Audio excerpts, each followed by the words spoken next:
Hey everyone, welcome to Infinity Harry. If you're enjoying our unique takes on Harry Potter and want to see more exciting content, don't forget to hit that subscribe button. Today we will see what if Harry and Draco became vampires and bonded forever. Here is short summary. Harry and Draco's lives change forever when they become vampires on the same night, uncovering a powerful, unbreakable bond that ties them together. But before we start, if you want more stuffs like this, then please support to subscribe this channel and share with your friends. Let's start the video. That intoxicating scent, it was driving Draco mad with need. All he wanted to do was find that annoying golden trio and find out which one of them it was that was his mate, bond with him and be done with it. He knew, however, that it was not that simple. He could not harm his mate, not physically, anyway, and would not be able to force himself on him if he did not want him. Oh, yes, he knew that it was either Potter or Weasel. He had seen them without Granger one day, outside the Great Hall, and still smelled that wonderful scent around the two boys. Draco had to bite his fist to keep himself from going up to the two boys and sniff them. Just to see their faces and to find out whom it was that was his mate. But Pansy had dragged him away when she saw the look on his face. And thank God for it. If she hadn't, Draco didn't know what he would have done. After a week with his mates sent everywhere in the castle, Draco knew he could not last much longer. He would go mad if he kept this up. He had almost lost it in potions that morning. He had to have his mate soon, or he would lose control in class and have say with him in front of everybody. That idea was not very appealing. Draco walked out from the Great Hall with the intention of going down to the Dungans to collect his broom and then go to the Quidditch pitch and practice. He smelled his mate the instant he walked out of the hall. He promised that he would not turn around. Not turn around and see him there with his friends. Not turn around and realize that he could never touch him. Draco could not keep that promise and he knew it, but he tried. Tried, and failed. Harry was leaning against a wall by the Great Hall when he picked up the scent of his mate. He looked around and his eyes locked on Draco Malfoy. The fact that it was Malfoy didn't even enter Harry's mind. The only thing he could think of was that he had found his mate. Then he turned around and Harry almost lost it. He was an inch from running up to Malfoy and sweep him into his arms, key him, ravish him. But he kept still. Their eyes met and Harry felt like his fangs would break through his gum. He didn't care though. He let them grow and opened his mouth a little so he would not hurt his lower lip. To his surprise, Malfoy had done the same thing. They slowly started to walk towards each other. When they stood in front of one another, they stared at the other boy. Harry made the first move.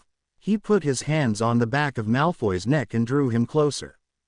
They didn't key. Harry tilted his head and buried his face in Malfoy's neck and inhaled the scent he had been smelling for a week without knowing where it came from. He felt Malfoy's nose against his neck and then felt how he took deep breaths while gently keying the skin. Harry noozled the soft skin behind Malfoy's ear and heard the other boy beep softly against his neck. That's when he drew back from the blonde. The other boy made a protesting noise but Harry just smiled at him. Draco liked keying Potter's neck and when named boy drew back from him and smiled, Draco nearly lost control, again. He firmly drew Potter back into his arms and started to beep on his neck before he could protest. Potter beeped and Draco felt the other boy's fangs scrape against the skin on his neck. He returned the favor and had almost bitten off Potter's skin when he was abruptly torn away from his mate. Potter protested loudly and reached blindly after Draco with closed eyes. Draco reached out a hand and got a hold of Potter's left hand to reassure the dark-haired teen. He looked up at the man that had ripped him away from his mate. Severus Snape. Why can't he get a life? Draco thought, annoyed. Just what do you think you are doing? Snape almost roared. The few students that had left the Great Hall almost jumped out of their skins. You could get killed, you stupid brat. Draco just gaped at him for a second. He didn't yell at Potter, which meant that he already knew about the vampire thing with him. But Draco was positive that he knew about him being a vampire as well. What was up with Snape? I was about to claim my mate. He growled at the potions master. The big bat let go of his grip on Draco's arm and let him draw Potter close again. They didn't seem to do anything else but smell each other, like they still couldn't believe they had found each other. Or maybe to make sure that the other boy really was their mate. Draco darted out his tongue and ran the tip over the skin to find the perfect vein to bite down on. He found it where Potter's neck met the shoulder. He keyed, licked and beeped and made Harry beep, before he let his fangs pierce the skin on his mate's neck. Harry beeped again, louder this time. He heard a Shrek from what seemed to him very far away, but didn't care. All that mattered was the sweet taste of Harry's blood in his mouth. He did care when he once again was torn away from his mate. Harry watched in horror as Hermione ripped Draco away from him. The wound on his neck was bleeding, but he didn't care. He rushed forward and pushed Hermione away from Draco. He then gathered the blonde in his arms and inspected his face where Hermione had hit him over the cheek. The only reason Ron hadn't jumped on the blonde as well was that Snape was holding him back. Obviously he didn't think Hermione would do something like that when a teacher was nearby. And obviously, he was wrong. Harry, he was hurting you. Hermione protested and tried to get Harry away from the blonde vampire. Harry growled in warning when she got too close to them and she backed away in surprise. Harry was cooing silently in Draco's ear to soothe his rising anger, and Draco lowered his head to the wound again. But he didn't beep, he licked it, till it closed and then keyed the hickey he had coosed. Suddenly realization dawned on them both and they zoomed apart. They almost yelled at the same time. Take it easy, Snape suddenly roared. Harry and Draco stared at him for a moment. Then they stared at each other and shook their heads. No, no, no, no and no. This is so not happening, Draco said and shook his head violently. Well, if I tell you that I'm about to take Harry to the Dark Lord so he can kill him in peace, how would you react? Snape asked innocently. Before Snape had even finished talking, anger was rising in Draco and made him see red. He didn't see the smirk in Snape's lips or the small smile that was on Harry's. You wouldn't dare, Draco growled. You see, he's your mate. Deal with it. Snape snapped and let go of Ron, who immediately jumped Draco. Ron, let him go, Harry said as Ron was about to punch the blonde. Ron stopped in the middle of a move and looked up at Harry long enough to show him how confused he was. Then Draco, who was on the ground with Ron on top of him, flipped them over and straddled his hips. Harry just shook his head and Hermione looked like she was about to slice the blonde boy's throat for doing that. You do that again, and you're dead, Draco said before getting up and walking down to the Dungans to get his broom. So that's your mate? Hermione asked as she eyed his neck and the hickey. Harry blushed and nodded. Harry and his two best friends were in the library the next day during lunch to study so they could complete the essay they had been assigned in Dada class that same morning. The essay was supposed to be on vampires. Harry thought it was ridiculous. He had already learned everything he needed to know about vampires over the summer. That's the reason why he was so bored. He had written the full 3-feet essay in under 2 hours, which had made Hermione glare daggers at him. Can I go now, Herm? He asked in a hushed tone so the librarian Madam Pants wouldn't yell at him for being too loud. Oh, fine, go. It seemed that Hermione finally had given up hope on him staying with them any longer than he had to. Ron looked up with longing in his eyes. A glance at the girl next to him made him turn back to the parchment on the table. As the dark head of Harry disappeared, Ron turned to the bushy-haired girl. When are we going to tell him? He asked and tilted his head to the side. Soon, said Hermione in an attempt at soothing the redhead. That's not good enough, and you know it, Ron said, a bit angrily. Suddenly Hermione started to laugh. Ron glared at her like she just turned into Malfoy. It's just, I'm the one that should be telling you to tell Harry that we are together and not the other way around, laughed Hermione, leaning over and keying Ron on the cheek. Don't try to make me forgive you, my own. 'Cause I won't, he said. 10 minutes later they were in the back of the library with all the dusty shelves hiding them from curious eyes. Hermione was up against a wall with Ron assaulting her neck and lips with his mouth. Draco was randomly walking around the school, or so he thought he did until he smelled it. That scent. Then he realized he had been looking for it. He silently cursed himself when he saw he was just outside Gryffindor Tower. Bloody Potter, he said, and turned to leave, but found his way blocked by a dark head that was about 2 inches taller than Draco himself and smelled heavenly. "Bloody me, what?" the boy in front of Draco asked calmly. Draco suddenly felt himself fight the urge to sniff the boy's neck, taste the blood he could almost smell through the other boy's tanned skin. He made his tight fists of his hands so he would not touch the other boy. "Nothing," he said quietly. "It was quite a bite mark you gave me yesterday," Potter said with a faint smile. "That was not my fault. You know that, just as well as I do." Draco defended himself. Yeah, vampire urges and all that, I know. Yeah, and you were the one that cooed, in my ear." Potter wrinkled up his nose and then started to smile. Draco was totally intoxicated by the smell of Potter so close, but he couldn't bring himself to back away. "What's wrong, Draco?" cooed Potter while he took a step towards the buddy who didn't step back.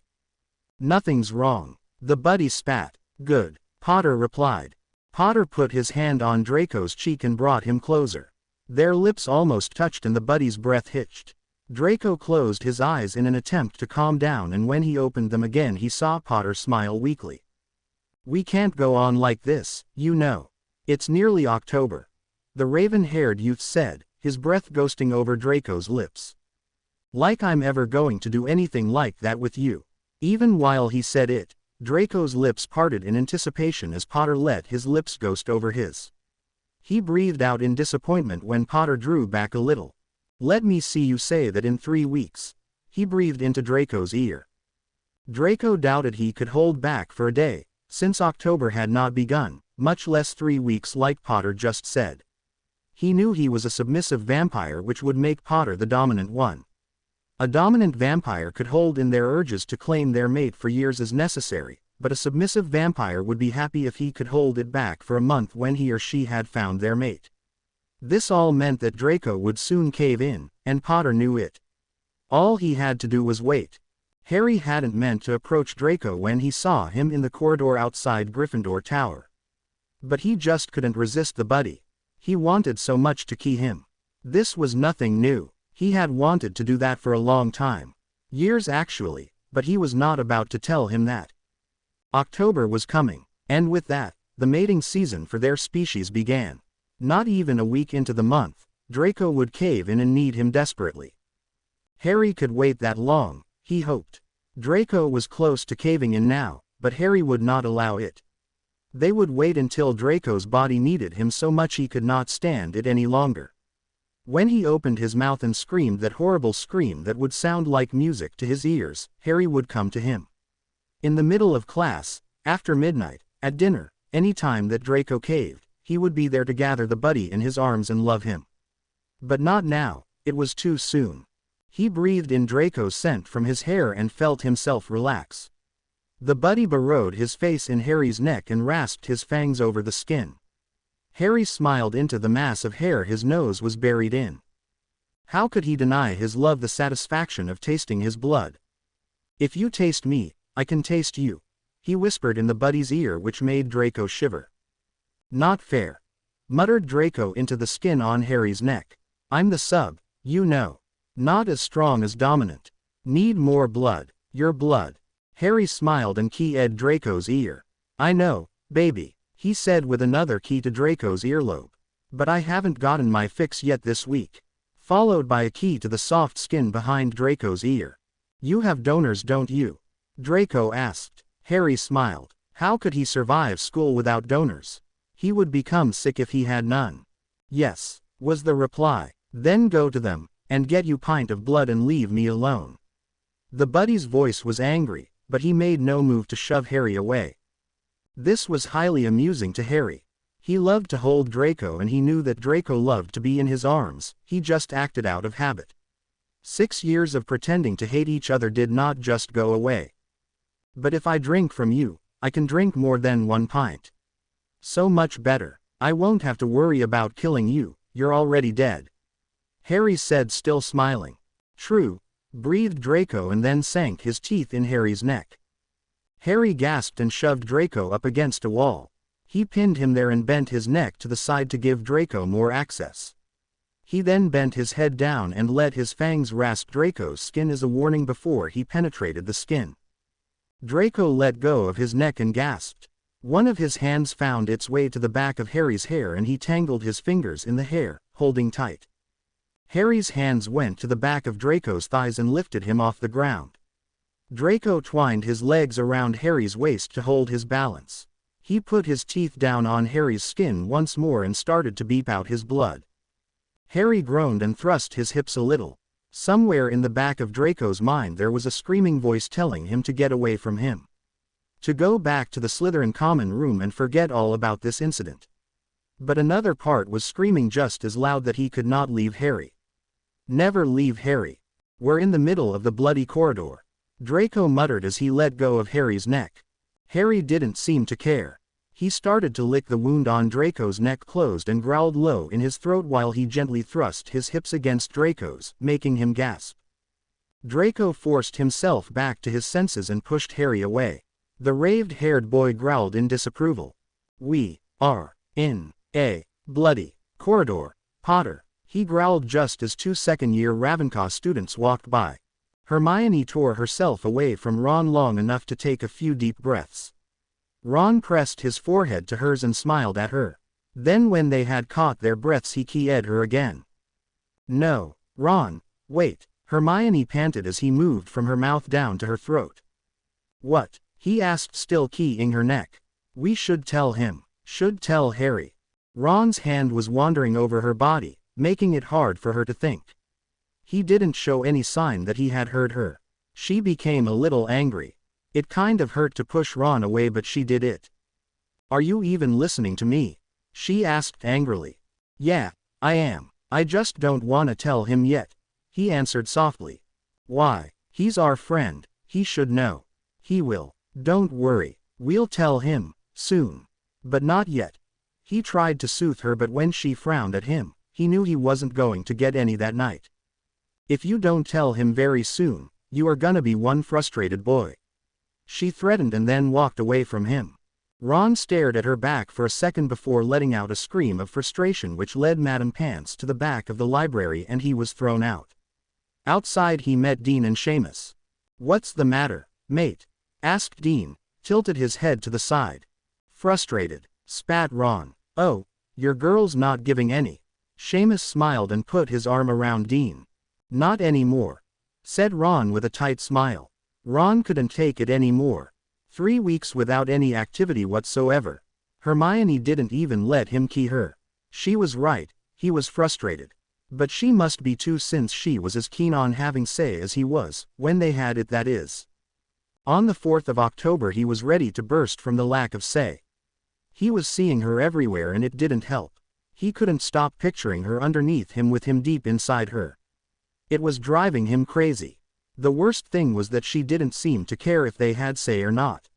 She seemed content with just sitting beside him in the common room, helping him with his homework like she had done last year and every year before that. This particular morning he was very angry with everything and everyone. Harry seemed just as far away as Ron himself had been for the past 3 weeks. "What's up, mate?" Ron asked a little sharp. "What?" Harry snapped out of the trace-like state he was in and looked at Ron.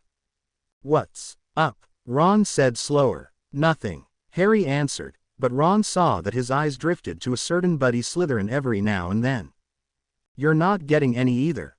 Ron asked and glared at Hermione. "No, but I am soon. He'll cave in soon enough," he answered, even though he knew Ron didn't care if he answered him or not. "Why are you waiting till he caves? Couldn't you just seduce him?" asked Seamus from Harry's left. "No, he's the sub. He has to be the one that takes the initiative and call for me. If I go to him, he won't."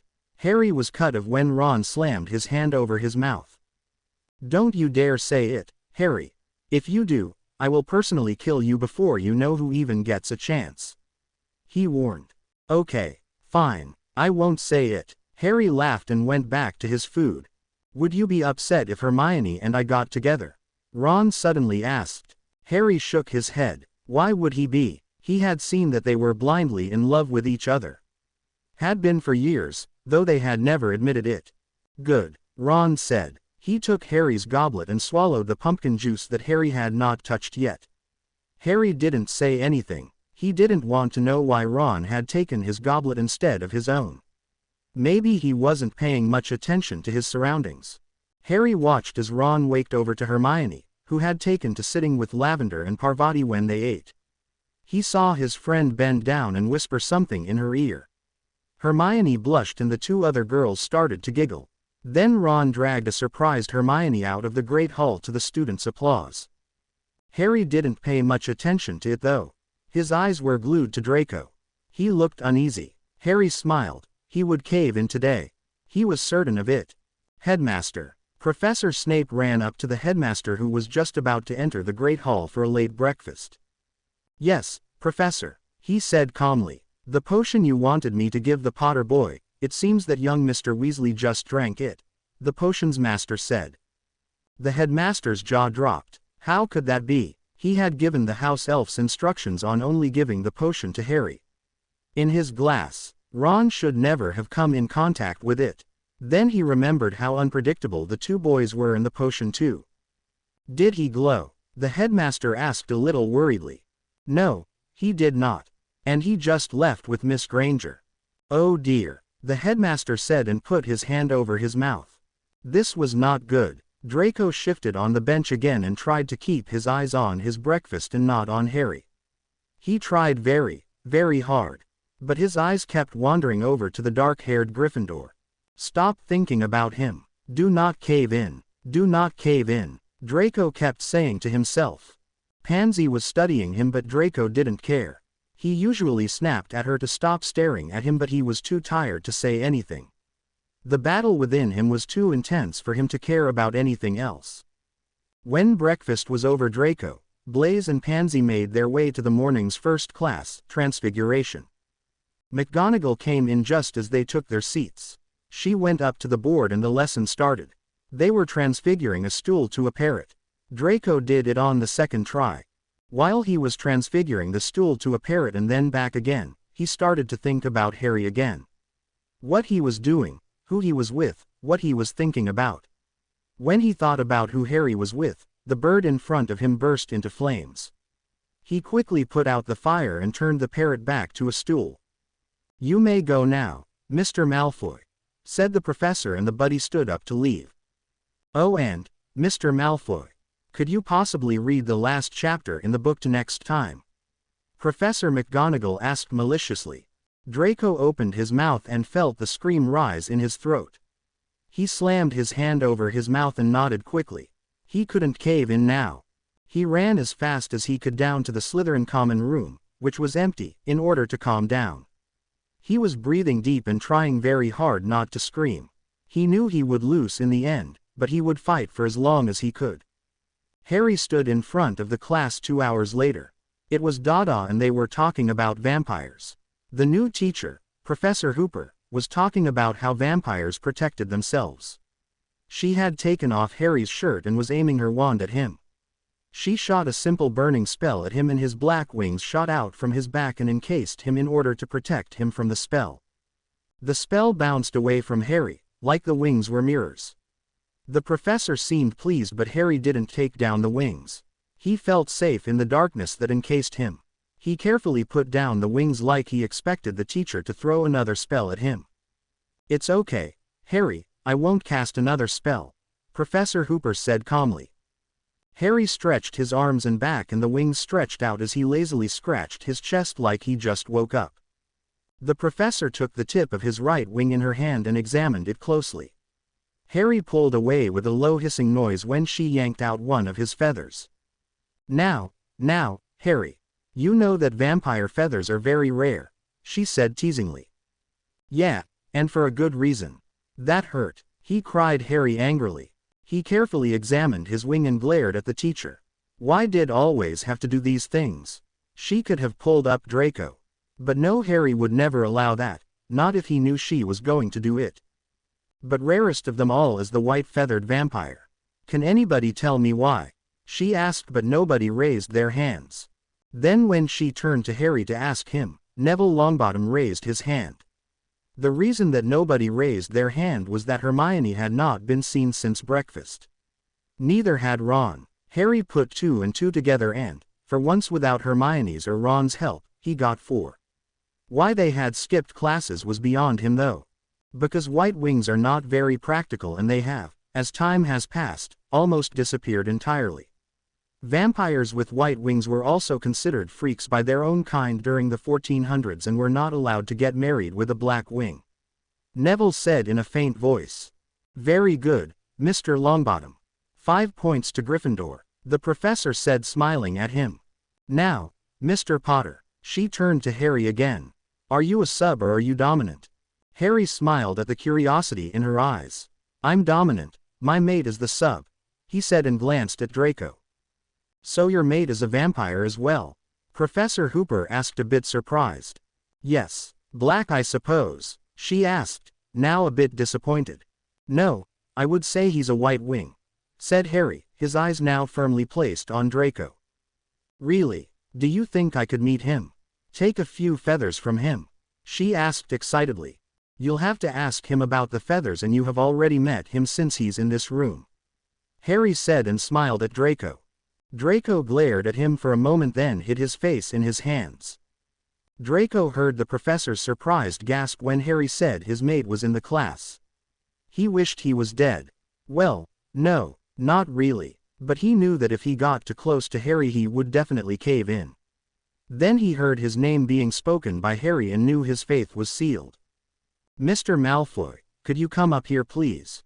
Professor Hooper asked and Draco knew he had no choice. He raised his head and got up from his seat. He could feel the scream build in his throat as he got closer to Harry. He stopped halfway up and slammed his hand over his mouth again. He tried to collect himself but it was no use and deep down he knew it. As the scream began to sound in the classroom Harry began to smile. Draco still had his hand over his mouth and the scream was therefore muffled. Harry walked up to the buddy as the scream grew louder. He removed the hand from Draco's mouth so everybody could hear the scream. It was a complaining sound that was high and low at the same time and Harry knew it must hurt the students' ears, and it could be heard around the whole school. Then he covered Draco's mouth with his own and the scream stopped. Now that was interesting, Professor Hooper said with a huff. Can anybody tell me why it happened? She continued. Almost every hand in the room went up. It seemed that all the students were interested in the mating habits of vampires. Yes, Miss Parkinson, it's their mating season. It began about a week ago. She answered the professor who gave 5 points to Slytherin. Harry didn't care about the class. All that mattered was the buddy in his arms. His mate. He drew Draco closer and encased them in his black wings. He could hear the professor talk from a distance, but didn't pay much mind to what she was saying. Why did you have to cave in class? Muttered Harry against Draco's lips. I tried. Draco sounded like he was going to cry and Harry quickly keyed him to silence him. But it wasn't long until Harry felt a wet tear slip between their lips and he could taste the salty liquid. No, no, no Draco, don't cry. I love you. We'll get out of here and go somewhere else. Don't cry, Draco. He whispered against Draco's ear and keyed him again. Mr. Potter. Harry sighed and lowered his wings enough to look at the professor but not enough to reveal the buddy to the class. Draco heard the professor talk but couldn't hear what she was saying.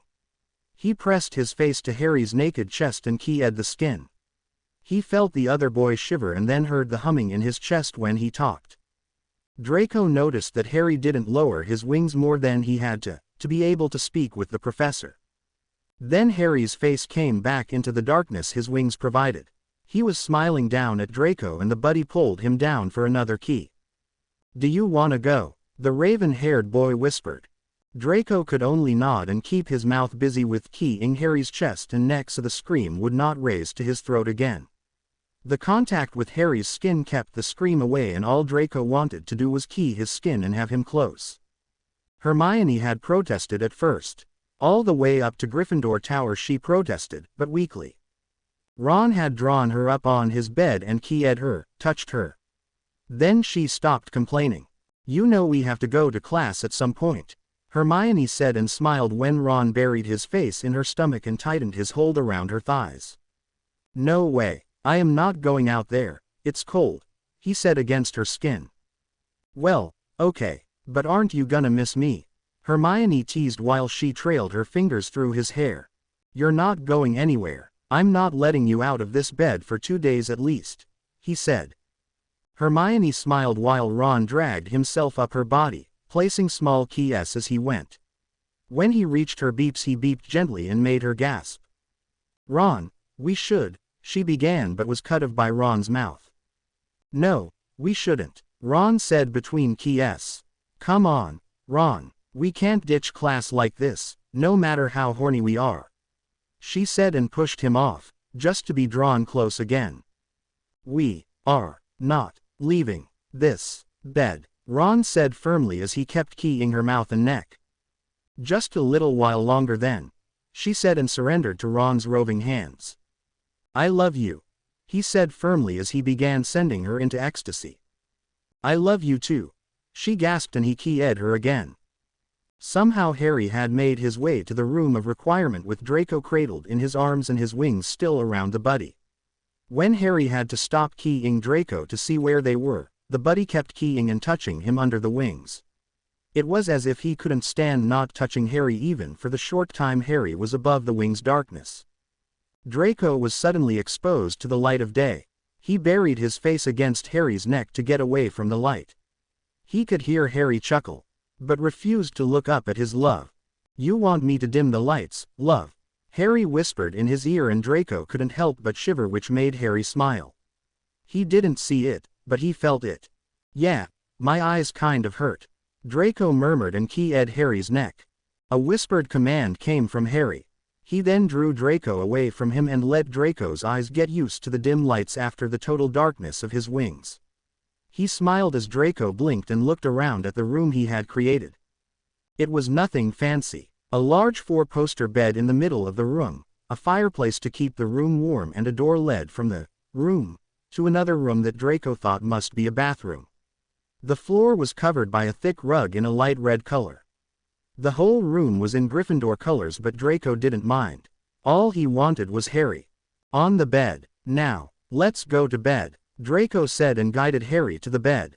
As Draco looked down at the bed, he saw that the bed was in silver. He smiled and let Harry lower him down to the sheets. I love you, Draco Malfoy, never doubt that, Harry said and keyed him again. I'll kill you if you ever say that in public, and if you ever make me say it in front of anyone else. Draco threatened, but Harry just smiled and keyed him again. I love you too, Harry responded as his lips moved lower, teasing the sensitive skin on Draco's throat. He removed Draco's school robes and shirt, keying his way down his chest. The buddy's nipples hardened and Harry smiled while he teasingly nibbled on the hard nubs. He tickled Draco in the sides, making him squirm underneath him. Harry, stop teasing me and me already, the blonde panted. It didn't take much to get a submissive vampire ready during the mating season, which Harry was grateful for. He didn't think he could have held back much longer anyway. But he loved to tease Draco. What's the matter, baby? Hot? Harry asked and bit gently on Draco's shoulder and he beeped. And bothered. Draco growled and flipped Harry over on his back and straddled his hips. Very hot and bothered. Harry smiled and let Draco take hold of the situation for a while. Draco keyed and caressed his body and Harry let him. The buddy pinned his hands over his head and keyed his mouth. When he pulled away and left Harry's tongue all alone in his mouth, Harry arched off the bed and tried to reclaim his mate's mouth. Draco smirked and let his lips hover just above Harry's lips and it made Harry growl. Weren't you hot and bothered? Harry growled and took control again. Yes, Draco purred from where he was under Harry. Very. Then lay still so I can prepare your beautiful for some. Without hesitation Harry pushed a finger inside Draco's tight entrance. The boy gasped and pushed back on the finger. Harry kept keying and caressing him. When Harry pushed in a second finger and crooked them so they hit Draco's prostate, Draco screamed. Harry scissored his fingers in his lover and stretched him further. Draco beeped out his pleasure and bit down on his hand so he would not scream again. Aren't those wings in the way? The buddy suddenly panted and let a hand slide over the edge of the right wing. Harry hadn't noticed he still had them out. He quickly retracted them and moved to key Draco's mouth again. Not really, he whispered, lips still close to Draco's. F*** me. The buddy pleaded and Harry complied happily. Harry collapsed on top of the buddy boy and keyed his neck. He could hear the buddy chuckle sleepily and ran his nose over the soft skin of the buddy's neck and jaw till he reached his lips and keyed him. Harry smiled when he felt Draco's weak response. He knew Draco was already half asleep, and he was quite tired himself, but he didn't want to stop looking at and feeling Draco beneath him. When Draco put his arms around him and tried to pull him closer, he realized that the buddy didn't want to let him go either. He carefully rolled to his side in the big bed and quickly drew Draco closer to him when he heard the other boy whimper in disapproval of his actions. Draco snuggled as close as he could get and Harry keyed his forehead to comfort him. The buddy sighed in contentment and the brunette by his side smiled.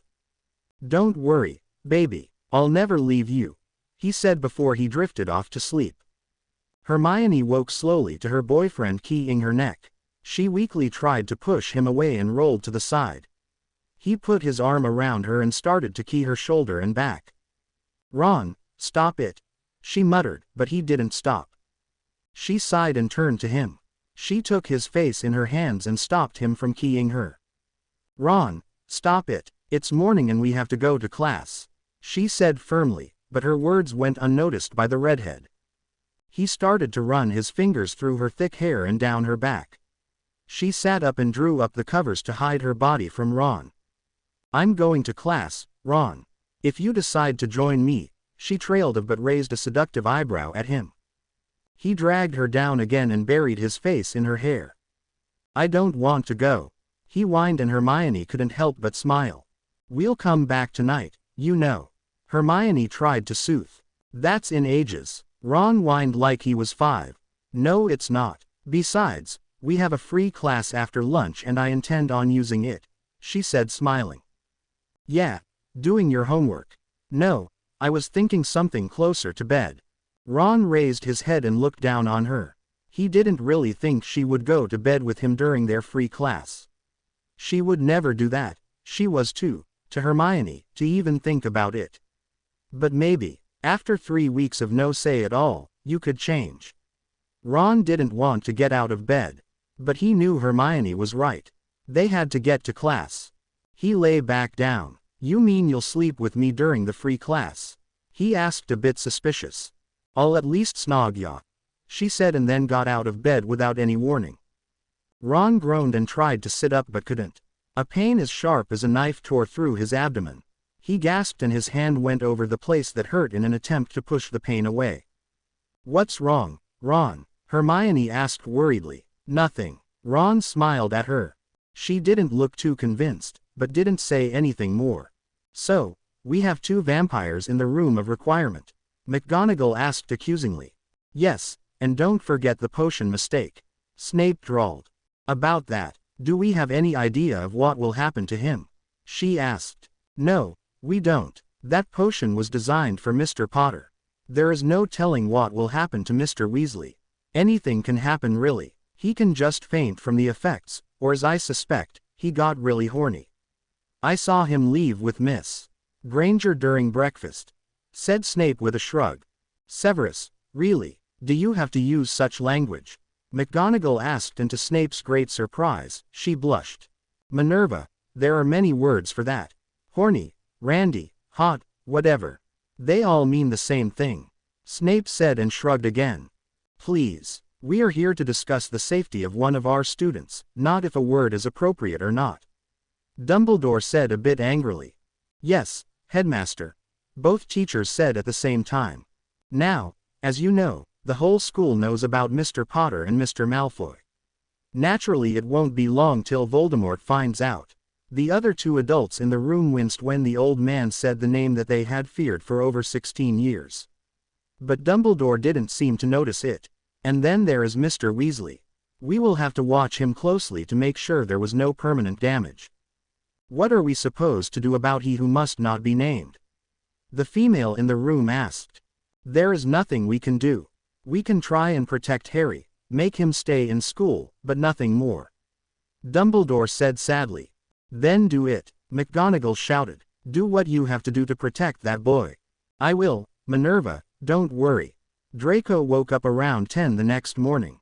Harry's arms were around him and he was warm for once. He had never been warm at Hogwarts before. The castle was cold and windy. He had curled up with Pansy in her bed a few times, but she wasn't much warmer than him. It ended with him in his own bed with a very thick cover and a powerful warming spell.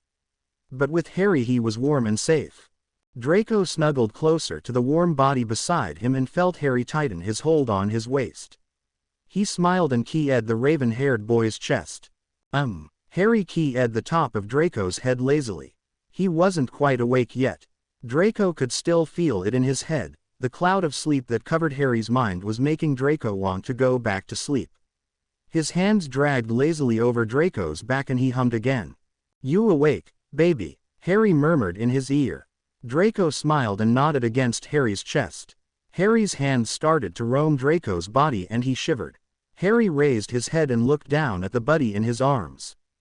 You cold? He asked, concerned for his lover's health. Draco shook his head, still smiling.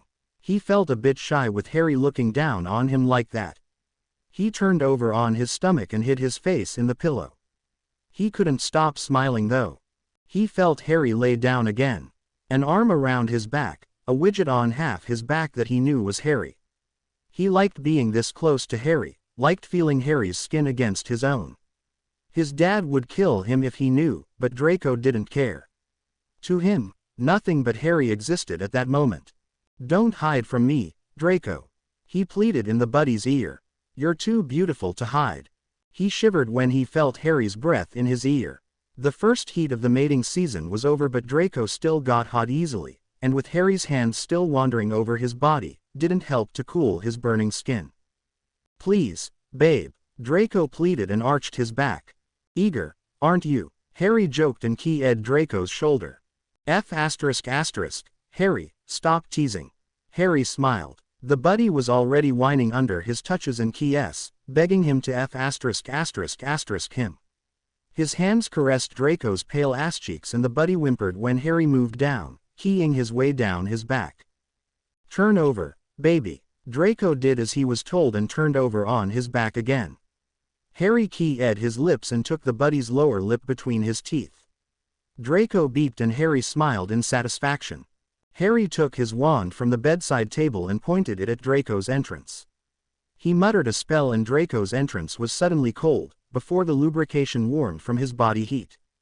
Draco gasped when Harry pushed a finger inside him. He was still new at this and his muscles tensed. Relax, dragon, Harry whispered in his ear and Draco shivered. Slowly Draco relaxed and Harry was able to move his finger. Draco gasped when Harry found his prostate. Harry couldn't stop the smile that wanted to come into view, but Draco didn't see it. His eyes had rolled back in his head, the muscles in his neck relaxed and his head rolled a little to the side. Harry didn't want to hurt Draco, so he didn't even consider pushing his cock inside the buddy until he was able to get 4 fingers in and twist them around. Draco gasped when Harry twisted his fingers and then withdrew them. He whimpered at the loss, but soon Harry's cock took the place of his fingers. Draco bit his lower lip and closed his eyes. No, baby. Open your eyes. I want to see your eyes. The brunette panted and Draco opened his eyes again. Green met silver and Draco saw Harry smile. He drew the other boy down to key him. Harry deepened the key and pushed deep inside his lover who almost bit of his tongue. Relax. He whispered against the buddy's lips. Oh, my God. Draco gasped and griped Harry's neck and pulled him down over him as Harry started to move. Harry keyed Draco's neck and let his fangs scrape the sensitive skin. So good, so hungry. The buddy almost sounded surprised when he said the last. Harry keyed his neck one last time and then tilted his head, baring his neck to the buddy. But he didn't take it. What's wrong, love? Harry asked and stopped moving. Can't bite. In this position. Draco said while he rather frantically moved his hips to make Harry move again. Harry stilled his hips with a firm grip. He keyed Draco's pink swollen lips in response and then told the buddy to hold on. Draco slid his legs around Harry's waist, his arms around his neck and held as tight as he could. Harry sat up on his knees and keyed Draco, who had his eyes tightly shut. He moved until he was seated against the headboard of the bed with the buddy straddled in his lap. "Move on, you're on," Harry said and keyed his lover again as he began to move. Harry bared his neck again and Draco eagerly bit down on it. Harry beeped as Draco beeped out his blood. The buddy soon stopped beeping and stared to lick the wound close. All the time he kept moving. "Ah," Harry beeped and started to stroke Draco's forgotten erection. Draco beeped and moved faster. "Draco," Harry screamed as he climaxed. Draco answered with screaming Harry's name a moment later. "I love you," Harry whispered to the buddy once he had caught his breath. "I love you too," Draco answered and keyed Harry's ear. "Now and forever, now and forever," Draco agreed. 3 students that passed outside the room of requirement saw the door glow in a mix with silver and green. They didn't say anything, just smirked. They knew that the 2 vampires were in there, and would not come out for a long time. Voldemort hissed in pleasure and threw his head back as Potter climaxed. The boy had not learned to hide his mind in heated moments, such as this. He had heard about the boy's true nature and about his mate, Draco Malfoy. What bothered him was the fact that Potter opened his mind to him at the least appropriate moments. Like now, just before Potter had announced his pleasure in the Dark Lord's head, he had been talking to one of his younger Death Eaters. And it didn't look good if he suddenly started to beep and pant with pleasure. "My lord," the young girl in front of Voldemort said questioningly. "Damn Potter," Voldemort hissed and grimaced when the pleasure gradually disappeared. He looked down at the girl once again. The hood of her back cloak hid her face. She had put it on by his order so no one would know it was her and give her identity away. "I want you to find out what you can about what Potter's up to. I want a full report on how their relationship proceeds. And if they have already bonded, kill young Malfoy and make it look like an accident." He hissed in anger. "Yes, my lord." The girl bowed her head. As she did this, a lock of fiery red hair escaped her hood. She quickly tucked it back in. The Dark Lord flicked his wand and she disappeared with a loud crack. Ron's stomach had been hurting for little over 2 days now. It wasn't constant, just a dull pain that hit him from time to time. Sometimes he didn't even notice it. He knew he should go to Madame Pomfrey. He didn't want to worry Hermione though. She was in a state of almost constant nervousness since Harry and Malfoy had locked themselves away in the room of requirement. Now after 2 days of the dull pain, Ron didn't give a damn if he worried Hermione. He just wanted the pain to stop, and quick. So that's why he was making his way up to the hospital wing during lunch, after he had told Hermione that he was going to the library to pick up a book. She didn't need to know that he was going to Pomfrey, it was nothing serious after all. "Nice to see you again, Mr. Weasley," the nurse said when he walked in. "Hello. Could I get a painkiller, please?" Ron said as casually as he could. "Why would you want a painkiller?" the nurse asked, a bit concerned. "Nothing really. My tummy just hurts a little," he said without looking at the old women. The nurse didn't say anything at first. Then she told Ron to get his shirt off and lay on a bed. Ron did as he was told, knowing how the nurse could get if her patients didn't do as they were told. Madame Pomfrey walked up to the bed where Ron was laying and started to examine his stomach. Ron didn't make a sound until she reached his lower belly, just between his hip bones. Then he hissed in pain and he saw the nurse frown. She didn't say anything. This made Ron feel a bit uneasy. The nurse always told Harry what was wrong with him without even blinking. But he had only a few broken bones, a boneless arm and 1 or 2 concussions. This must be pretty serious after all, Ron thought to himself as Madame Pomfrey went into her office. 3 minutes later she came back with the headmaster and, to Ron's horror, Snape. He watched as the 3 adults approached him. The old headmaster looked worried, the potion master had his usual sneer on his face and the nurse looked puzzled. "Are you absolutely sure, Poppy?" the headmaster asked sternly. "Albus, there is little else it could be," the nurse said angrily. The 3 adults stopped by Ron's bed but didn't seem to know he was there. They kept talking like they were alone. Ron didn't like it. Why don't you make sure before you call us here to tell a student that he is dying? The potion master spat. Dying. Ron screamed and caught the adult's attention. Oh, Mr. Weasley, take it easy. We don't know for sure, Snape said, his voice dipping with venom. Well, I like to know if there is even a remote chance to me dying. The redhead screamed. Oh, all right, the nurse said as she pulled out her wand.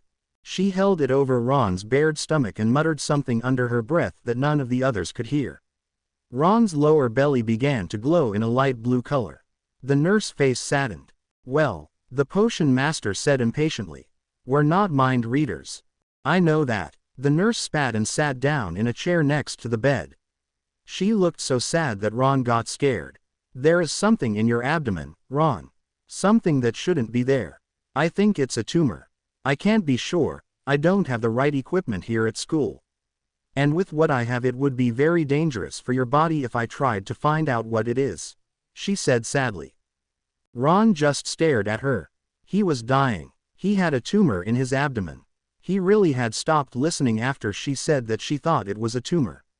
Why hadn't it been found before? Hermione was sitting by the Gryffindor table when Ron came in. She had been talking to one of the Potter twins, but she quickly ignored the girl when she saw the look on her boyfriend's face. He looked dazed. She got up from the table and ran up to the redhead. He enfolded her in his arms and held her close. What's wrong? She whispered, fearing the answer. But Ron didn't answer. He was standing still, holding her close to his own body and lightly keying her neck like he wanted to comfort her. What's wrong, Ronald? She repeated and drew away from him. He just shook his head and drew her close again. She let it happen because of the look on his face. He looked scared. Hermione took a deep breath. She knew what she must ask him. She just didn't have the strength to do it yet. Is it Voldemort? She asked at last. To her surprise, Ron didn't even wince at the name. He just shook his head again. This made Hermione truly scared. If it was not something Voldemort had done, then something had to have happened to Harry. Harry, she choked out. Ron shook his head again and keyed her cheek, then her lips, in reassurance. She always feared the worst. Ron couldn't blame her. If she had come in the Great Hall looking like he must be looking, he would have asked the same two questions. She didn't know he had been in the hospital wing and would not ask if it was anything serious. She didn't even know he was in pain. Well, he wasn't anymore. He had gotten a painkiller potion from Pomfrey before he left. I'll tell you later, he said with a weak smile and keyed her forehead. Yeah, okay, she said, and then leading him to their places at the table. She soon began to talk to the others again and didn't really notice how quiet her boyfriend was. Seamus and Dean did, though. Oi, Ron, the Irish boy said and pushed Ron in the side. Yeah, the redhead said as he seemed to snap out of his daze-like state. What's up? Dean asked before Seamus could ask. What do you mean? Ron asked innocently. You look like you know who just walked through the doors, mate. They said almost at once. Look, guys, I have to tell my own first, he said and looked up at the head table where the headmaster still wasn't sitting. It's not fair to her if you know before her. Okay, mate, but tomorrow we want some answers. The Irish boy threatened. You'll get them, I hope, Ron said and then went back to staring at his girlfriend. That night, when Hermione and Ron were lying in the boys' dorm room, Ron tried to summon the courage to tell Hermione what had happened. It didn't take long for her to ask though. Ron, he replied sounding sleepy although he was not. What made you look so scared? When you came to lunch, I mean. Ron keyed the top of her head that rested on his chest before answering. I was in the hospital wing, because my stomach hurt. I was just going to get a painkiller potion but Pomfrey wanted to examine me. He paused. What did she say? Hermione asked worriedly. That there is something in my abdomen that is not supposed to be there. That she thinks it's a tumor, but she can't be sure, he said and then felt the girl in his arms freeze. You got an appointment at St. Mungo's, right? Hermione asked and sat up to look down at the redhead. He had tears in his eyes. She knew it although his eyes were closed. A tear slipped down his cheek and Hermione caught it with her thumb. She then cast a silencing charm around the bed so no one would hear them.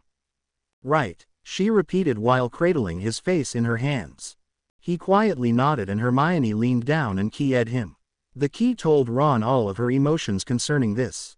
She was hurt that he hadn't told her sooner. She was heartbroken about the very idea that he might be dying. He keyed her back in exactly the same way. He should have told her, should have gone to the hospital wing sooner, but it was easy to say that now when everything had already happened. What's wrong, love? Harry asked as Draco climbed out of bed for the first time in 3 days. I have to get back to the dungeons, the buddy replied while he gathered up his clothes from the floor. No you don't. You can stay here. If anybody wants to find us, they know where to look. Harry said with a very Slytherin-like smirk. Doesn't matter. I have to get back, the buddy said from within the shirt he was pulling on. Draco had his back to the bed and only got a growl as a warning before the dark-haired vampire jumped him and pinned him to the floor. The buddy let out a protesting noise but it was soon quieted by Harry's mouth. He melted into the other boy's key before remembering that he had to get back to the dungeons. He ripped his mouth away and kept it away by turning his head as far to the side as he could. I won't be gone long. He tried to soothe his mate who only growled in response. Harry began to pull the shirt off Draco again. It was hard for Draco to get the strength to struggle free from the dark-haired boy, but he did it. And considering that Harry was the dominant one, that was saying a lot. Harry was both stronger and bigger than Draco. I will not be gone long, the buddy said sharply and pulled up his pants. Harry didn't want to listen though. He pushed himself off the floor and grabbed the buddy. Draco yelped when Harry threw him over his shoulder and started to make his way back to the bed. Let me down, Harry, he said angrily, but the other boy didn't listen. You can come with me. At that, Harry abruptly stopped and let the buddy down. I am the Gryffindor Golden Boy, Dragon. I don't think it's such a good idea that I go down to the dungeons. And you are my mate. I don't trust them, baby. Don't go. The buddy smiled. He knew full well that Harry didn't trust Slytherins. Hell, he didn't trust anyone at all. He keyed the other vampire before saying anything further. I have to go, love. I won't be gone long. And besides, we have to get up at lunch anyway. You don't wanna miss Quidditch, do you? Draco asked smiling and Harry shook his head. I don't want to leave you. Harry protested. Then come with me. You don't have to leave me just because I have to go down to my dorm. You can come, and hold my hand, Draco said, the trademark Malfoy smirk firmly in place. Fine, I'll come, but I will not allow that you are out of my sight. I don't trust anyone down there. If they take you out of my sight, even for a minuet, I will rip their throats out. Harry threatened. Draco just smirked and walked into the bathroom to get cleaned up. He knew that the only reason Harry didn't go psycho when he closed the door was that Harry trusted that he would not be hurt within these walls. That he trusted the room to protect him. It was funny, really. Harry trusted the castle more than he trusted a human being, except for Weasley and Granger. And why he trusted those two Draco could never understand. He thought about this while he took a shower. An hour later Harry and Draco walked down to the dungeons. Harry walked behind Draco, with the buddy's hand in his own, like something that just stepped out of a nightmare. He kept glaring at the students that looked at Draco in, according to Harry, the wrong way. A second-year student from Hufflepuff almost started to cry when Harry growled at her for looking at Draco in what he thought was an improper manner. Would you stop it? Draco said when they got down to the door the Slytherin common room. Stop what? Harry asked a bit confused. Glaring. You almost made a girl cry. So, she deserved it. She looked at you. Lots of people look at me, Harry. You can't stop them from looking. I can, and I will. Harry said and moved forward to key the buddy. What if I don't want you to? I don't need you to protect me. Harry stopped in his tracks. He stared at the blonde vampire in front of him. Draco didn't want him. Harry knew it was stupid to think that. After all, spending 3 days in the room of requirement said that Draco did want him. His head didn't want to listen to reason right now though. Draco had said he didn't want him, that he didn't need him to protect him. Harry's mind was blank. He couldn't think and his heart was crumbling. It hurt that Draco said that. Harry, Draco asked in concern, but Harry didn't respond. That's when Draco understood why Harry wasn't saying anything. He thought he didn't want him. He smiled and wrapped his arms around Harry's neck. The dark-haired boy suddenly snapped back to reality when the buddy keyed his lips softly. I will always want you, Harry. I just don't want you to be my shadow all the time. I can protect myself. I know. And you know that this will pass, or at least lessen. Draco rolled his eyes at the other boy and then said the password to the door. Harry was dragged in by the hand, and Draco had to use all his strength to get his mate in the room. He really didn't want to be there. We'll be in and out in no time, said Draco and kept dragging the other boy towards the stairs that led to his dorm. Is your bed up there? Harry asked, and when the buddy looked over his shoulder at him, he saw Harry's eyes were glazed over with desire. Yes. The buddy purred seductively and watched in satisfaction as the green eyes grew darker in anticipation of what he knew that voice meant. The brunette grabbed his lover and pushed him up against the wall to attack his neck and face with keys. Draco weakly pushed at Harry's chest to get him to move away, but at the same time he responded to his keys and let his hands run down his back when he realized that Harry was not moving away. He felt Harry's hands on his neck and on his right hip. A loud, angered shriek ripped them out of their own world and back to the dungeons and to the cold wall behind Draco that they had temporarily forgotten. They both turned their heads in the direction of the sound and saw Blaze Zabini. He looked furious, but to Draco's great surprise Harry didn't move. The dark-haired boy gently keyed his jawline, never taking his eyes from the boy at the bottom of the stairs. We have to go, love, Draco said and tried to pull away from Harry, but the other boy would not allow it. No, we don't, he said while he gently nuzzled Draco behind his ear. Come on, you fool, Draco said with urgency in his voice. Harry looked into silver eyes of his mate and saw all he needed to know. His love was afraid of the black-haired boy at the bottom of the stairs. Well, that just would not do. Why are you afraid of him? Whispered Harry in Draco's ear, delighting in the shiver that ran through the buddy's body as he did. He's dangerous, Draco breathed out in Harry's ear. Harry smiled and took a hold of Draco's hand. He began to walk up the stairs again. But the idiot Zabini did not get the hint. He followed them up the stairs, running to catch up to them. Harry knew he was right behind them but did not think he would be stupid enough to do anything. He was gravely mistaken. Before he could react, he was torn from the buddy's grasp and thrown into the wall. He hit his head and slumped down the wall for a second, but a second too long.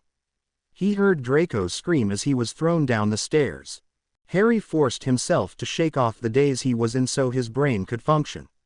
He saw Draco lay almost at the bottom of the stairs, and when he turned his head he saw Blaze Zabini only a few steps from him, but out of reach, with a look of pure fury in his eyes. Harry wanted to kill Zabini. Snap his neck with only his hands, make him beg for mercy and then not grant it. Put him under the Cruciatus curse and watch as he slowly went mad with the pain. Draco first, a small voice said in his head, and he turned his gaze back to the dead-looking buddy. The very thought terrified Harry to no end. With one last glare at Zabini, then he was down by his love's side by a matter of seconds. He gently gathered the smaller boy in his arms. Then he walked slowly and carefully out of the dungeons so that he would not hurt the buddy any more than he was already. In the entrance hall he saw Ron and Hermione. As the two got closer to him, Harry picked up a strange scent around the two but could not place it. He pushed the thought out of his mind, however. Draco needed help. He had not moved since Harry picked him up and he could not hear his breath anymore. Harry, what happened? Hermione almost shouted when she saw the buddy in her friend's arms. The bastard Zabini threw him down the stairs. Harry growled out the name of the boy that caused his mate pain. They all hurried up to the hospital wing and Harry placed his burden in one of the beds. Madame Pomfrey came out in a hurry. When Harry looked up he saw that Hermione and Ron were after her and he guessed that they had chased her out of her office to help Draco. What happened this time? She asked as she saw Draco. He was thrown down a stairway, Harry said from between clenched teeth. Madame Pomfrey immediately went to work on the buddy and told everybody to leave. But Harry didn't mind. He knew the nurse would take good care of his mate and he had a favor to return to a certain Mr. Blaise Zabini. So even though Ron and Hermione protested, Harry left for the dungeons. Harry walked down the stairs to the dungeons where he had last seen Blaise Zabini. But with his luck, he was not there anymore. Harry found a second-year Slytherin who was present when Draco was thrown down the stairs. "Where is he?" he asked the second year in a dangerous tone. Who?" stammered the Slytherin. "Zabini," growled Harry. "I think he went to the library," was the reply. Harry let the boy down and he crashed to the floor. He hadn't even noticed that he had lifted the smaller boy up to his level. But he didn't care. All he cared about was finding Zabini and hurting him, badly. When he reached the library, he didn't pay any attention to the students that jumped out of his way or why. His vision was red with rage and his mind did not function properly. He didn't care why the students looked so scared. He didn't even care if he killed Zabini when he found him. Harry found him in the back of the library with a book in his lap. Harry's mind registered that the book in the other boy's lap was about vampires, but he didn't give a damn. He ripped the book from Zabini's grip and threw it on the table. "Hey!" The other boy screamed and seemed to get ready to jump Harry but stopped at the last second and paled. "Hello, Zabini," Harry said calmly. "You were reading about vampires, right?" "Yeah, I know you were. You should know that a vampire does everything within their power to protect their mate, right?" The other boy nodded slowly, like he was afraid of making any sudden movements. Almost as though he thought Harry was a wild animal that would attack him if he did. He wasn't all wrong, which he knew all too well after 3 years of research on vampires. Why did he have to lose his temper on a vampire's mate? Then why, Zabini, why did you have to go and throw Draco down the stairs? You must have known that I would come after you. Blaise just nodded again. Yes, he had known. And yes, he had still done it. Seeing the boy he loved in the arms of Potter had made him lose whatever temper he still had after transfigurations. Now I have to hurt you. Madame Pomfrey watched as the buddy on the bed started to wake up.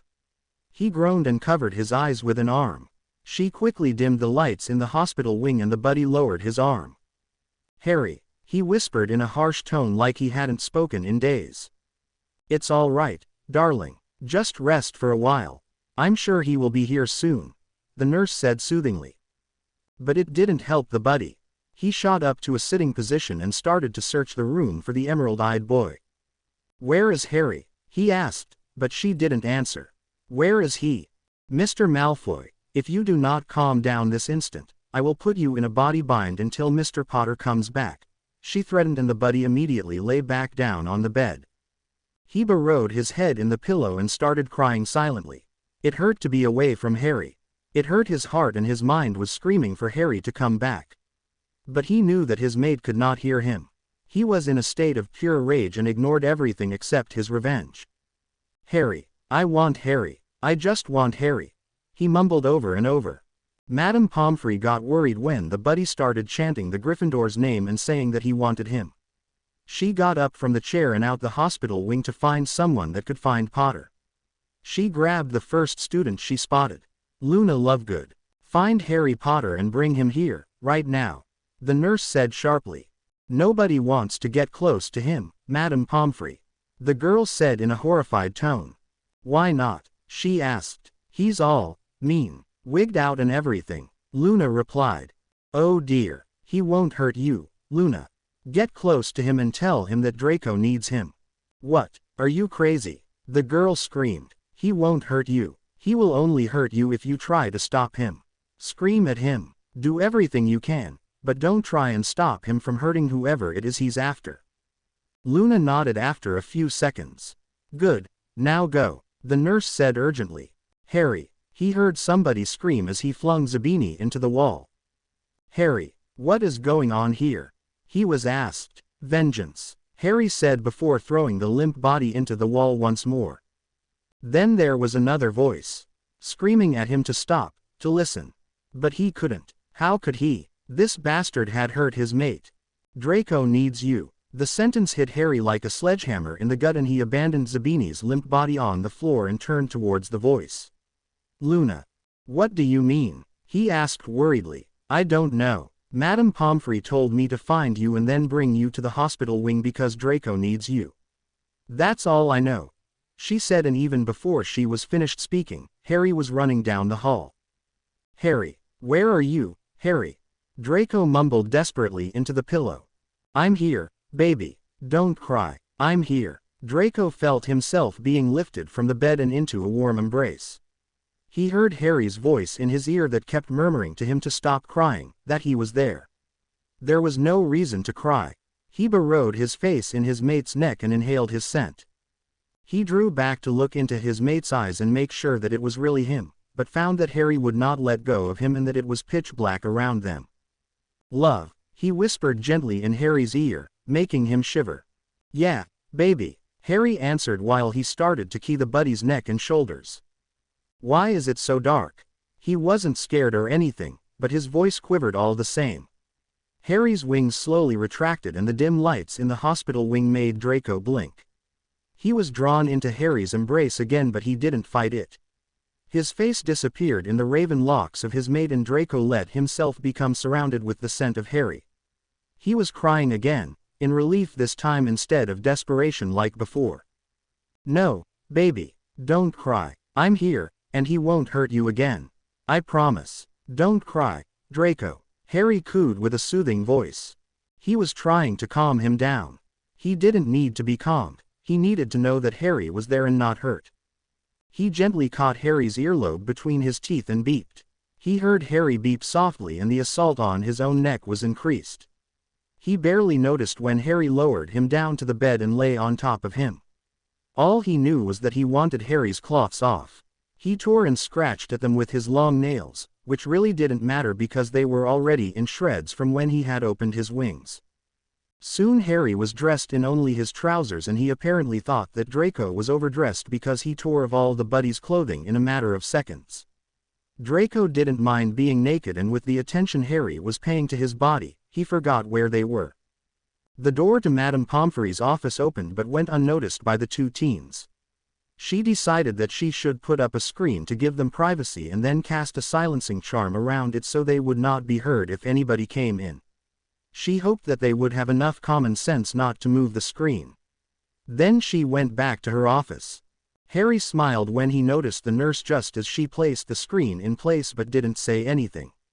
He didn't want to ruin the mood and Draco felt so good underneath him. Harry keyed his way down the buddy boy's chest and teased his nipples. This drove the buddy wild with desire and Harry knew this, and he took advantage of it whenever he could. Another thing that drove Draco wild was Harry's mouth on his cock, or rather the teasing Harry did before he put it there. It made Draco whine and beep under Harry. Hush, dragon, Harry whispered in the buddy's ear. I am not shutting up until you have made me come. The buddy grunted. Harry smiled and keyed Draco, but he didn't respond. He had his lips tightly shut and eyes closed. But the wrinkle on his forehead and the sounds he made in his throat told Harry that he was close. Harry nudged Draco's lips with his nose a few times before the buddy gave in and keyed it gently. But when Harry moved his lips to key him, he closed his mouth again, refusing to respond to any of Harry's keys. Harry then ran his tongue over the buddy's soft lips while he searched for that spot on Draco's inner thighs that always made him gasp, with his fingers. When he found it and Draco opened his mouth in a small gasp, he coaxed his tongue inside the buddy's mouth. Draco then gave up. He responded to the key with as much passion as Harry. And he was rewarded by a gasped-out spell and then a slick finger by his entrance. Oh, Harry. Draco beeped and clung to Harry's arms in desperation. Shish, my sweet. Harry soothed him with his voice and keys. Draco moved his hips to make Harry insert another finger, but Harry was, as always, painfully slow.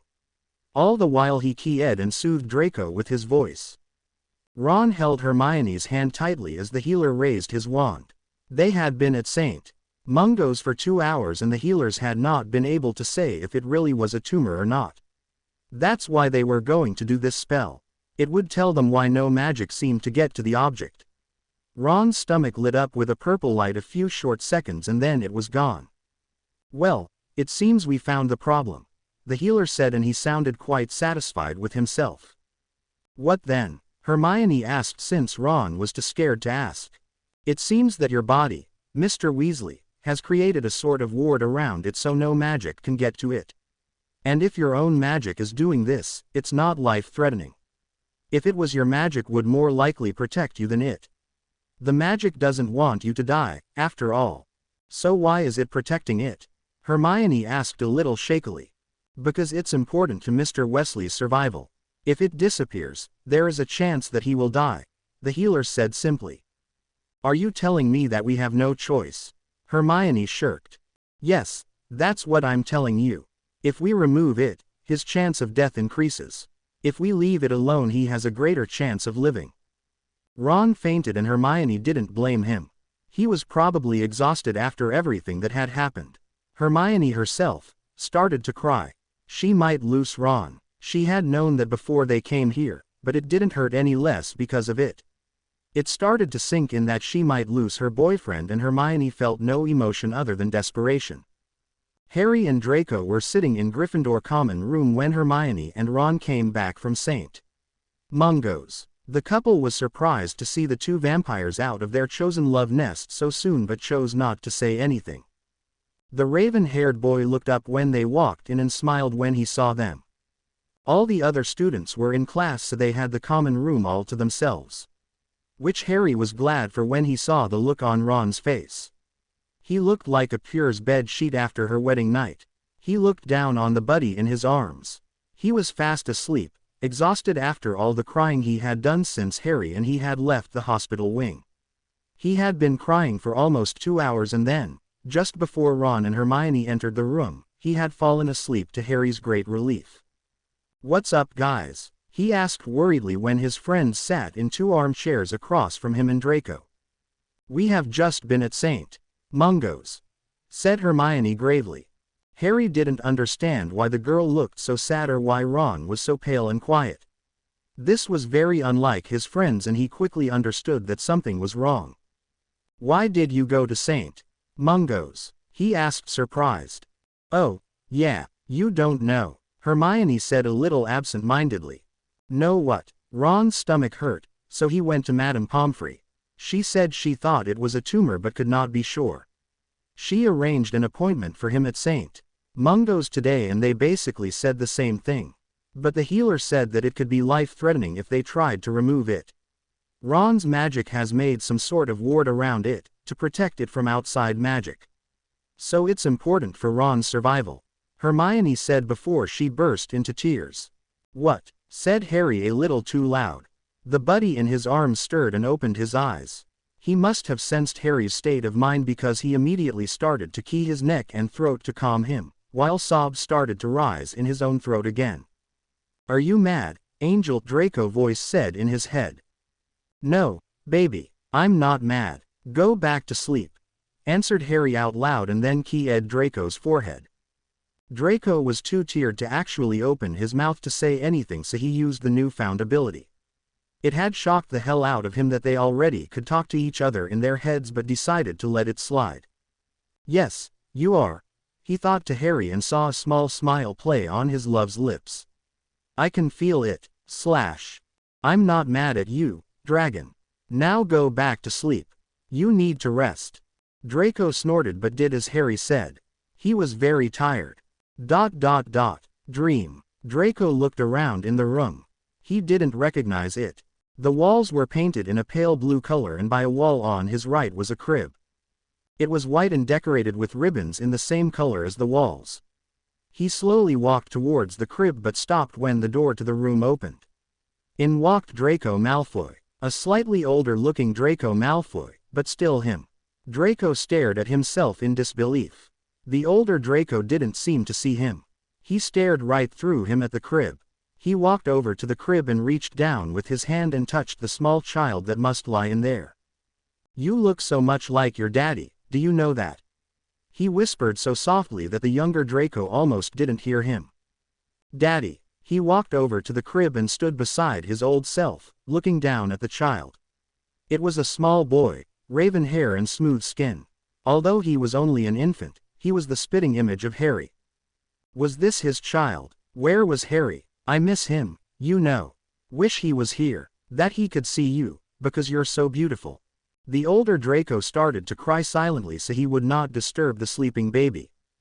Miss him. Wish. Where was he? But before he could find out more, the room started to fade around him. End dream. What do you mean? Life-threatening? Harry asked quietly so he would not disturb the beautiful creature in his arms. It's too dangerous to remove it. He could die, Hermione said. Well, I got that. They couldn't say anything more. Harry asked and Ron shook his head in response. Harry silently cursed fate for doing this to his friends. They deserved to be happy. They had helped him through all his years of Hogwarts even though they didn't have to. They were true friends and now Harry might lose one of them. Hermione might lose her one and only love, and with that, her chance of being happy. Harry was pulled out of his thoughts by wetness on his neck. He looked down at Draco and saw he was crying. He wondered if he was awake and had heard all that they had said, but then the buddy let out a quivering sigh and settled deeper in Harry's arms. His arms around Harry's chest tightened like he was afraid that he would disappear and never come back if he didn't hold on tight enough. Come on, love, Harry whispered in the buddy's ear. Draco responded by snuggling his nose in Harry's neck till Harry was positive he could not breathe. Harry caressed Draco's cheek and the buddy leaned into the touch but didn't wake. That he was dreaming was obvious. His eyes were moving like crazy behind his eyelids and tears were still creeping down his cheeks. Harry didn't know what he should do, let Draco sleep or try and wake him. It was quite clear that the buddy vampire in his arms didn't want to wake up, but Harry needed to know why he was crying. Draco, wake up, he whispered, totally ignoring Hermione and Ron in favor of his mate. Come on, baby, you need to wake up. Draco made a protesting noise in his throat and Harry knew he was almost awake. He gently bit the buddy boy's earlobe and then licked it, but Draco refused to open his eyes. Come on, dragon, open your eyes, you know I love them, he whispered while nudging Draco's cheek with his nose. Draco opened his eyes slowly and met Harry's emerald eyes and smiled. He had almost thought the dream was real, that Harry had left him. But that wouldn't have made any sense. He had no child, he wasn't even pregnant. Then a thought struck him and the buddy froze in his mate's arms. What is it, love? Harry asked concerned when Draco froze like that. It's nothing. The buddy said with a weak smile that he knew the raven-haired vampire wouldn't buy, but it was enough for the moment. Harry bent his head and keyed away all the buddy's worries. He didn't have to cry. He would never leave him, would always protect him against everything, and most important, he loved him. Draco responded to his kiss and when Harry tried to pull away he tightened the hold he had on the raven locks. Me, he whispered and Harry did as he was told. He keyed him with all the love he had in his heart. Draco responded like he was a starving man that gotten his first meal in days. Harry quickly realized that they had to stop soon, or move back to the room of requirement. When Draco's hands started to move from his hair to his chest and stomach, he slowly drew away from his love, looked down on him. His head was resting on Harry's shoulder, his eyes were closed but Harry knew they had darkened with desire. One of the pale hands that had been in his hair a moment ago was now sneaking inside his shirt and the other was dangerously close to his belt. Harry glanced over at Hermione and Ron that had watched the whole thing. He smiled weakly at them and they nodded. They understood. Harry's hands didn't do anything to stop Draco's. He cradled the buddy's face in his hands and made him look him in the eye. He smiled to soothe the panicked look in his mate's eyes. You have to stop, dragon. If you don't want to get ed in Gryffindor Tower. Harry said softly and made Draco blush. Up in her dorm, Ginny put the glamour in place over her left arm before she went down to the common room. There she saw Harry and Draco in a chair. She was about to walk over to them when Hermione and Ron appeared by the door. She then withdrew into the shadows to listen to what was said amongst the friends. She watched as Hermione and Ron reveled where they had been and why. Ginny had to put her hand over her mouth to stop the gasp quiet enough for the four by the fire not to notice it. When Draco started to cry and Harry had problems with waking him up, Ginny immediately knew why. Well, isn't that interesting? She thought and a wicked smile started to creep on her face. He will want to know that. She made her way back up the stairs and didn't even notice that she passed Susan Bones at the foot of the stairs. She had probably been with the Pottle twins again. Half of Hogwarts knew they were lovers. All Ginny could think of was how pleased he would be with her. This information was something that could prove to be very valuable. Very valuable indeed. Draco and Harry were lying on Harry's bed in Gryffindor Tower. Draco was snuggled into Harry's side and the brunette was slowly caressing his mate's back. He was thinking and was grateful that Draco was asleep so he could not hear his thoughts. He had to protect Draco at all costs, even if that meant breaking the buddy's heart. Harry knew that if things got too bad at Hogwarts, then the Order would place him somewhere else to protect him, and at the same time, they would get the attention focused away from the school to keep the students safe. Keep Draco safe. If things ever got that bad, then Harry had to leave in order to protect his love, and it would probably kill them both. Therefore, Harry prayed it would never get that bad. He held on to the buddy tighter and keyed the top of his head. He felt the buddy stir in his arms. Draco seemed to tighten his hold as he became more aware of his surroundings. Like he was scared that Harry one day would disappear. Harry keyed his lips to calm him and Draco started to slip back into sleep. "Don't you ever think like that again," Harry heard a sleepy voice in his head say. He knew it was Draco and that he had caught some of the thoughts that Harry had been thinking just then. Given the reaction Draco had shown, he had caught one of the ones where he had thought of leaving him. Harry let his fingers trail through the buddy silky hair of his lover and keyed his forehead lightly. He wanted to wake up the buddy and make love to him all night long. Of course, the buddy would rip his throat out if he did. Draco did not like to be woken up in the middle of the night. It made him grumpy. Harry became restless and decided to go down to the common room and sit in front of the fire for a while. Maybe Dobby would come and pay him a visit. When Draco woke up 2 hours after Harry left the bed, he panicked. He thought his dream had come true and that Harry had left him. He had dreamed again just now, but had been a pleasant dream. He had been on a couch with Harry over him. He had been keyed and touched by Harry's clever hands and lips. His tongue had done things Draco didn't think were legal. The buddy had reluctantly woken up and found no Harry by his side. He panicked and raced out of the bed and down the stairs to find his lost mate. Turns out, he wasn't as lost as Draco had thought. He was sitting by the fire in the common room. He was staring into the fire, not taking his eyes off the flames until Draco slipped onto his lap. Then he curled his arms around his lover and held him close. Draco, whose panic had started to die down, put his arms around Harry's neck and laid his head on the raven-haired boy's shoulder and fell asleep again. Harry smiled down at his lover's sleeping face and rearranged him so he could carry him back to bed. It was 3 in the morning and Harry needed the 3 hours of sleep that he still could get. As Harry carried Draco up to bed, a hooded figure stood by the stairs to the girls' dorms and waited for them to close the door. She was supposed to meet her lord an hour ago. He was not a patient man, she knew this. But that Harry had been in the common room, which was something she could not have foreseen. The fact that Draco seemed to cling to Harry like he was a lifeline would actually please her lord. A plan could be devised from that. Maybe kidnapping the buddy slut so the savior of the wizarding world commits suicide. Or the other way around, kidnap the savior and the buddy commits suicide, taking the child with him. The girl smiled, walking out of the common room and leaving the school so she could apparate to her lord's manor. Half an hour later she was standing in front of him again. The snake-faced thing was sitting on his throne with Nagini curled around his neck. He didn't look at the girl while she crawled over to him and keyed his robes.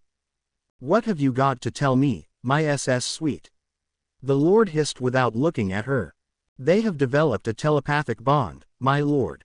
And young Mr. Malfoy has taken to staying close to Potter. Like he's afraid to lose him, my lord," the girl said with bowed head.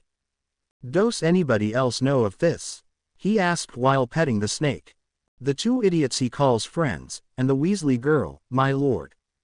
The Dark Lord hissed in anger at the answer. He threw a cruciatous curse at her but lifted it after a half a minute. She could after all not help that they knew. ... Dream. Draco was flying on his broom.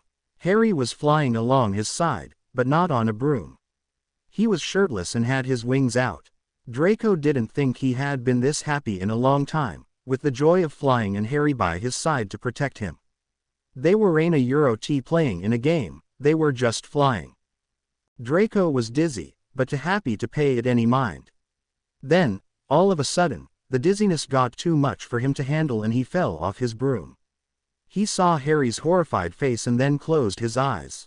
Just before he slipped into unconsciousness, he felt Harry's strong arms enfold him and he knew he was safe. End dream. Harry was jolted awake when he felt Draco twitch in his sleep. When he was sure that nothing was wrong with his mate, he put his head down on the pillow again. When he looked down at the buddy in his arms, he saw a small smile play on his lips. He couldn't help but key those pink lips. To his surprise, Draco responded to it and his pale hands twined in his hair. A snog session quickly began.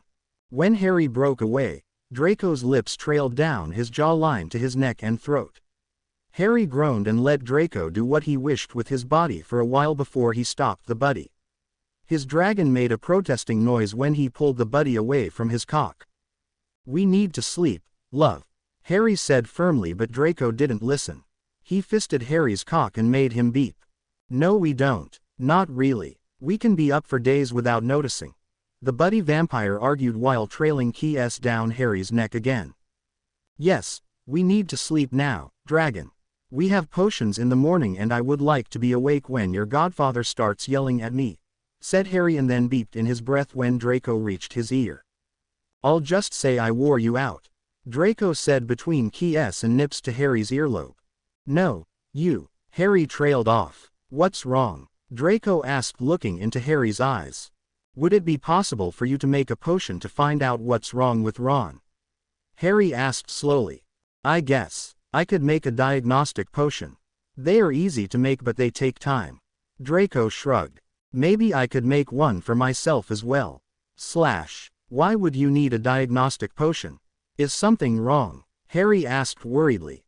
"No, nothing's wrong." Draco smiled gently at him. Ginny looked up at her lover as he got dressed for classes that morning. She loved looking at him with or without clothing. Others may say he was a greasy git, and he really could be a git sometimes, but he was not greasy. He would have her brother in his first class. Honestly, she couldn't understand why he still took potions. He wasn't any good, and the only reason that Severus had not killed him yet was because he had promised her he wouldn't. "Sev, come back to bed," she whined and her lover turned to her. She made quite interesting picture lying on the bed. She was lying on her side facing him, her hair tousled from sleep and the thin white sheet they slept under was draped enticingly over her right thigh. She smiled at him as he walked over to her. He ate her thigh and then her lips. "I have class, beautiful. Your brother's class, but you're more than welcome to stay right where you are and wait for me. You don't have any classes until lunch, right?" he said before keying her again and then walking over to the door. "Do you seriously think I will be here when you get back? What if you bring another student? It has been known to happen," said Ginny slyly. "Then don't stay, love. I will see you at luncheon tonight." When Ginny didn't answer, Severus turned around and found that she was standing right behind him, totally nude, with her arms crossed over her chest and she was glaring at him. Severus made a quick decision in his head. Breakfast in the Great Hall with the old fool Dumbledore and the other teachers, or Ginny Weasley, the girl he loved, nude on his bed. Tough decision. Not. He grabbed the red-headed girl by the waist and then threw her over his shoulder like a sack of potatoes and carried her back to bed. She screamed and hit him with feet and hands but he ignored them. She was thrown on the bed and before she knew it, he was over her. To keep a little of her Gryffindor dignity, she continued to hit him and tell him to get off but the protests were weak and he knew she didn't mean them. They had played this game before. Suddenly, the door to the room was thrown open and both Ginny and Severus turned to see who it was. "What the F*** are you doing?" Ginny and the potions master whipped their heads around to see who dared to interrupt their time together. Ginny froze in her lover's arms when she saw the buddy. Wasn't he supposed to be, well, not there? Ginny wasn't sure just where Lucius Malfoy was supposed to be, but he sure as hell wasn't supposed to be in the Hogwarts dungeons. Her black-haired lover didn't seem to care though. He buried his face in her neck and keyed it, till she relaxed again. She tangled her fingers in his hair to keep him in place as he moved over her neck. "Go away, Lucius. I'm busy," Severus grumbled from the redhead's neck. Lucius on the other hand didn't plan on going anywhere. He wanted answers, and he wanted them now, damn it. The greasy bastard, that was currently having say with a girl that was more than half his age, had gotten him to leave his hideout because he had new information on how his son was doing. And of course, he didn't want to tell him in a letter. Had to tell him in person, didn't he? "I can see that you're busy, Severus. But as I recall, you sent me a letter saying something in the lines with, 'Come quick, have news of Draco. I left my hideout and a perfectly comfortable bed of my own, thank you very much, because you sent that letter. Now, you are going to tell me the information that you were refusing to. I will go away and leave you and your—" Here he paused and got a disgusted look on his face. "Mistress alone to f*** each other's brains out." All through this Lucius' voice remained calm, and as he spoke he sat down in a chair near the door. Severus, whose hands were now on Ginny's thighs, sighed in defeat and sat up. Lucius' eyes were a little too keen on looking at the panting redhead's body that was exposed to him. Before he had sat up, Severus hid it with his black robes. Now he took the sheet and drew it up to her shoulders and then turned to the buddy in the chair. "Well, it seems your son has found his mate," Severus said a little too nonchalant. "Yes, and that's a good thing," the older Malfoy said. "Yes, there is also a big chance that you are getting a grandchild, but you are not going to like his choice of mate," Severus warned. "Oh, and why is that? As long as it's not a Hufflepuff or Harry Potter, then I'm happy," Lucius said with a smile that clearly said he didn't think there was any chance his son would choose either as a mate. Ginny sat up on the bed while the two men were busy talking and wrapped her arms around her lover from behind. She took his earlobe between her teeth and Severus gasped. "Leave him alone, woman," the buddy said sharply, but the two on the bed didn't pay him any mind. "Gin, we really need to talk," Severus said after a few moments of her delicious torment. Ginny sighed and drew away from him. She wrapped the sheet around her body and left the room in favor of the common room and small kitchen the potions master had. She got a glass of orange juice from the kitchen and then sat down in one of the sofas in front of the big fireplace. She had Barley sat herself down and adjusted the sheet to cover all of her, before another buddy walked into the potion master's private chambers. She ducked her head and hoped he wouldn't notice her, but of course he did. "What are you doing here, Weasley?" Draco asked curiously. Ginny didn't answer. A loud noise from the room cut her off just as she opened her mouth. "What, father is here?" Draco asked a bit anxiously. "Yes, he interrupted us," Ginny muttered. "Interrupted? As in?" Draco sounded angry at first but then just sounded small. Ginny smiled weakly up at him and took a small sip from the glass. But before they could say anything more, the older of the Malfoys came storming out from the room and immediately pushed his son against the wall in pure fury. He could do little more than growl at his son, and all Severus' efforts to get him away from the young man were in vain. "Lucius, if you harm him you will not only have Potter after you, but the whole Weasley clan, I can assure you. You will not survive the week," Severus screamed at the other man. Lucius let go of his son and stepped away a few seconds before Harry came through the door. He didn't seem to notice the others in the room. He took his mate in his arms and tried to comfort his buddy love. It didn't escape his notice that Draco was gasping for breath and that he was clinging to him like a lifeline. "You all right, love?" he asked concerned. "Yeah, I'm fine. Just need to catch my breath for a minute." The buddy tried to smile at raven-haired vampire above him but failed miserably. Harry bent down and keyed him before turning his attention to the others. He saw Ginny on the couch with Severus Snape's arms wrapped firmly around her, and Lucius Malfoy in an armchair not far from them. He already knew that Ginny and Snape had not touched his mate by the fact that they had not his smell on them. Lucius on the other hand. Draco tried to stop him when he moved towards the older buddy with fury clearly written on his face. But he couldn't hold him for long. Harry was the stronger one of them, being the dominant and all. "Harry, please," Harry turned to his mate when he heard his plea in his head. Leave him alone. He was just upset. Harry saw the pleading look in his eyes and was unable to deny his mate what he asked for. He went back to the buddy on the floor when Draco reached out his hand. He took it and helped the buddy to his feet before he lifted him off the floor. He ignored the protests his mate made both in and outside his head, and started to walk out of the room. Potter, Severus barked. Harry turned to him. There was a reason for Draco's visit here. He pointed out calmly. Yes, and he can come back later. Harry said just as calm. When he nodded towards Lucius, is not here. No, Harry, this can't wait. The buddy whispered in his ear. Let me down. Once again Harry did as Draco requested and put him down on the ground again. Draco immediately made his way over to the couch to talk to the potion's master. Harry wouldn't let go of his hand though. Professor, I need some ingredients and I wonder if you have a potion in stock. The buddy said in a low voice so his father would not hear.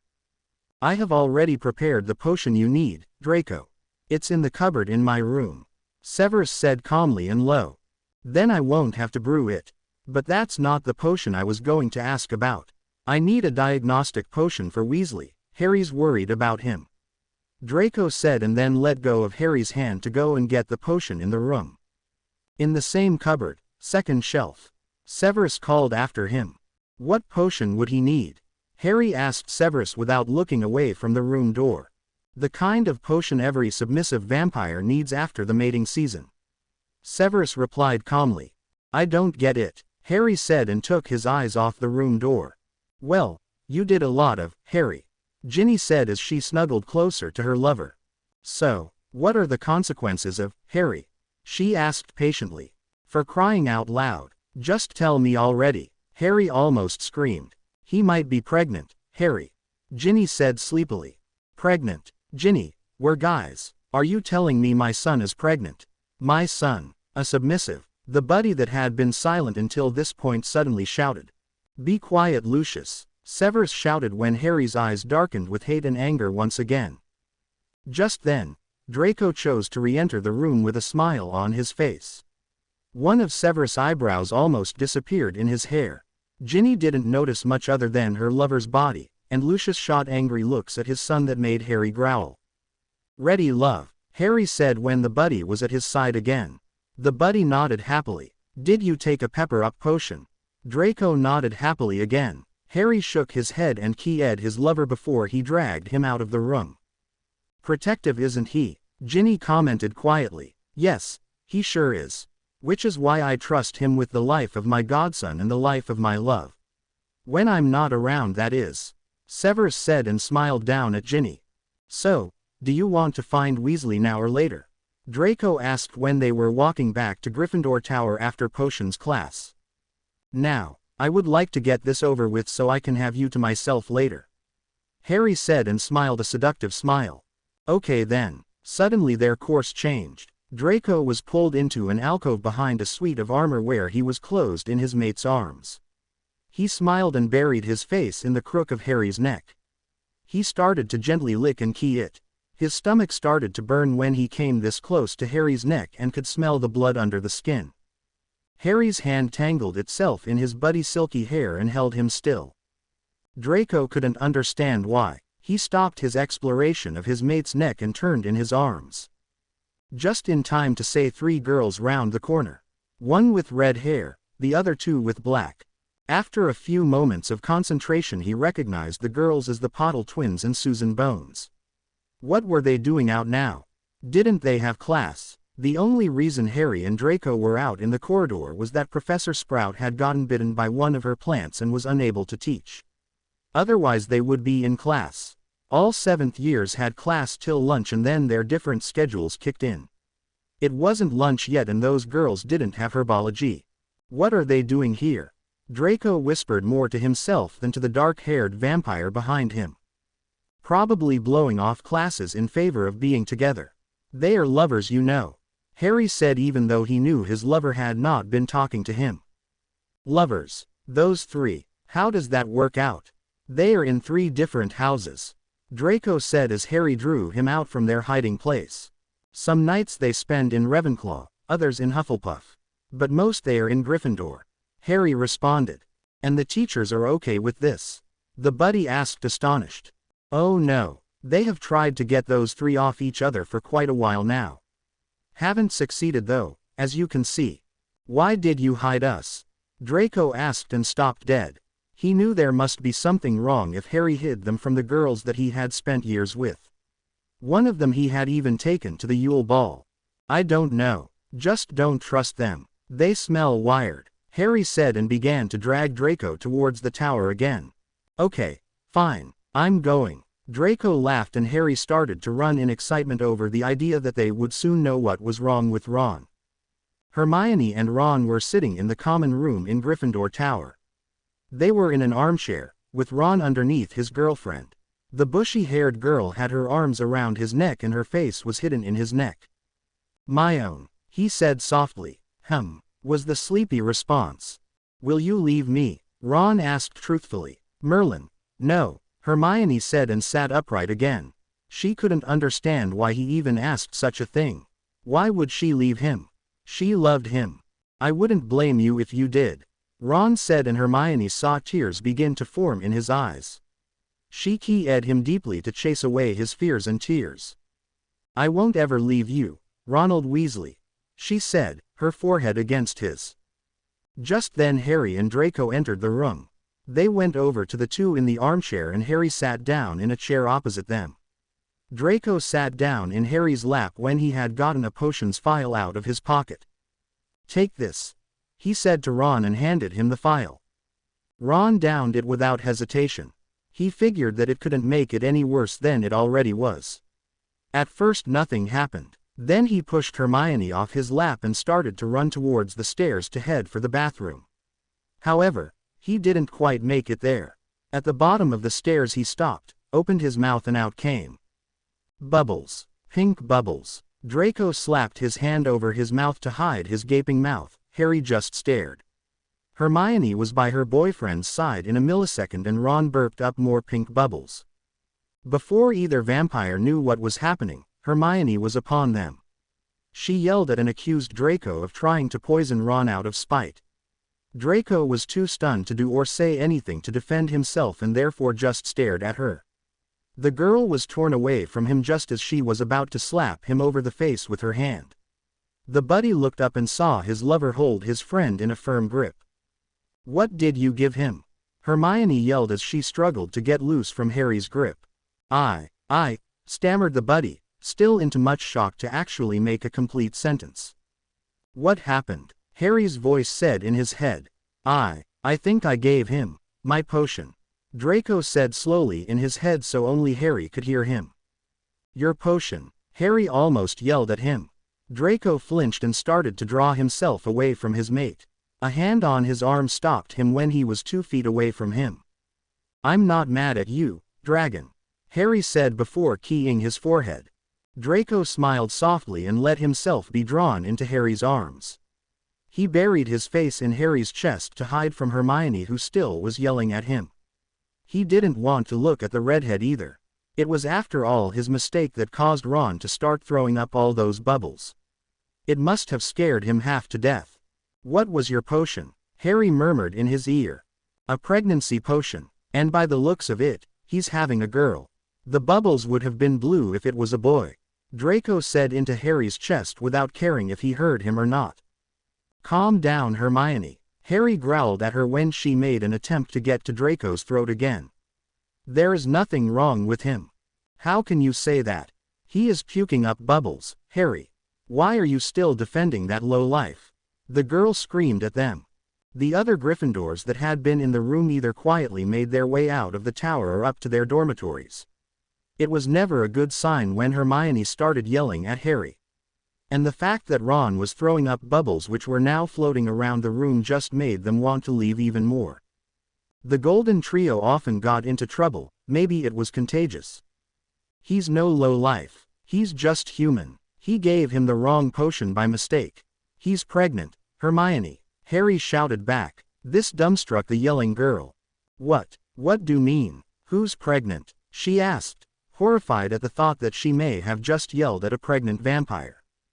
Ron, Harry said and pointed over at the redhead who now had gotten control of the bubbles and was watching the bubbles at the ceiling explode with small pops. Hermione turned her angry gaze to her lover. How could he? How could he be unfaithful to her? And with a man? Why, hadn't they had it good? Weren't they in love? Hermione could feel the tears start to fall down her face when she calmly walked over to Ron. He looked up at her when she sank down to her knees by his side. He thought she was going to be calm about it, like she always was. God, was he wrong? It came as a surprise when she started to pound on him. He was too surprised to stop her. He didn't understand why she was hitting him. How could you, Ronald Weasley? How could you do this to me? Is this how you reward my love for you? By cheating on me, she yelled as she kept pounding on his chest, shoulders, arms, anywhere she could reach but kept away from his stomach. No matter how angry she was not going to hurt an innocent child. Harry was once again forced to pull Hermione away from an innocent person before she made any real damage. Who is he? Yelled Hermione as Harry pulled her into his strong arms again and held her tight. No one. He has not been sleeping with anybody but you, Hermione. The raven-haired vampire shouted to be heard over her screams. He's pregnant, Harry. How else can he have gotten pregnant if he didn't sleep with a guy? Asked Hermione angrily. I don't know, but I have not smelled anybody else on him but you, and the fact that he's having a girl makes it impossible for him to have gotten pregnant by a man. Harry explained calmly. What are you talking about? It's not impossible for you and Draco to have a girl. Why would it be that for Ron and someone other wizard? Asked Hermione, now back to her matter-of-factly self. It works differently for us. You have to explain exactly how Draco can get pregnant by me, anyway. I mean, a wizard has to drink a potion. 2 wizards, only male chromosomes, right? Only possible to get a boy. Oh yeah, didn't think about that, but how then? He hasn't taken any potion, and if he hasn't slept with a man? I don't know. Sev could probably figure it out though. We'll go down there as soon as both of our lovers have recovered from the shock of your temper, said Harry gently, nodding in Ron's direction. Hermione got the hint and went back over to the still surprised redhead. Harry drew Draco back into his arms and held him while the buddy just basked in his scented presence. An hour later, when Ron had recovered his ability to speak, they were going down to the dungeons once again. The buddy that Harry held firmly by the hand didn't seem to be willing to go back down there. Harry couldn't blame him after what Lucius did to him, but still kept pulling along until they reached the stair that led down to the dungeons. Draco stopped in the doorway and refused to go any further. I don't want to go, Harry, he whined when Harry turned to him. I wanna go flying. Let's go flying. He suddenly sounded enthusiastic and started pulling Harry towards the big oak doors. Baby, it's cold outside. Harry laughed but let Draco pull him along. He cast a look over his shoulder and saw that his 2 friends had disappeared down to the dungeons without them. So he let Draco drag him outside. They really weren't bothered by the cold. They felt it, even got cold sometimes, but they weren't bothered by it. They went down to the broom shed by the Quidditch pitch to get their brooms. When Draco noticed that Harry didn't get his firebolt, he looked at him like he had gone mental. You aren't flying with me? The buddy asked fearfully. What if his dream came true? What if he fell of his broom and Harry wasn't there to catch him? Harry seemed to hear his thoughts and smiled at him. I'm going to stretch my wings a little, baby, he said calmingly while he started to unbutton his shirt. Draco relaxed and smiled back at his mate. He took his Nimbus 2001 and then started to help Harry take his shirt off. When it was off, Harry immediately closed his wings around Draco and keyed him. I love you, Draco said before he broke free of Harry's protective embrace and flew up in the air on his broom. Harry wasn't far behind. I love you too, Harry said as he flew by him. Draco smiled. Harry flew in a circle around the buddy vampire on the broom, who followed his every move with his eyes like he was afraid that he would disappear if he didn't. Harry tried to reassure his mate with a smile and a stolen key as he flew by right in front of Draco's face, never really leaving the buddy's side. He could feel his worry and wanted to gather up the other boy in his arms and calm him. He gazed around the school grounds every other second to make sure that it was just Draco's imagination acting up and that there was no real threat. He never saw anything. It was when Harry did one of these searches that Draco felt the dizziness begin. He thought it was because he was too high up, so he dropped down a few feet, but it didn't go away. He swayed, almost falling off the broom, but managed to recover before Harry returned his gaze to him. They played in the air for almost 2 hours, racing, twisting up in the air, laughing until their eyes were filled with tears, before it happened. Draco had gotten more and more dizzy while they played, but ignored it in favor of playing with his mate. Then, 2 hours later, it got too much for him and he fell off his broom. Harry was frozen when Draco fell. Suddenly realization dawned upon him and he shot off like a rocket after his mate. It felt like an eternity before he reached the falling buddy, and the only thing Harry could think about was holding him in his arms again, unharmed. He saw Draco's closed eyes and limp body falling, like he was asleep. He caught his mate when the ground wasn't more than 10 feet away from him. As he shot up in the air again, he felt the tips of his wings touch the ground, as proof of how close the buddy had been to crashing into it. Draco felt the arms of his mate close around him and he knew he was safe again. Just like in his dream. He had never doubted that the dream was going to come true. On some level of his mind he had always known. It had never happened to him before, being able to see the future in his dreams, and he didn't know where it had come from, but now he had it. It could be a side effect to the bond he and Harry now shared, or it could be the child he might be carrying. Right now Draco didn't care. He was safe and warm in his mate's arms. That was all that mattered. He smiled and snuggled deeper into Harry's embrace. Ron and Hermione went down to the dungeons without Harry and Draco. Harry had said that Snape might be able to explain why Ron was pregnant, and the two trusted him to be right. They also hoped that Snape could do something about it. They really didn't know what.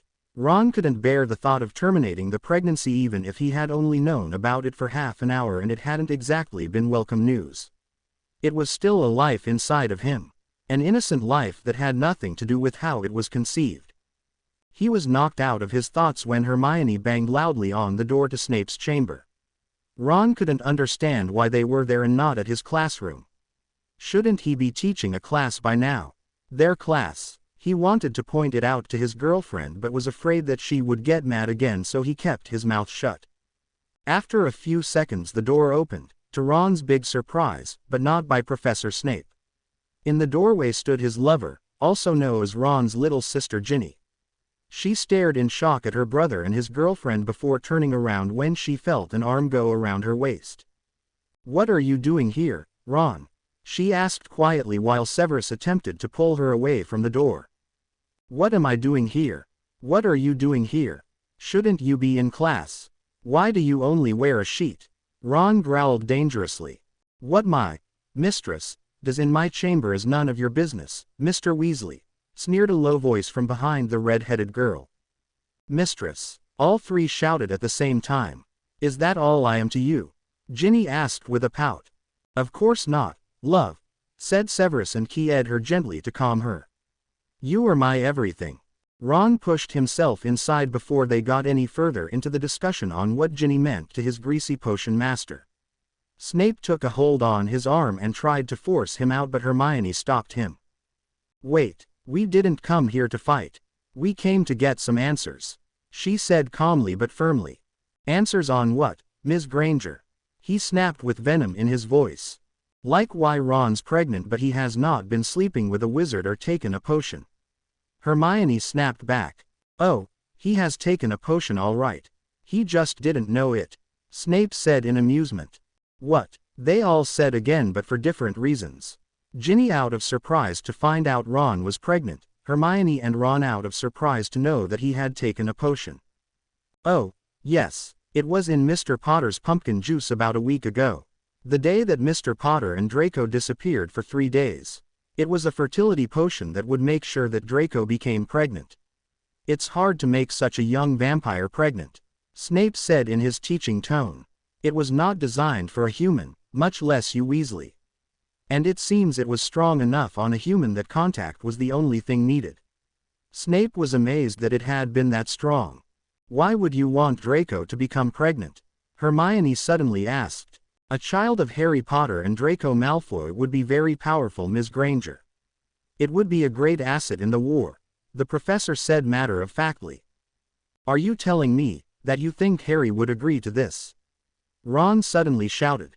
No, Snape said bluntly. That is why Dumbledore has a family of powerful wizards in West Midlands that is waiting for it. His voice held sadness that the three teenagers didn't think he had in him. He would take the child away from two vampires? Hermione asked, not believing what she was hearing. Yes, he planned on telling them that it was stillborn, dead at birth. It's not uncommon with vampires, Snape said a bit too calmly. And you're okay with this? Ginny almost shouted. Snape had walked over to a bookshelf and now he threw the books off the shelf that was at chest height to him.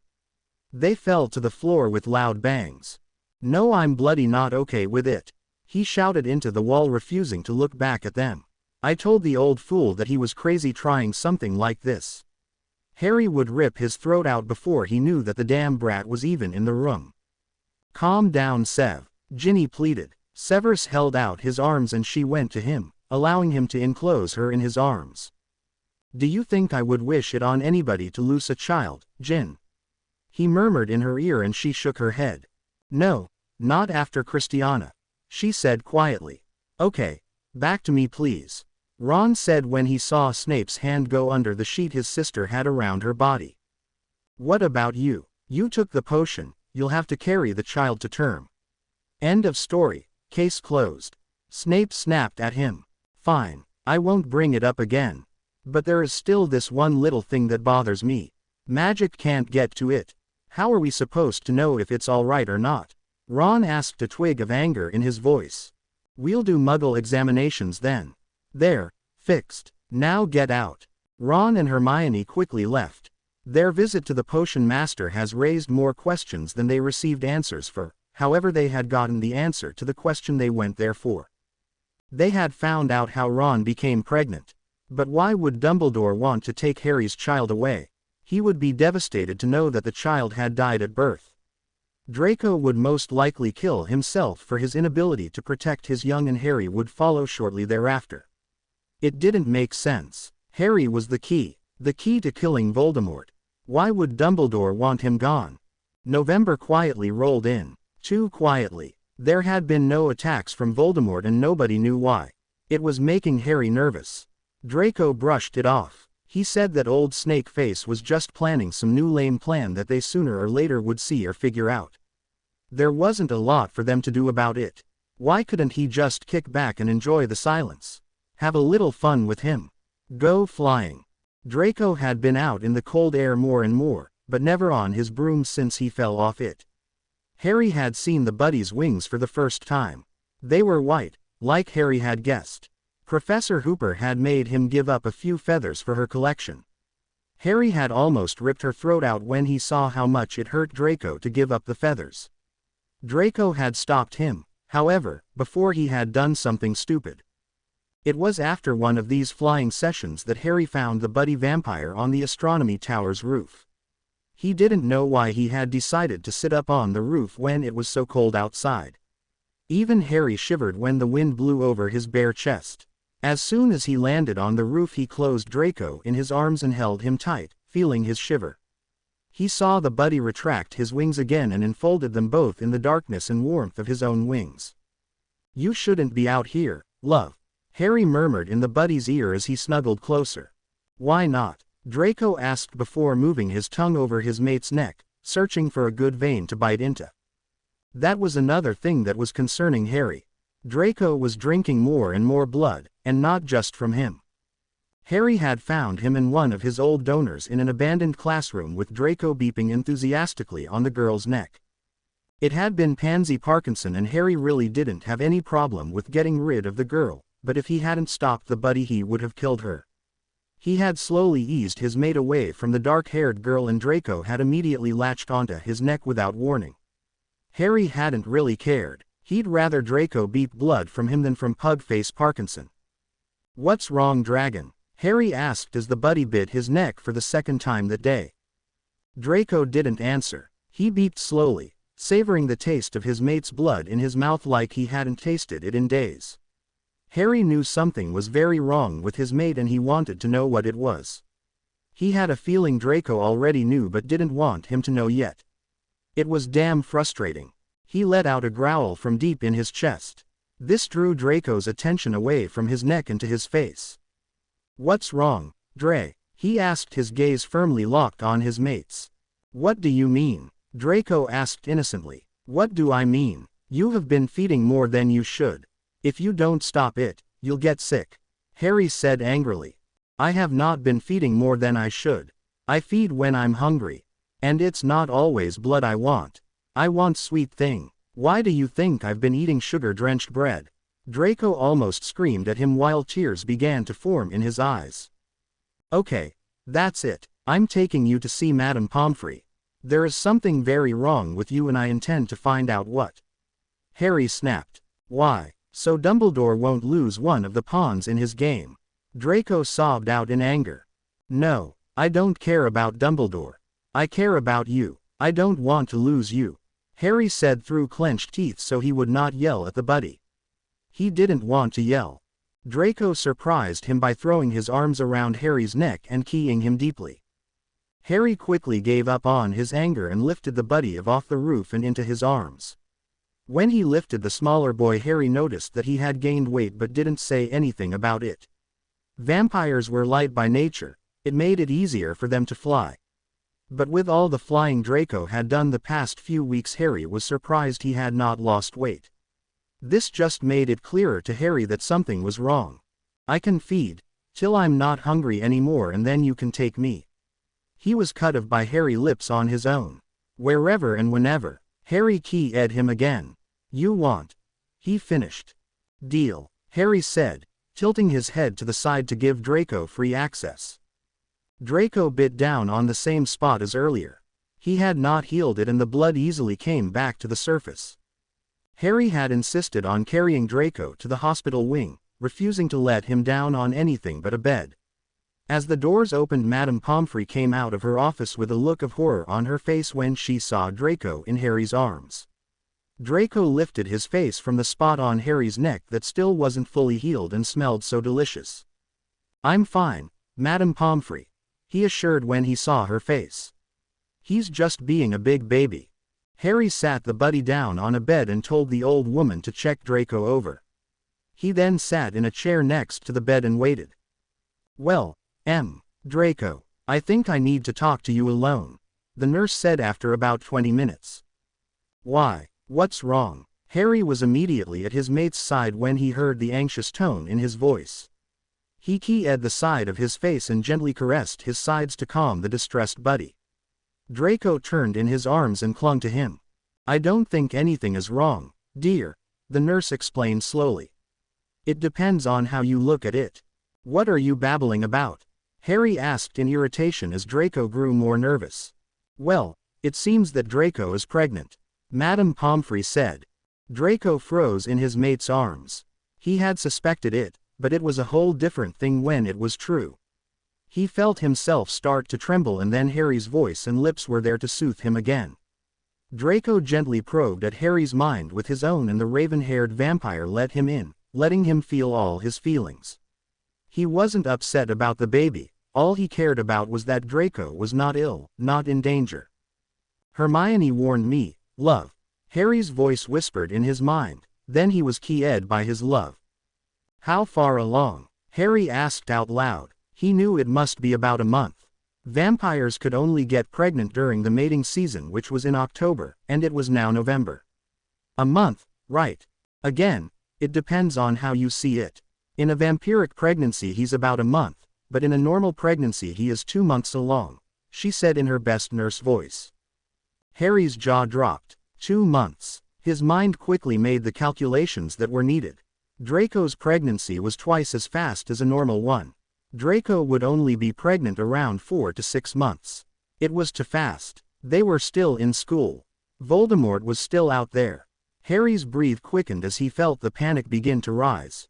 Then Draco made his presence known once again. He caressed Harry's cheeks, keyed his lips and neck to calm him. "Let's go back to the tower, okay?" Draco whispered in his ear before he gently bit the earlobe. Yeah, Harry agreed. He picked up the buddy again and left of the ward. Draco had been sleeping in the tower together with Harry since they mated, much to the other Gryffindors' anger. Officially, Draco still lived in the Slytherin dorms, but no one really said anything to prevent Draco from sleeping with Harry. Pansy had fussed a little, Blaze had exploded, but Harry had growled warningly at him and he had left it alone. Crabbe and Goyle were too dumb to understand much of what happened around them. And those were the ones that Draco cared about, though Harry could not understand why.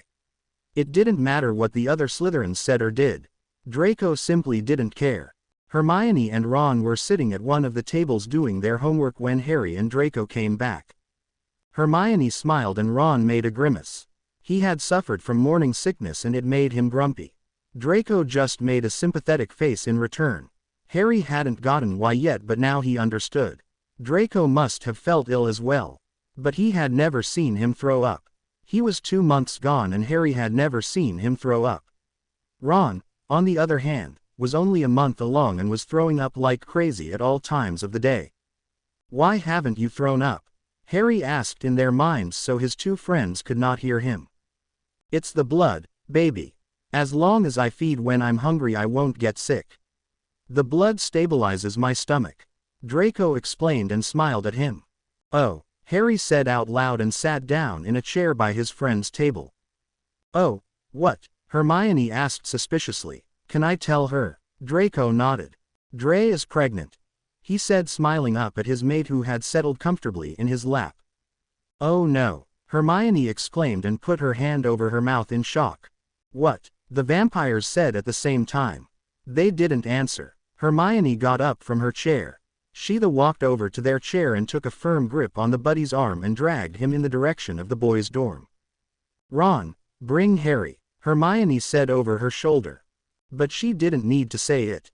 Harry knew Hermione would never harm his mate, but he was pregnant and Harry didn't want anything to happen to the child. His instincts told him to be more protective of Draco than before so nothing would happen.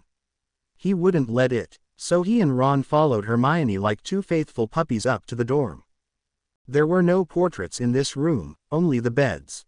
Hermione locked the door and put up several silencing and privacy charms when they were all in the room. Draco looked anxious and went back to Harry as soon as the girl let go of his arm. He felt safe in Harry's arms, like nothing could harm him as long as his mate was there. Harry, you have to take Draco out of here, Hermione said, the grief evident in her voice. What? Why? Harry asked and unconsciously held Draco tighter to him. When we were down at Snape's to ask about my pregnancy, we got a little sidetracked, Ron said from where he sat on his bed. Just tell us already. I have had enough of people evading a subject that I want the answer to. Harry growled at Hermione. She gulped. You see, Harry, she began but was cut off by Ron. Dumbledore wants to take your child away, Harry. He's going to say that it was stillborn and then ship it of the West Midlands, he said bluntly. Harry's jaw dropped for the second time that hour. He just stared at his two friends before he realized that they were not joking. They seriously thought Dumbledore would take their child away. He felt Draco begin to tremble against his still bare torso and hugged him close. He wanted to shelter him from the outside world. He made his wings appear from his back again and closed them around himself and his mate. Hermione understood Harry's unwillingness to believe that Dumbledore would do something like this. She had not wanted to believe it at first either. But after a month of digesting it, it didn't seem so unbelievable. He was a manipulative fool after all. As Hermione went over to Ron, who held out his arms to her, she could hear her raven-haired friend cooing in his mate's ear to calm him. She could understand that Harry didn't want to believe that Dumbledore would do it. She really did, but they had to make him understand so he would take Draco away from Hogwarts. In order to keep Draco safe, he had to hide him. Neither Ron nor Hermione wanted to see the suffering this would bring to Harry, but losing a child would be worse. Losing a child was hard on anybody, but for a vampire, they would never survive it. Come on, love, calm down. I won't let anything happen to you. Or the child, Harry murmured in an effort to calm his distressed mate. He'll take it away. I'll never see it again. Draco cried softly into his shoulder. No, love, I won't let that happen. Harry reassured him, but Draco wouldn't calm down. I can't breathe, Harry. I can't breath, gasped Draco. And Harry panicked. Harry panicked when Draco said he couldn't breathe and screamed for Hermione. He could feel Draco's own panic, and it only added to his own. His instincts were telling him to protect his mate from whatever it was that was scaring him so much. But since it was losing his child, Harry couldn't do anything. Maybe Hermione could make him calm down. Harry, lower your wings or I can't do anything. He heard her yell and he did as she said, even though it went against his vampiric nature. Hermione drew Draco away from him slightly, just enough for her to turn him around. Then Harry drew him back against his chest. The buddy was gasping for breath by now. He looked like he was drowning and it scared Harry half to death. Okay, calm down, Draco, Hermione commanded. Deep breaths. Slowly Draco calmed and could breathe normally again. Harry drew him inside his wings once again, where Draco cried against his neck. It was like he had already lost the child. It was tearing Harry's heart out to hear him and not be able to do anything about it. Shish, dragon, I already told you I won't let him do it. We won't lose our child. I won't let it happen. He whispered in the buddy's ear, but he didn't stop crying. But it's Dumbledore. He can do anything he wants. Draco cried. And I'm a vampire, darling. I won't let him hurt you like that. He whispered against the soft skin behind Draco's ear. Draco keyed the side of his neck but kept crying. Harry decided that he would send Draco away as soon as possible to reassure his mate that Dumbledore would not get their child. But before that, he needed more information and he knew exactly who to ask. Ginny. Ginny turned around when she heard her name being called in the dungeons. The Slytherins mostly ignored her when she was down here. Her relationship with Severus Snape was a secret that everybody knew about. All the Slytherins anyways. But now it was Harry that was calling her name. She smiled at him. What's up? She asked with a smile. He smiled back. I need to talk to you. He answered, suddenly serious. Sure, but I'm late for my detention with Sev. If I don't show on time he'll freak. She sighed. That's okay. I need to talk to you both, actually. He smiled and followed her down the corridor to Severus' office. Ginny opened the door to the office and before she could say anything, she was swept off her feet and into her lover's arms. She was keyed until she forgot that Harry was there and snaked her arms around Severus and responded eagerly. Harry, who was still standing in the doorway, could smell their arousal. It smelled heavenly, almost as good as Draco smelled. But he needed to talk to them, so he cleared his throat. This drew Severus' attention away from the very willing girl in his arms. When he noticed Harry, he slowly released his love and glared at the raven-haired vampire. He needs to talk to us. Ginny murmured against his neck where she was trying to catch her breath. Severus just huffed and stepped away from her. What do you want, Harry? He asked in annoyance. I need you help, and I have a few questions. Harry answered, and when he said the last word he looked strangely at Ginny. Let's take the questions first, shall we? The professor said while he sat down in the chair behind the desk. Ginny hovered on her spot uncertainly. She wanted to go over to Severus but didn't think Harry would think it was appropriate. Her problem was solved when her lover held out his arms to her. She smiled and went over to him. He pulled her down in his lap and held her tightly. Well, first off, when did you get together? I didn't know until we came to get the potions, but I haven't actually thought about it. Severus and Ginny smiled at each other and then turned back to Harry. We got together about the same time as you and Draco, Ginny said, and that earned her a key from Severus. Yeah, okay, that would explain why I don't know it, I've been busy. Harry smirked. What about the glamour charm, Gin? Ginny froze in Severus' lap. How did Harry know about that? Not even Sev knew that. How could he know? What do you mean? She stammered and tried to look innocent. The glamour charm you have on your arm. Harry nodded in their direction to emphasize his point. What is he talking about, Ginny? Severus asked calmly, but she could feel that the arms around her tightened considerably. I don't. Don't lie, Severus growled. Ginny sighed. She realized she had to show them. Severus wouldn't blame her for not telling him, but Harry would not like it. She sighed again and drew up the sleeve of her robe and removed the glamour. The two men gasped in horror when they saw her left forearm. She looked down at it herself. The scars that crisscrossed her arm in a complicated pattern that had taken years to form. She bit her lip. "Why did you do this?" Severus finally asked softly. "When did you start is a better question," Harry said. His voice was slightly raised because he was upset. "My first year, your second," she said quietly. "Before or after the Chamber of Secrets?" He asked more softly. "After," she said and bit her lip again. "But why?" Severus asked again. "Guilt, I guess. It was after all my fault," she whispered. "No," Harry said firmly. "It wasn't. It was my fault and you very well know it. I was the one that made Lucius put the diary in your cauldron. If it wasn't for me, you would never been down there." Ginny smiled gently at them both. "Now, what was it you wanted help with?" she asked quickly, changing the subject. "Yes." Harry's voice was suddenly distant. "I have to get Draco out of here." The two behind the desk looked bewilderedly at each other before catching on to what he meant. Ginny's jaw dropped and Severus's eyes hardened. "He's pregnant," Severus stated, but formed it like a question which Harry nodded to.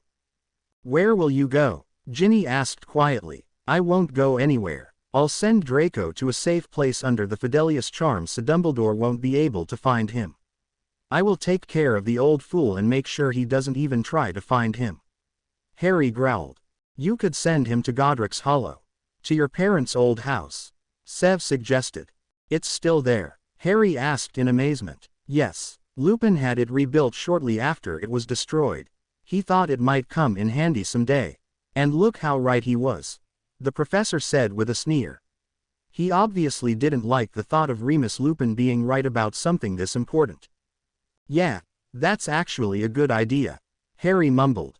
"Was there anything else?" Severus asked. "Yes. Could you guys ask around and try to find out why Dumbledore would want my baby and how badly he wants it? I know nobody wants to talk to me, Ron or Hermione. We are the Golden Trio. What one of us knows, all of us know," Harry said, and the other two nodded in understanding. "Sure, we'll help you," Severus said. Ginny squirmed in his lap and made him gasp. "Now go before I do something I might regret in front of you." Harry snickered but stood up from the chair he had been sitting on and left them in the office to shag like bunnies. "Good, bad, got all the answers you wanted?" Harry keyed Draco's soft lips and smiled when the buddy hummed in appreciation. He had been given a calming potion a short while after Harry had gone down to the dungeons. He had panicked again when Harry left him. Hermione had told Harry that Draco had accused him of first cheating on him and then leaving him for the tramp. Harry had laughed and keyed Draco's forehead. The buddy had been a bit groggy all evening, but Harry didn't mind. The potion was good for Draco. He needed to calm down. But now, he was coming to. And Harry couldn't help but smile at the constantly fluttering eyes of his mate as he tried to wake up. Suddenly those gray eyes were open wide and staring at him. "Hello, lovely," Harry murmured and keyed his lips again. "Hi, love," Draco responded sleepily. "Why did you panic?" Harry asked quietly. He knew, but he wanted Draco's version of it. Draco, on the other hand, didn't seem to want to talk about it. He closed his eyes and groaned. Harry smiled. To calm his mate, Harry slid down his body, pressing keys to his still-clothed body. He pushed up the buddy's school shirt and keyed his lower abdomen where their child rested. "I blame it on the hormones," Draco muttered without opening his eyes. "Blame anything you want, just tell me what happened," Harry said and keyed his stomach again. "I thought you left for good." "It's stupid, I know. But the dream," Draco began to blurt out, and he would have started to babble if Harry hadn't cut him off. "Dream? What dream? You never told me about any dream." Draco opened his eyes and looked up at him. Harry looked terrified at the thought that Draco had a dream about him leaving and not telling him about it. The buddy was too sleepy to care why and concentrated on comforting his mate. He buried his pale hands in his raven locks and started to gently massage his scalp soothingly. He closed his eyes again and seconds later he felt Harry's ear against the skin of his abdomen. He smiled gently. It meant that Harry wasn't angry with him for not telling him about the dreams. He knew he had to now, but that was all right. He wasn't mad, wasn't going to leave him, and that was all that mattered to him at the moment. "I can hear it," Harry suddenly said. At first Draco thought he had been thinking too loud again but frowned when he realized that this was not the case. Harry had heard something else that he could not hear. It scared him a little. "Hear what, Angel?" he asked, his voice trembling with suppressed fear. "The baby. I can hear its heartbeat," Harry said sadly. He didn't want this to end. He didn't want to send Draco away. But he had to. To protect his mate and his child, he had to give them up. The only thing that was left was telling Draco what they had to do. He keyed the soft skin of the slight bump that was his child before forcing himself to face his love. "You can hear it?" Draco asked in awe. His eyes were big and his mouth open in surprise. "Yes, love, I can." Harry smiled. "But listen, baby, we need to talk." "What is it?" the buddy asked worriedly. "Herm is right. I need to get you out of here, away from all the things that can harm you," Harry said while gently keying Draco's stomach, telling the child more than telling Draco. "Harm me?" Draco asked in disbelief. "Being away from you harms me. Why do you think they gave me that stupid potion?" "No, baby, don't do this," Harry begged when Draco's eyes started to water. "Will you send me away, Harry? Will you leave me?" Draco asked harshly. Harry closed his eyes and sat up on the bed. This hurt more than he wanted it to. He needed to explain to him why he was doing this. He would never agree to it if he didn't. "Draco, Dumbledore wants our child. Do you think I would put my own child on the line? Do you think I would let him hurt you that much when I can prevent it?" Harry asked just as harshly and silently begged his love to understand. "No, you wouldn't. You're Harry Bloody Potter. How could you? You have to save everybody else, even if it means your own life." Draco spat back, getting out of the bed and away from Harry as he spoke. "Yes, Dragon, I have to save everybody else. It's my destiny. I can't help it," Harry argued. Destiny. And you didn't let me finish." Draco snapped and turned towards the window on the other side of the room. "What were you going to say then?" Harry asked, frustrated. "Would you do anything you thought necessary? Sacrifice anything needed?" Draco rested his forehead against the cool surface of the window, his voice low, and the raven-haired vampire could hear the tears in it. "What do you mean?" Harry asked suspiciously. "Would you sacrifice the life of your mate and child?" Draco choked out. "No, that's why I'm doing this. You have to go away from here so I won't have to worry about you getting caught in the crossfire," Harry immediately said. "The bond is too new for us to be away from each other for long periods of time. The child only makes it worse. I'm too weak to take care of myself while I'm pregnant. Soon I won't be able to drink any other blood than yours. So you see, sending me away would mean my death." Draco started to cry. Seconds later he felt the strong and reassuring arms of his dark-haired mate close around him. Comfort him. He let his tears fall, not caring who walked in or the fact that he had been taught since childhood that Malfoys do not cry. He was hurting and wanted to get it out, so he cried. And Harry held him all the while, comforting him, whispering to him, keying him. Hour later Harry and Draco were still in Gryffindor Tower. Draco had stopped crying and was now lying on their bed with Harry's head on his stomach listening to their child's heartbeat. They would be too faint for a human ear to hear. It was even hard for Harry. It was beating so fast. 140 or 150 beats a minute. Harry started to count them but kept losing count when Draco made one of his soft noises. "You can't send me away, Angel. We'll both die if you do," Draco said softly as Harry lost count again at 93 beats.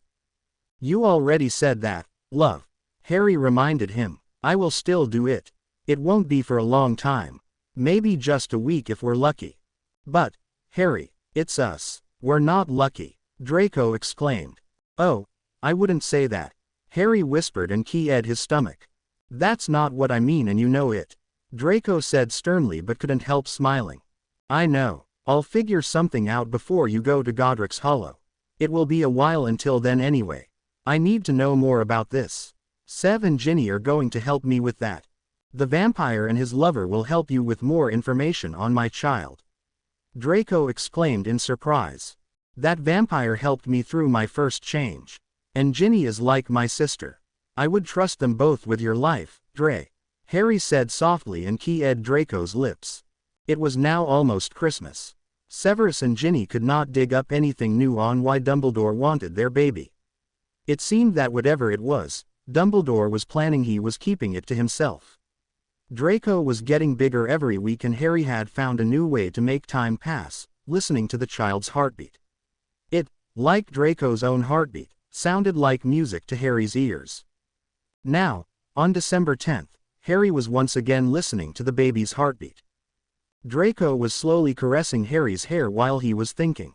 They had not talked about Draco leaving since the night in November when Draco had told him that it would kill them. That was almost a month ago now. Harry had told him time and again not to worry and that he would figure it out before he made an absolute decision about it.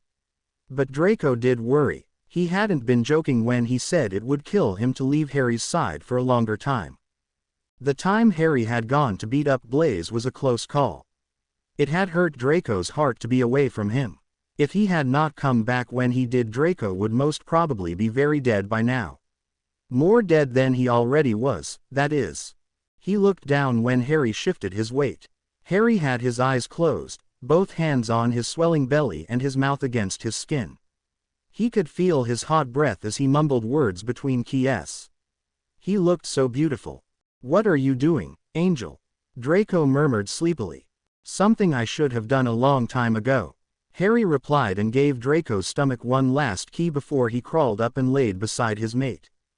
What's that? Draco asked a little surprised. I'm protecting our baby. I put a charm on it that will tell us when something is wrong. Or if it's taken from us. Harry said softly. Draco nodded slowly. Yeah, they should have done that a long time ago. They should have done it the night they found out he was pregnant. He let Harry key him, pull him in close to his body and hold him there.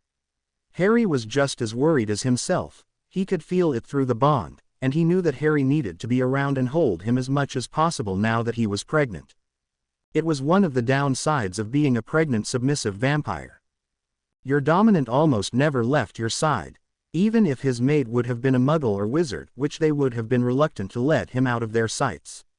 It had something to do with the hormones and pheromones that Draco's body was producing. It was similar to those that he gave off during the mating season, but these didn't say, "Take me. I'm yours." These said, "I'm pregnant. Protect me." Harry just responded to them like every other mate did. And frankly, Draco didn't mind. "Rest, baby." He heard Harry whisper against his ear, and soon after he was out like a light. The following morning they sat at their places in the Great Hall. Harry by the Gryffindor table and Draco at Slytherin. Harry really didn't eat anything. He didn't have to. He watched Draco across the hall. He was eating some peaches with sugar on them. Harry couldn't understand how he could have sugar on everything nowadays but didn't say anything about it. It was part of the pregnancy and he had to live with it. It was quite sweet actually. Draco craved sweet things in his blood more and more for each day. Now, when he was in his second month, he wouldn't take anybody else's blood but Harry's. It was good for Harry to know that he was the only one that gave Draco blood now. But that meant that Harry needed more blood as well. He couldn't take it from Draco because he was pregnant and needed all the blood he could get for himself and the baby. The doors to the Great Hall, which had closed when all the students had arrived, suddenly opened. Harry cast a glance in that direction and froze. Into the Great Hall of Hogwarts School of Witchcraft and Wizardry walked the last person Harry expected to see there again. A pink-dressed, short woman with a lot of rings on her fat fingers. She coughed to get the attention of the hall. "Draco, run!" Harry suddenly shouted in Draco's mind. "What? Why?" Draco asked confused. He hadn't noticed the women yet. "Umbridge," was Harry's only response. Draco looked to the doors and froze like his mate. Behind Umbridge came several Aurors with their wands drawn. Draco didn't like the look of this. He looked over at Harry again and his eyes filled with tears when he saw that Harry wasn't looking at him. Now is not the time to break down, dragon. Harry said softly. Where am I supposed to go? Draco asked, and even in his mind Harry could hear the tears. You'll go to Severus. He is down in his chambers with Jin. Now go, before she sees you. Draco got out of his seat and walked towards the head table. One of the doors behind it led directly down to the dungeons not far from Severus' chamber. Draco walked as casually as possible and silently prayed with closed eyes that they would not notice him. Harry watched out of the corner of his eye as Draco went to the back door. He cast a silent delusion charm over his love to make sure that he was not noticed. But the majority of Harry's attention was on the pink toad by the doors. Why was she here? Why did she have Aurors with her? Harry was seriously worried now. He just knew this had something to do with himself and Draco. He could feel it in his gut.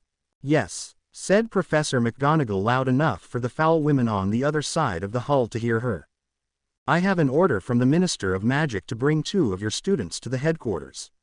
Umbridge said while looking around the hall like she rather do this somewhere else. Why would that be? The professor said casually. Under the Law 2211, paragraph 6.4 feet, a magical creature pregnancy not authorized by the Ministry of Magic must be terminated as soon as discovered. If it has gone too long for termination, the child will be killed before taking its first breath. Umbridge quoted like she rambled off homework for her teacher. Harry froze. Magical creature pregnancy. Terminated. No, she would not get her filthy hands on Draco and his child. Not as long as Harry was alive to stop it. He growled low in his throat. Harry, where is Draco? Hermione asked urgently. He's safe. Harry growled and Hermione shrank back a little from him. You sure, mate? Ron asked in a whisper from his right. Yes, he's with Jin and Sev. Harry whispered back, calming down a little for now. Draco ran as fast as he could when he was safely through the door. He understood that Harry must have cast some spell over him so no one would notice him. The other Slytherins hadn't paid him any mind when he walked by. Which was weird. They usually looked every time somebody came near them for safety reasons that had been forced into them by parents and friends. Draco banged the door to Severus' chamber hard. He had the password, but he was too scared to get his brain to work enough for him to get it out of his mouth. The door was flung open within a minute and Draco stumbled inside. He looked over at the door and saw a surprised Ginny standing there staring at him. He screamed at her to close and ward the door. This made Severus come out from the room. What is going on, Draco? He asked sternly. That's when he noticed that the potion master and the redhead had almost nothing on. Ginny had a big pajama top and Severus had the bottoms on. The buddy just stared at his godfather for a moment before he mumbled a word that the 2 others couldn't hear. What, Draco? What are you mumbling about? Severus all but roared. Umbridge, Draco suddenly screamed. Severus was a little taken aback by the buddy's sudden outburst but quickly found himself and sent Ginny into the room again. After she was gone he warded the door that led to the corridor. What has that crazy woman done now? He growled angrily. She showed up. Harry went nutters and sent me here. Draco said quickly. Severus growled. He yanked open the room door to find Ginny in his arms. She had fallen when the door suddenly opened. Obviously she had been eavesdropping. Severus gave her a quick key on the mouth before telling her to go and put on cloths. He did the same, leaving Draco alone in the common room. Draco silently prayed that they would be back soon. Harry's anger was overwhelming him through their bond. He was scared. Draco could feel it. Yet, a few minutes later, he could feel Harry send comfort through the bond. Like a caress over his cheek, and he calmed down enough to sit down on the couch. You 2 are not to leave this room. Do you understand me? He heard Severus say to Ginny in the room. Don't say anything to Draco that might upset him. It won't be good for his baby. Why? Where are you going? Ginny asked, and Draco could clearly hear the fright in her voice. Because Umbridge is in the Great Hall, was the potions master's only response. What? I don't understand. Just trust me, love. She's not here to study. Severus came back out in the common room and walked over to Draco. He knelt in front of the buddy. There are calming drafts in the cupboard in the bathroom if you need them, he said, trying to sound as calm as possible. Draco didn't like it. It scared him that both Harry and Severus had freaked out when Umbridge came back. That the black-haired vampire in front of him tried to sound calm didn't help much. He only did it so Draco wouldn't freak as well. It wasn't good for the baby, as the older man has said not 2 minutes ago. Draco forced himself to nod so Severus would understand that he had heard him. "Now, I need you to do something for me," Severus asked in a gentle voice. Draco nodded again. "Contact Harry in your mind and make sure that it's only him and you that can hear you. The Aurors will probably be looking in the students' minds to get as much information as possible." Draco nodded once more and closed his eyes. He concentrated on that warm feeling in the back of his mind that was Harry's presence. He touched it but was violently thrown away. At first he was shocked that Harry would do something like that to him, but then remembered that he had not said anything in warning. He probably thought it was one of the Aurors trying to get into his mind. "Harry, it's me," he whispered in his head. "Are you okay, baby?" his mate asked worriedly. "Yeah, I'm all right," Draco smiled. "Did you want something?" "No, Severus did. He asked me to make sure no one but us could hear." Okay, listen, baby, I need you to open your eyes. I know you have them closed." Draco did as Harry told him. "Now take his hand and let him into your mind. I need to talk to him." Draco didn't object and took his godfather's hands in his and let him in. As soon as Harry felt the new presence, he sent that gentle caress through the bond to Draco that calmed him, and Draco smiled. "Thank you, baby," Harry whispered gently. "Draco, close Harry and me off," Snape said sternly, and Draco jerked so violently in shock that he almost lost contact with Severus' hands, but the potion's master held tight. "Why, we don't want to upset you, baby. The things we will be talking about are pretty bad," Harry said gently. "I don't care. I want to know." "No, I won't risk it. You have to trust me, sweetheart." "I do, but this involves me and I deserve to know." "Yes," Harry agreed. "And you will, baby. Just not now. I will not risk you hyperventilating again over this."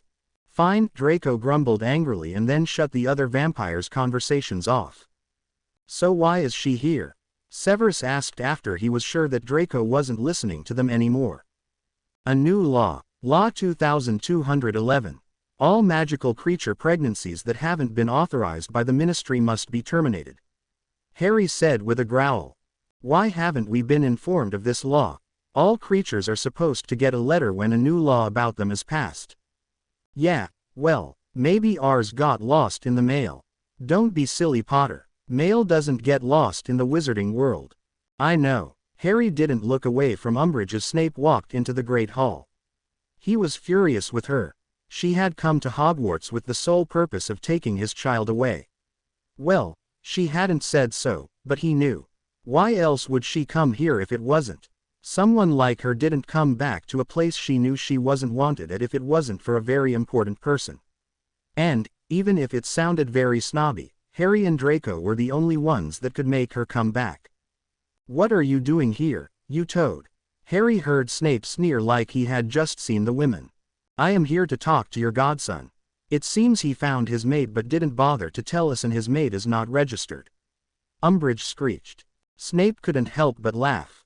Of course Harry wasn't registered. What would the wizarding world do if they found out that he was a vampire? Drive a stake through his heart, no doubt.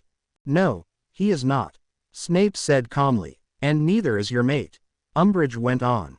"Well, that could be because she is no vampire," Snape said, refusing to lose his calm.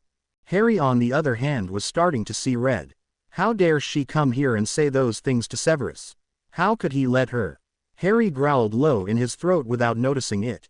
Ron rammed his elbow in his ribs to make him stop. "Are you saying you are having a relationship with a student?" The women yelled in rage. "That is unacceptable. That is rape, rape." Harry and Snape both barely held back their anger. Snape had it easier because he knew they were not here for him and Ginny. But Harry was on the verge of ripping the women's throat out. Hermione and Ron held tight to both his arms to keep him in his seat. They knew, however, that it wouldn't last long. "So where is the lying brat anyway? I haven't seen him for so long.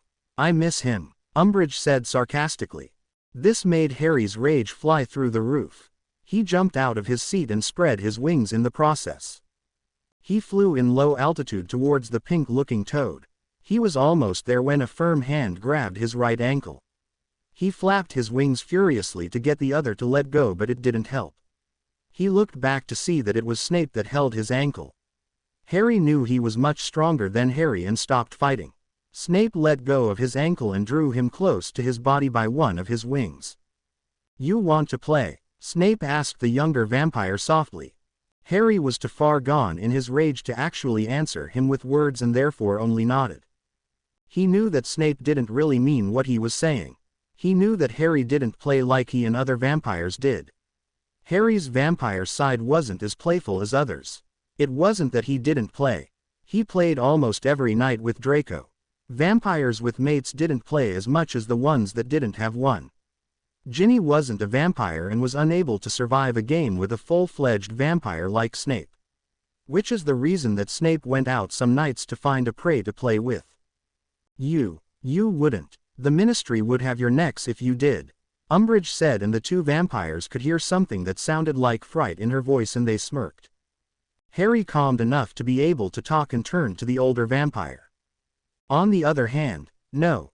You do it. You are so much better than me after all," Harry said with a smirk. "Yes, you do tend to stop when the fun is about to begin," Snape agreed. Down in the dungeons, the buddy Slytherin started to notice the hunger he had tried to forget for over an hour and a half now. He hadn't wanted to disturb Harry's time with his friends during breakfast, and then Harry had sent him down here. Now he needed to feed Harry. Harry and Snape argued a few minutes about who would get to play, but the younger of the two stopped mid-sentence when he heard Draco call for him. He could feel his mate's hunger. It was so strong that Harry almost thought he had forgotten to feed him for days. But no, Draco had woken him around 4 that night because he was hungry. But he hadn't fed him this morning. "Are you hungry, baby?" "Yeah, can you come down here? I'll see what I can do." "Sorry, Professor, you'll have to take care of her yourself. I have a dragon to feed," Harry said to the potions master, who merely nodded. "Dragon, feed." Umbridge seemed to come out of her fear for them for a moment in favor of getting angry. "Dragons are illegal." "Good, we don't have a dragon here then," Harry said while starting to walk towards the door that Snape had come out of. "Why is he a vampire anyway? The boy who lived is not registered as a vampire. Who turned him?" Umbridge demanded to know. The hall went silent. That Harry was a vampire was something that everybody but nobody knew. Or, rather, everybody knew but nobody talked about it because they were afraid of what might happen to them if they did. Harry didn't care about Umbridge. Snape would take care of it. Harry needed to take care of Draco. His mate was hungry. If he hadn't been pregnant, Harry would have told him to ask Ginny. She was after all a vampire's mate, and he doubted that she would have a problem with Draco drinking from her. But he was pregnant and so far along that he almost never took anybody else's blood other than Harry's. He said the password to Snape's personal chamber and caught the buddy that came tumbling out. He was crying, and at first he struggled against the hold Harry had on him. Then he realized who it was that held him and stopped. He relaxed against his mate, going completely limp. Harry almost fell over when Draco's dead weight was forced on him. "Dre, what's wrong?" he asked in concern. "You didn't answer. I called you, and you didn't answer. You pushed me away and Jin." Harry cut his rambling with a key. "I didn't leave, Dragon. I was just thinking. I'm sorry I didn't answer when you called." He tried to soothe the buddy. Draco nodded against his shoulder. He was still crying, but the fact that Harry held him helped to soothe him. Being a pregnant vampire wasn't always good. Whenever Harry didn't react to him, while he was within Draco's sight, he would think that his dominant had rejected him, and when he didn't see him anymore it was even worse. Draco had actually only called Harry one time and not very loud. Now he could see that Harry hadn't heard him, and he didn't blame him. Then he had thought Harry was too far away for him to reach him, which would mean that Harry had left the grounds, which would have to mean that he had left Mr. Potter. The two vampires froze when they heard Umbridge call from down the hall. Harry immediately pushed Draco into Snape's chamber again and closed the door. As soon as the door closed, Harry could feel Draco's obvious distress. "It's all right, love, I'll be there as soon as I can. I'll feed you and take you back to the dorm so you can calm down, okay?" "Yeah, okay. Just hurry." Harry extended his magic through their bond and caressed Draco's cheek with it. He kept it up to help Draco calm as the group got closer, with Snape first. When they were close enough, Harry grabbed Snape's robe and pulled him closer. "Keep them out here until Draco has fed. Please. He's a mess and I really don't think that he can handle them right now," he begged, and the older vampire nodded. Harry smiled gratefully and opened the door to Snape's chamber again. Once again he was almost pushed to the ground by his mate. But this time he picked the buddy up and walked through the door, totally ignoring Umbridge's demands for him to stay. The door slid closed behind them. "Come on, dragon, you need to feed," Harry murmured in his mate's ear when he felt him begin to tremble. "Why didn't you tell me to feed you before breakfast? You wanted to see your friends and I didn't want to stop you." Draco replied calmer than he felt. "Well, don't ever think you're stopping me if you tell me you need to feed. You heard Madame Pomfrey, you need to feed whenever you're hungry or it's the baby that pays," Harry said softly. Draco could only nod. Harry went over to the couch and sat down with Draco in his lap. He moved his mate's head to his neck before calling for Ginny, who came out from the small kitchen. "Get me some of the blood packets that Severus has in his fridge. I'll need them," he said just as Draco bit into his neck. Ginny came back half a minute later with a tray with 5 packs of blood on it. Harry immediately bit into the first on and drained it. "Are you sure he's okay?" Ginny asked worriedly. "Yeah, he's just hungry," Harry said before he bit into the next pack of blood. "When did he feed last?" 2 weeks ago. "No, really early this morning," Harry panted. Ginny looked confused for a moment and then a light seemed to go off in her eyes. Harry smiled faintly at her while beeping a 3rd pack dry. "What are you doing to me again?" Ron asked while eyeing a white machine warily. "An ultrasound, so we can see the baby," Madame Pomfrey said calmly. Ron didn't really trust the white machine that was standing beside the bed he was laying on. It looked a lot like the video games that his dad had in the back of the shed back home. Those things scared the hell out of him. They sounded a lot. Hermione held his hand and keyed it softly. "You know, I should be in that bed, not you," she said softly. "You wanna trade? I'm game," Ron said seriously. "I'll bet." Hermione smiled. Ron suddenly gasped when Pomfrey rubbed a cool gel on his bare stomach. The nurse snorted at him when he glared at her for not warning him. Then she put a plastic snout on his stomach. Ron beeped in his breath in a vain attempt to get away from it. Hermione keyed his forehead to calm him. "It's okay. It won't hurt you, love," she whispered to him, and he smiled a little in response. "She seems fine," the nurse said and smiled at them. The 2 teens smiled at each other at this. "But I need to take a few more tests," she said, and Ron paled. Hermione, who knew what she was going to do, made Ron look into her eyes and wouldn't let him turn his gaze away. "No, look at me," she said when he tried to turn away. "Why?" he asked. "Just don't look," Hermione said forcefully. "Why not?" Ron shouted and turned his gaze towards Madame Pomfrey and fainted. Madame Pomfrey was standing over him with a long but thin needle. She, and stuck the needle deep into Ron's lower abdomen. Harry was panting harshly with his cheek on Draco's stomach. Draco had taken a lot of blood from him and he was dizzy. Listening to the babies and Draco's heartbeat was soothing, and slowly his breathing went back to normal. "Can we go back to the dorm now, Angel?" Draco asked quietly. Harry rubbed his nose against the soft flesh on Draco's stomach for a few seconds and then crawled up his body to key him lightly on the lips. "If you are up for a round with the toad, then yes, we can," he said when he let go of the buddy's lips again. "She's out there?" Draco asked with a pout which made Harry smile. "Yes, dragon, she's out there." "No, don't want to," Draco said firmly and buried his face in Harry's neck, but showed no sign of biting him again. "Then we won't," Harry said simply. "We can't stay here." "Why not?" Draco didn't answer. He bit Harry's earlobe and gently tugged on it. Harry growled and they keyed again. Severus can't hold them out there forever, you know. Ginny suddenly said from the door. I know, Harry said without looking at her. What are you going to do? She asked when he didn't say anything else. Stay here, till Draco is ready to face them. He's still a bit upset. Harry answered her like the buddy wasn't even there. That didn't bother Draco. He was busy trying to take Harry's clothes off to listen to what they were saying. Harry let him take off his robe and shirt but stopped him when he reached for his belt. Harry gave him a soft key and settled his weight over the buddy.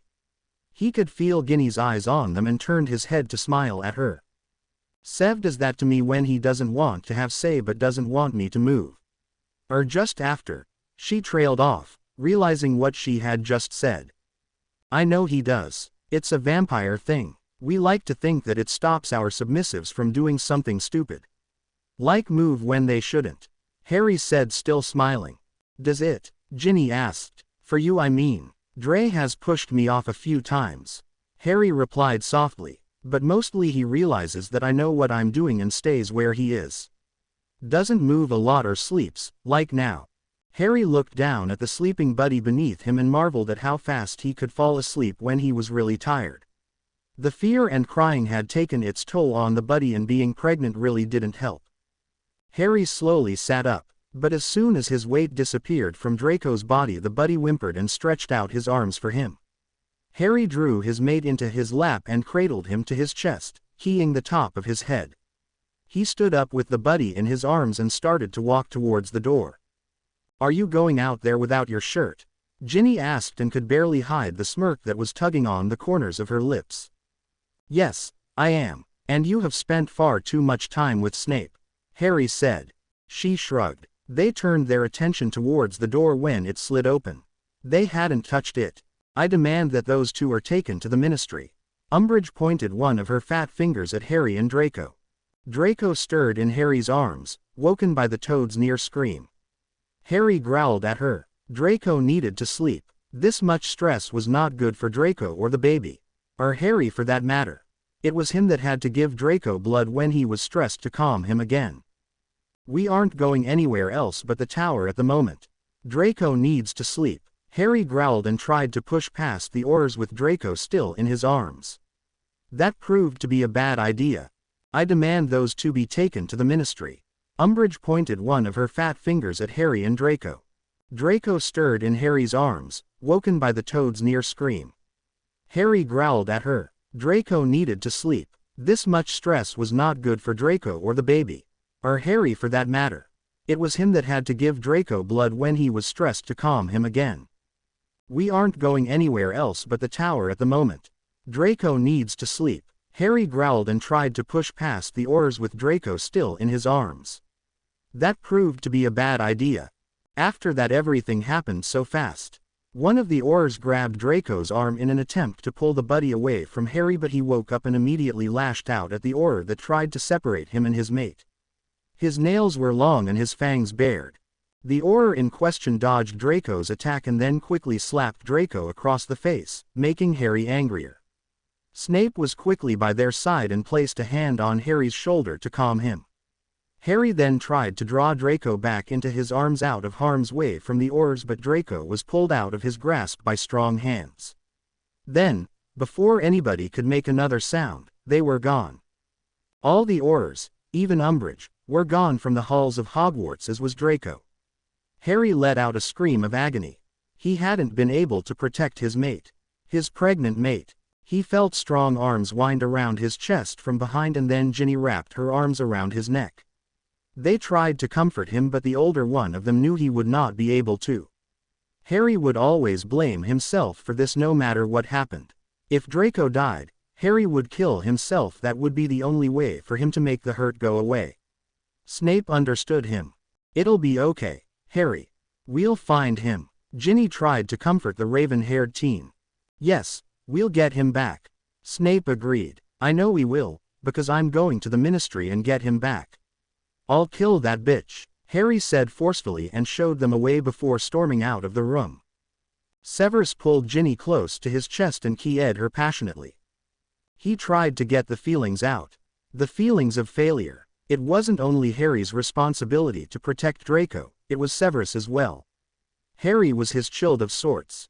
He had drunk his blood after his first change. The first blood he ever tasted. It would have been different if he had drunk a muggle's blood or another wizard. By drinking Severus' blood, Harry connected them like sire and child. And Harry was a child. He was new at being a vampire and made rash decisions. Like now. He didn't think. He didn't even know where Draco was. How could he save him if he didn't know where he was? Such a fool that boy could be sometimes. Harry pulled out his wand when he was outside of Hogwarts wards. The spell that he had cast on their child didn't just let Harry know when something was wrong, it gave him the baby's position. And since the baby still was inside Draco, it gave him Draco's position.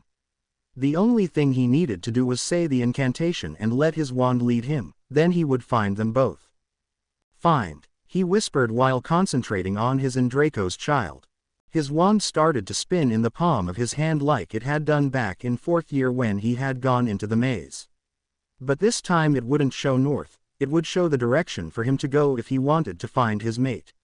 It stopped spinning in the direction that Harry knew London was. So it was very possible that he was taken to the ministry. He growled when he thought about Umbridge and what she might be doing to his mate. That last thought made him run down to the broom shed to get his firebolt. Draco struggled against the oars that held him in place. But of course it didn't help. All Draco could think about was that Harry better hurry his ass down here and save him. The oars pushed Draco down on a bed and held him down until another oar put leather straps around his arms and ankles. Then they let him go. Draco pulled and jerked on the straps in an attempt to get loose, but they wouldn't budge. "They are charmed," a soft voice said. Draco turned his head and snarled at the new woman. She smiled gently at him. Draco de-iced that he didn't like this person, whoever she was. "We'll be going then," Umbridge said from the other side of the room. Draco didn't like anything about what was going on. He didn't know what it was, but he didn't like it. Harry hadn't gotten the chance to explain anything to him yet. The woman stepped closer to the bed and sat down on the edge. Draco snarled again and tried to free his hand so he could hurt this woman really badly. "I told you they are charmed. You won't get loose until somebody takes them off," she said calmly. "Harry's going to tear you apart if you so much as touch me," Draco warned her when she extended her hand to put it on his clothed stomach. "Harry, your mate?" she asked calmly. Before Draco could answer her, she pulled his shirt up and put her hand on his stomach. It wasn't warm like Harry's hands. They were like ice. It burned his skin and got inside him. Burning. "What are you doing?" Draco demanded while trying to squirm away from the hand. "I'm forcing your body to reject the baby," she said simply. "What?" he cried horrified. "An easy abortion you could say. It takes 3 hours for it to work, so now all you have to do is wait," she said as she removed hand. The icy burning didn't go away though. It was cold. Draco whimpered quiet pathetically. How the F*** was he going to get out of this one? Harry didn't know where he was, so he couldn't expect his help. He couldn't let the baby die. "Where are we?" Draco asked the woman that was now almost by the door. "A clinic by the ministry," she replied without turning around. "Harry," he cried in his mind. No answer. "Harry," he cried louder and more desperately. Still no answer. He felt tears come to his eyes and he let them stream down his temples and into his hair. Nobody was there to see it and Harry wasn't there to comfort him. Harry had barely reached the shed when he felt a familiar pull behind the belly button that signaled that he had touched a portkey. But he hadn't touched anything, which could only mean that the baby was in mortal peril. That was how the spell worked. When the baby was in danger, the spell immediately brought the two parents to the child's location. Draco was already there, so the spell wouldn't affect him. He landed quite ungracefully outside a shabby-looking building. Even before Harry reached the door, he could feel the wards that were around it and growled. They weren't strong enough to hold him out if he wanted to get in. What Harry was worried about the guards that undoubtedly were in there and Draco that was in danger. He moved closer to the wards and let his magic touch them. His magic was angry, just as Harry himself was. It literally blew the wards up with ease. Then he just waved his hand at the door and it opened without any protests. He didn't see anybody inside the door and went in. He drew out his wand again and used the same spell that he had when he still was on Hogwarts ground. It pointed up a white staircase. He absently noticed that it didn't look as shabby inside as it did outside. It looked like a clinic. But Harry focused on finding Draco. When he got up the stairs he saw that the hall led to a number of rooms. It was deserted. Well, almost. There was one woman outside a room in the middle of the corridor. Harry, he heard Draco call in his mind and he could hear the total despair even in his mind voice. "It's okay, baby, I'll be there in a sec." He tried to soothe his mate. The woman turned to him just as he finished the thought, like she had heard him. He didn't linger on the thought however. He had to get into the room. Draco was in there. He growled and advanced on her. She backed up against the door like she thought it could save her. Harry stood in front of her and growled warningly. You can't go in there." She stuttered cockily. "Oh no," he said in a dangerously silky voice. She shook her head firmly, obviously not trusting her voice. Harry growled once again and grabbed her throat and lifted her off the ground like she weighed no more than a feather. "I still can't go in there," he growled out. She didn't answer. She was clawing on his arm and hand to get him to let her go but he just tightened his grip. With the hand that wasn't holding her up, he opened the door and then proceeded to throw her through the opening. She was now coughing in a corner as far away from Harry as she could get. Harry on the other hand, didn't pay her any attention. He only had eyes for the crying buddy on the bed. Draco opened his eyes when he heard the door open and the woman was thrown in. When he saw Harry he started to cry again. Harder this time. When Harry finally had answered his pleas in his mind he had felt relieved that he was on his way. He didn't think he would be there in 4 seconds though. But he was glad he was. He held out his arms to Harry and his mate came over to him. Harry keyed him and cradled his face in his hands, searching his face for an injury or sign of pain. The chill that he still could feel in his stomach lessened for every moment Harry's skin touched his. But Draco was still worried about the baby. That it lessened could mean that the baby was dead but it couldn't have been 3 hours already. "Harry, the baby," he whispered against Harry's lips when he was about to key him again. "What about it?" Harry asked worriedly, remembering how he got there so fast. "She did something." Draco couldn't keep going. Harry held him tighter and whispered reassuring words in his mate's ear. Words he didn't really believe himself. He picked up his still distressed mate and apparated them back to Hogsmeade, right outside the 3 broomsticks. He carried his crying mate inside and ignored all the stares he got from Hogwarts students and villagers that was in the pub at the moment. "Madame Rosmerta," Harry called when he spotted her in one of the dark corners of the room. "Yes," she said kindly. "Can we use your fireplace to flow to Hogwarts Infirmary? It's an emergency." "Yes, of course. This way," she said as soon as she saw Draco in Harry's arms and Harry's still not clothed chest. She led them to the back room where Harry first had gotten to know about Sirius being his godfather. She threw flow powder into the fire and the flames turned emerald. Harry stepped into fire and smiled gratefully at her. "Hold on tight, baby," Harry murmured to his mate before calling out the name of his destination. "Hold on tight, baby," Harry murmured to his mate before calling out the name of his destination. They tumbled out of the fireplace in Madame Pomfrey's office and surprised the old nurse who was just going through the old file cabinet. Harry, who had never had very good balance when flowing, had to fight to keep his balance and not fall on his face and hurt Draco.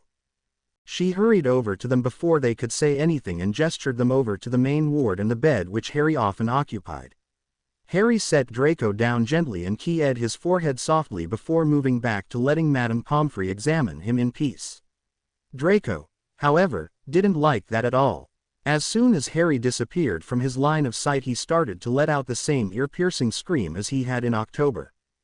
"Harry dear, get over here," Madame Pomfrey yelled over the buddy's scream as she covered her ears with her hands to protect them. Harry quickly moved back so Draco could see him but the scream didn't stop. The buddy reached out his arms for Harry and the raven-haired vampire complied, taking the buddy in his arms. The scream ceased and the other vampire started to cry in the arms of his dominant mate. Harry could hear Madame Pomfrey sigh in relief as the scream stopped, but Harry didn't care.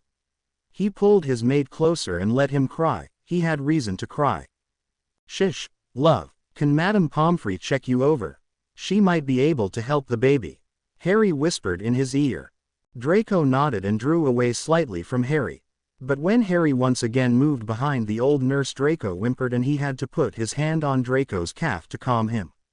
Draco stopped whimpering when he felt his mate's calming touch, but still wouldn't let Madame Pomfrey anywhere near his stomach. When she tried to pull up his shirt, he would cry out and pull away, almost falling off the bed in the process. "You better sit with him," Madame Pomfrey said after her fifth attempt to pull up the buddy's shirt. Harry nodded and slid behind the very distressed buddy, who immediately turned around and pressed himself against the warm body of his mate. Harry slowly and carefully pulled Draco's shirt up to expose his stomach to the nurse's inspection. "Turn him around, dear," she instructed gently. Draco held Harry tighter around the neck when he heard the nurse's voice. Harry calmed him by stroking his back and whispering soothing words in his ear. He softly keyed and nibbled on Draco's neck until he let go of his neck and Harry pushed him away a little to turn him around. He whimpered and started to reach for Harry again. "I won't leave you, Draco. I'll be here, right behind you," Harry reassured him. When he was fully turned around, Harry drew him back against his chest and keyed his neck reassuringly again. Madame Pomfrey again moved forward to pull up his shirt. Draco pulled away from her and whimpered in fear. Harry turned his face and keyed the buddy's trembling lips. "Don't be scared, dragon. It's just Madame Pomfrey. She won't hurt you," he whispered against the buddy's ear so only he could hear. Harry pulled up Draco's shirt again and held his hands protectively over it. Draco's hands soon came and lay on top of his own and Harry keyed him again to calm him. "Madame Pomfrey is going to do some checks on you, okay?" Harry murmured softly. Draco nodded and buried one of his hands in Harry's dark locks, the other holding tightly to one of Harry's that still was on his stomach. Harry couldn't understand why he was so scared about the nurse's hands on him. Surely the woman in the clinic had used her wand. He held his trembling mate close as Madame Pomfrey put her hands on Draco's stomach and started to probe and poke at it. Draco trembled so violently that Harry thought he was cold.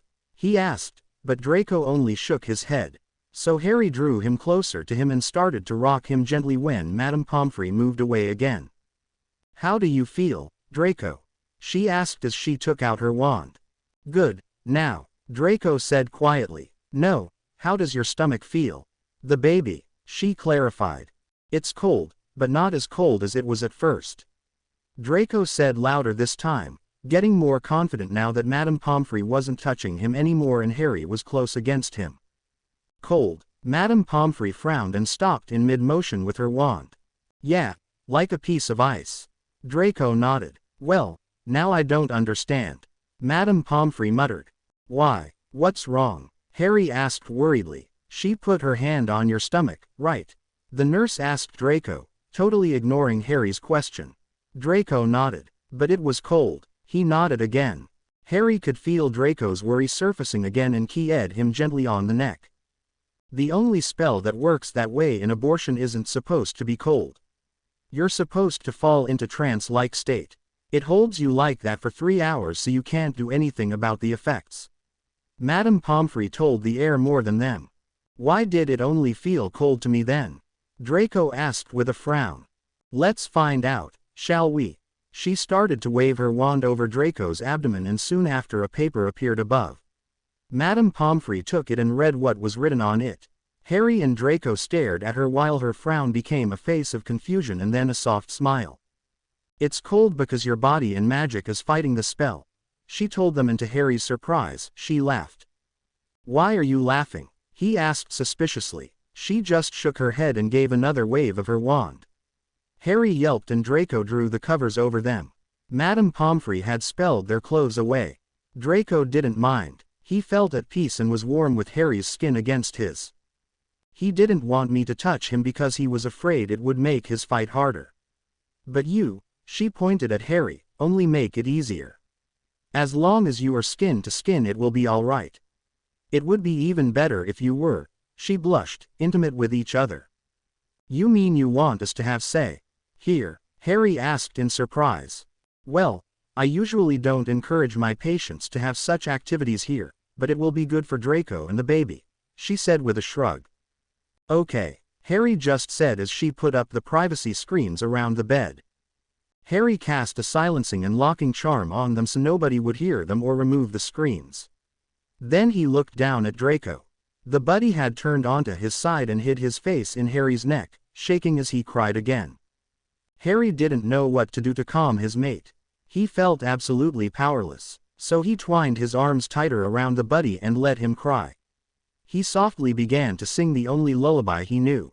Hush, little baby, don't say a word. Papa's gonna buy you a mockingbird. And if that mockingbird won't sing, Papa's gonna buy you a diamond ring. And if that diamond ring turns brass, Papa's gonna buy you a looking glass. And if that looking glass gets broke, Papa's gonna buy you a billy goat. And if that billy goat won't pull, Papa's gonna buy you a cart and bull. And if that cart and bull fall down, you'll still be the sweetest little baby in town. Draco fell asleep somewhere between the diamond ring and the billy goat. Harry wasn't totally sure where, but he was glad that his mate was finally asleep. After the day he must be exhausted. Harry was quite tired himself. That thought had barely registered to him before he fell asleep with his arms protectively around his mate. Draco woke up in the middle of the night. His stomach burned, he was hungry. He felt Harry's arms around him, and after a few seconds he also remembered why he was in the hospital wing. He lay there just listening to Harry's singing heartbeat and basking in his mate's body heat. After a few minutes the hunger got too much for him and he turned so he was facing Harry. Harry, he said, softly licking the shell of his ear. Harry hummed in response. He wasn't fully awake yet, it was far too bloody early. Draco nipped at his earlobe and started to search for a good vein to bite. You would think that he has learned where the best vein was by now, but he didn't want to rip the newly healed skin open too soon. In the land between dream and wake, Harry could feel Draco's tongue on his neck and turned his head to give him easier access. He gasped softly when the buddy bit down on his skin just below his jaw. He let Draco beep up a pint or two of blood and then gently pushed him away. Morning, love, he said in a whisper and keyed Draco on the nose. Morning. You aren't going back to sleep? Draco asked pointedly. No, I have some things to do today. And since I can't very well leave you here, I have to figure out a way to take you with me. Harry said and sighed. What are you going to do then? Draco asked suspiciously. Make the arrangements for you to go to Godric's Hollow with Ron and Hermione. Harry answered, but he didn't look Draco in the eyes. Even after I told you that it will kill us both, you're still going to do it. The buddy almost screamed and jumped off the bed, ignoring his state of undresses. I have to. I don't want you, Ron or Hermione here when I do what I want to have to do. Harry said in the same tone as Draco had used. And what, pray tell, is that? Draco spat. Kill Umbridge, for one. And Dumbledore will get a good talking to, and that woman from the clinic won't get away with almost getting choked. It's going to be your death. And I will die with you. Draco said, calmer now. Why can't you wait until the baby is born? He begged. I will only make sure that everything is set up today. Yesterday was far too close a call for my liking. You won't go unless it's absolutely necessary, and preferably after the baby is born. Harry agreed. Draco nodded his approval and slid back into bed. Harry drew him close to his chest and buried his face in the buddy locks of his mate. After only a few seconds Draco stiffened in his arms. The baby, he cried suddenly. What about the baby, Dragon? Harry asked worriedly. What if we lost it? Draco cried. Harry could hear despair in his voice at the mere thought of losing the baby. He sat up and turned Draco on his back. He then settled in between Draco's legs with his ear and cheek against his lower abdomen. He could hear the faint heartbeat of their baby and smiled. He had almost gotten worried there for a second. The baby's okay, Dre. Go back to sleep for a while. I'll wake you when daylight comes. He whispered, and Draco almost immediately fell asleep again. Can you fix it? Harry asked for the third time. Snape hadn't answered him and Harry was getting frustrated. He couldn't for the world of him understand why he wouldn't talk to him. Neither Ginny nor Draco were there. Harry could handle whatever Snape had to say. Either he could get the connection or he couldn't. It was an easy question. Yes or no? Harry demanded while he was watching his professor pace back and forth in the room. Yes, I can do it. No, I can't do it without Dumbledore or Lucius noticing. Snape finally roared at him. Why does it matter if Lucius knows? He's not a threat, Harry said confused. Oh, honestly Harry, do you think Dumbledore would tip Umbridge off and have the baby killed? No, Snape answered before Harry could. Lucius on the other hand is still in denial about Draco's submissiveness. If he killed the baby he could be there and pick up the pieces when Draco fell apart. Of course, he intend on killing you as well, he continued matter-of-factly. That would kill Draco as well, Harry protested. Yes, well, he is in a worse denial than I have ever seen anybody in, the potions master stated before slumping down in a chair opposite Harry. Is he really in that much denial that he would kill his own son? The younger vampire asked, mouth slightly open in shock. Yes, it would appear that he is, Snape said calmly, and he has always been a wee bit crazy. A wee bit? Harry asked trying to suppress his laughter. Yes, Potter, have you not heard the expression before? The professor asked annoyed. Of course I have, Harry smirked. Just never thought I would hear you say it. Well, I have said it before and will probably say it again, so get used to it, brat. Snape said with something that resembled affection. So what are we going to do? Harry asked after a few minutes of silence. With what? Snape responded dully. With Draco, Hermione and Ron. And Ginny. My guess is that you don't want her to be involved either. Harry said angrily. No, I do not, Snape agreed. What are we going to do? We can't send them to Godric's Hollow because you won't make the connection with the Flow network. And we can't let them stay. Snape growled angrily and started pacing again. He didn't know what they were going to do, did he?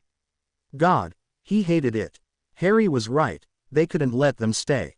They would get killed or arrested within seconds. Ginny, being human still, wouldn't suffer too much if Snape died. She would go into a severe depression that she most likely would never come out of, but she wouldn't die. But Draco. Draco was a mated vampire submissive. He would die writhing hours after Harry did. The same thing would happen if the baby were to die. If Draco died, Harry would survive maybe 3 days, in which he would not feed or sleep. Much like a human he would go into a depression, but unlike a human he would get aggressive. And then he would kill himself if he didn't get somebody else to do it first. I don't know what we are supposed to do. Snape suddenly roared in frustration, startling Harry. Neither do I, Harry roared back. Snape paced a few times more and stopped. You could do whatever it is you are planning sooner rather than later and then deny that you ever had anything to do with it, he suggested without any real enthusiasm. I plan to kill people, Snape, and I want people to know what will happen if you try to harm my family. Harry growled. Yes, that's what I thought you would say. Snape grumbled. Harry put his head in his hands and groaned. Suddenly he felt the effects of feeding Draco 2 times a day and once a night for nearly a month and not feeding properly himself. God, I'm so hungry I could beep an elephant dry. He beeped miserably. I can imagine, Severus said and smiled slightly. Christiana drank a lot too. I almost couldn't feed myself. Who was Christiana anyhow? Harry asked. You talk a lot about her but you never say who she was. She was my wife, Snape said bluntly. Your wife? Harry almost roared in surprise. But Snape just nodded. Yes, she was. She was a vampire that my parents saw it fit to marry me to. I had yet to find Ginny, so I did not object. I made it clear however that as soon as I found my mate I would leave the marriage without a second thought. Christiana had found her mate. She was devastated when she was shipped over from France to London. She told me of her mate. A human man that worked in a jewelry shop she liked. I had him shipped over so they could be together. Snape broke off to gather the tears that were beginning to form in his throat. I let them see each other, touch, key whatever they wanted. She was just my wife, not my mate. But to protect her mate, she made me impregnate her before he could. A month and a half into the pregnancy she didn't want his blood anymore, only mine. 4 months later she died in childbirth. She was too young, he said with a sad smile. Too young? Harry asked in confusion. She was merely 22. It's uncommon for a vampire under 150 to have a child. That is one of the reasons why Dumbledore wanted to give you a potion to make sure Draco got pregnant. Snape said calmly, but he could sense Harry's worry for his mate. Don't worry. Draco will be fine. He has you, hasn't he? Yes, but he's 17. Christiana was 22, Harry exclaimed. She was also weak. Snape informed him in his usual calm voice. The young woman was standing in front of her master once again. The room was nearly empty this time. Only Voldemort, Wormtail and herself there. She was standing with her head bowed and her eyes on the floor. Wormtail was sitting on the floor beside his lord, like a pet dog. So my sweet, what does your lover's SS tell you of our golden boy? The Dark Lord asked calmly while petting Wormtail's head. They say he is spending a lot of time with Snape, my lord. There is a rumor that Ginevra Weasley is romantically involved with Snape as well, sire, she said, not looking up from the floor once. Well, SSSEMSSs, we have to have a talk with Severus, after all. Voldemort muttered more to himself than to the young woman or Wormtail. My lord, did you know that Potter and young Malfoy's child almost got aborted just a few short hours ago? She asked slowly. What? He roared, bolting up from his seat and knocking Wormtail over as he went. There were Aurors, sire, and Umbridge, she said quickly to make him understand that she could have done nothing to prevent it. She had fallen to the floor and was curling up into a ball preparing to be Crucio-ed. The curse never came, however. She looked up and saw her master in front of the big fireplace, pacing. She had never seen him do that before. It wasn't the old fool. He wants the child as much as I do. So who could have tip of Umbridge? He muttered to himself. Suddenly he stopped and snapped his fingers. Immediately Lucius Malfoy appeared in the room with them. Did you or did you not, Lucius, tip Umbridge off and almost get your grandchild killed? Voldemort all but roared. No, Potter is the one who was pregnant. My son is not a submissive, Lucius stubbornly said. Face it, Lucius, your SSSON happens SS to be a SS submissive. And he happens SS to be carrying Harry Potter's child. Voldemort informed him, his voice dripping of venom and loathing. Yes, my lord, Lucius said submissively. He knew better than to anger his lord more. Now, you will SS stop this SS stupid vendetta of your SSS and get your SSSON here. Voldemort hissed before he Crucio-ed the other man. Hermione was looking at Draco as he was reading a book in the library. Well, not really looking, more like studying him. Draco was getting sick of it. He glanced over at her before returning to his book again. She kept looking at him, following his every movement with her eyes. Will you stop it? He yelled when his last nerve snapped. Madame Pants hushed at him, but he only glared back at her. Why are you like this? She asked curiously. What? He asked, dumbfounded at her blunt question but also confused as to why she would ask that. Why are you acting like you are? She said, making her question clearer to him. I don't understand. Draco frowned. You act like you are dependent on Harry for everything, not just blood, she said seriously. That's the life of a pregnant vampire. Draco sighed and tried to turn back to his book, but Hermione wouldn't let it go. You see, that's the thing I don't get. Pregnant vampires aren't like you are. They are defensive against everyone and everything, well, not their mates obviously. Harry shouldn't be able to defend you like he does. You shouldn't let him, she said, frowning. What, are you saying I'm not pregnant? Draco asked, horrified. No, I'm not saying that, Hermione said quickly, but you're too clingy. You shouldn't be that clingy. You act like you think he's going to leave you for somebody else. Draco felt his throat constrict at the very thought of Harry leaving him. Harry, he said quietly through the bond. Yeah, baby, I'm here, his mate said as soon as he had stopped talking. Draco let out a sigh of relief and turned his attention back to the bushy-haired girl in front of him. What exactly are you saying? He asked slowly. Draco, You act like Harry hasn't bitten you for a long time. He hasn't, has he? Harry was about to leave Snape's chamber when the door opened and Draco ran into his arms. Harry gave a surprised grunt but didn't protest against the buddy's sudden need for contact. He held onto his mate tightly as he led him to the couch. "What's wrong, lovely?" Harry murmured against the buddy's ear. Draco never got to answer him. Snape had swept up to them and pulled the buddy's hair away from the back of his neck. Draco protested loudly and fisted his hands in Harry's robe, pulling himself closer. Harry didn't understand why Snape was looking at Draco's neck or why he looked so angry while doing so. "When was the last time you bit Draco, Potter?" their professor asked in a dangerously low voice. I don't remember, Professor," he said in a confused voice.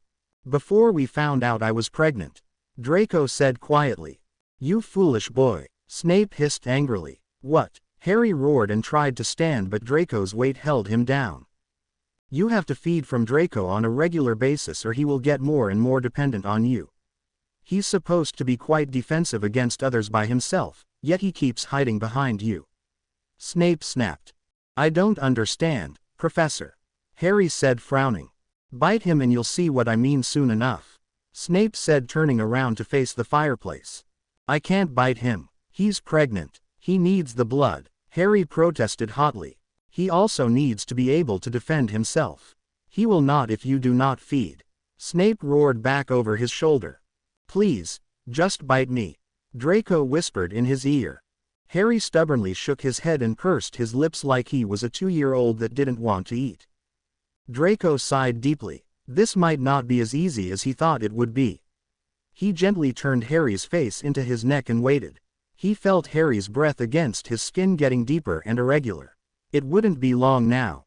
He keyed and licked the patches of skin that he could reach from the angle he sat, and soon Harry started to do the same with him. Ran his nose along his pulse point and licked the spot where he was going to bite. "Bite me," the buddy whispered softly, and Harry did. He beeped out the buddy's blood while said buddy beeped and whimpered under the intense pleasure. He started to move slowly against Harry, but the raven-haired vampire's grip on his waist tightened and held him still. Harry closed his eyes in pleasure when Draco's blood touched his tongue. His mate soon started to move against him, but he held him still. A lot of things he was willing to share with Snape, but not that. That was only for Draco and him. He eased off Draco's neck and keyed the buddy deeply. Snape had kept his back to them the whole time, although Harry clearly could smell a faint arousal from Snape. He snickered against Draco's shoulder but didn't comment on it. "Shall we go then?" Harry said cheerfully. He felt stronger than he had felt in a long time. The blood had strengthened him, and right now, all he wanted was to take his dragon to bed and have his wicked way with him. And Draco didn't seem to have anything against his train of thoughts because he smiled and nodded. Snape didn't turn around when they left. Harry understood why and could only laugh quietly at the older vampire. Draco still seemed to be as submissive as he had been before he had fed from him, but Harry figured it would take a while. He gently keyed Draco behind the ear and the buddy smiled weakly at him. "You tasted good," Harry murmured against his ear, and Draco shivered. "I had almost forgotten how good you taste." Nearly a month had gone by since Harry had fed from Draco for the first time since they got to know that he was pregnant. He now fed regularly from him, but Draco rarely spoke to him. He let Harry put his ear against his stomach and listen to the baby's heartbeat, and he played with his dark locks while he did, but it went longer and longer between the times that he spoke. It worried Harry. Now, it had been going on for nearly a month and Christmas was coming up. "Draco, why won't you talk to me?" Harry asked 3 days before the Christmas holidays began. They were lying on Harry's bed in the tower. It was in the middle of the night, but neither of them was asleep. Draco was laying there not saying anything while playing lazily with Harry's hair. When Harry spoke, he looked down at his mate and tried to smile. "No, Drake," Harry sighed in frustration. "Don't smile at me. Yell, scream at me, but don't smile," he growled as he sat up. "What do you want me to say?" Draco asked quietly. "I want you to tell me what's wrong. Why won't you talk to me?"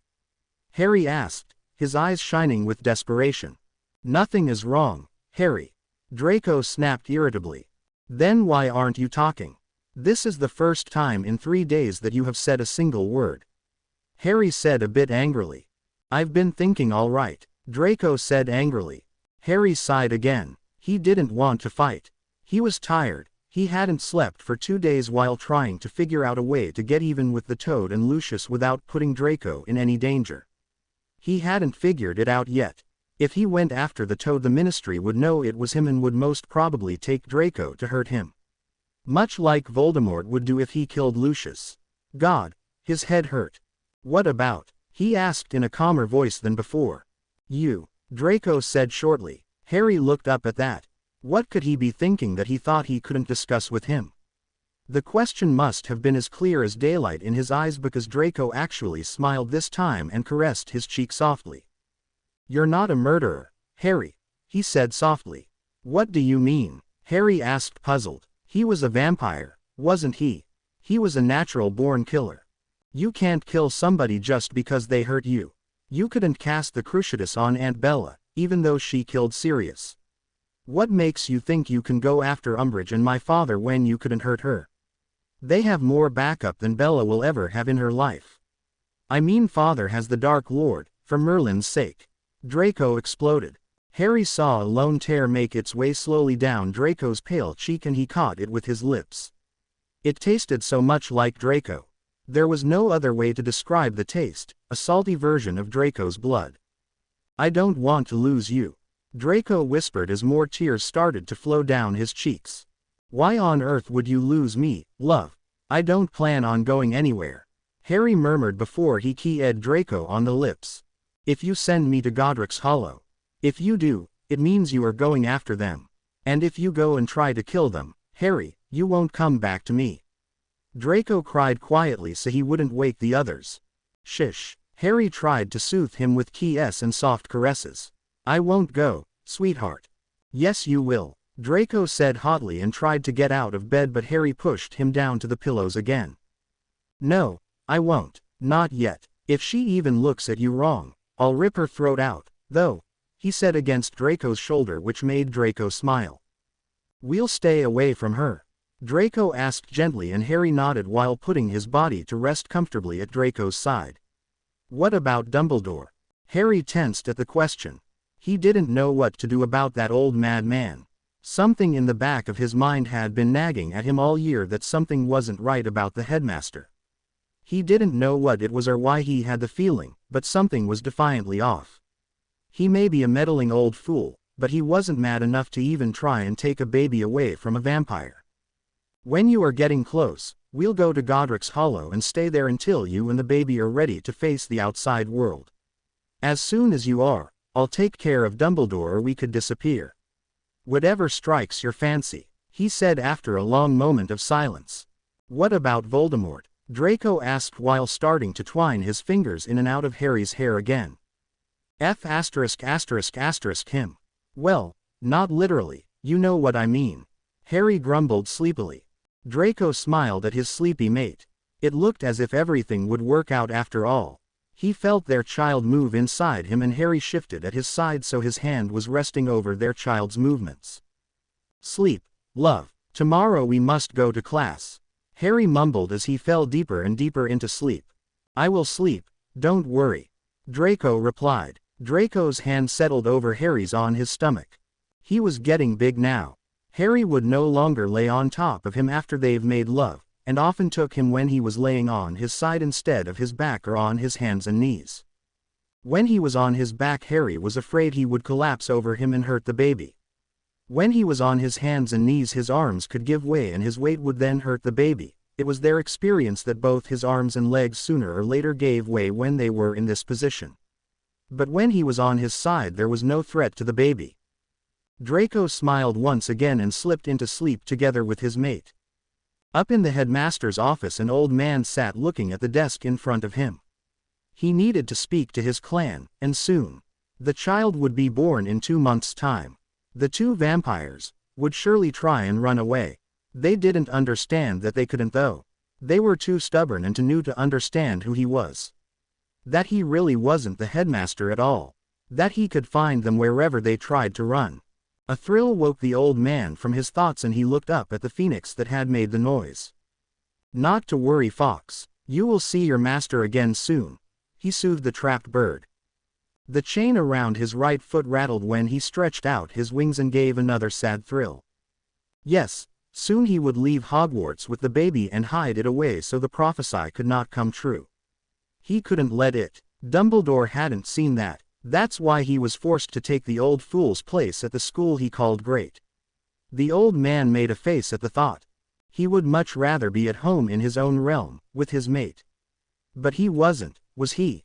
No, the elders saw it fit that he took this role as he was so experienced. Damn, he missed his mate. Draco sat in the Gryffindor common room looking as his mate and Ron played chess. Ron was winning, of course. Harry never had been very good with tactics. He smiled as Harry cursed and Hermione absently told him off for it. The girl was bent over her books as usual. Draco just sat in his comfy chair looking at them. It was getting harder to move now when he was so far along and was content with just sitting in a chair watching. His stomach started burning suddenly. It wasn't like it had been earlier in the pregnancy or when he wasn't pregnant, then it didn't sneak up on you. Then it gradually got worse until you couldn't stand it anymore and had to feed, but that could take days.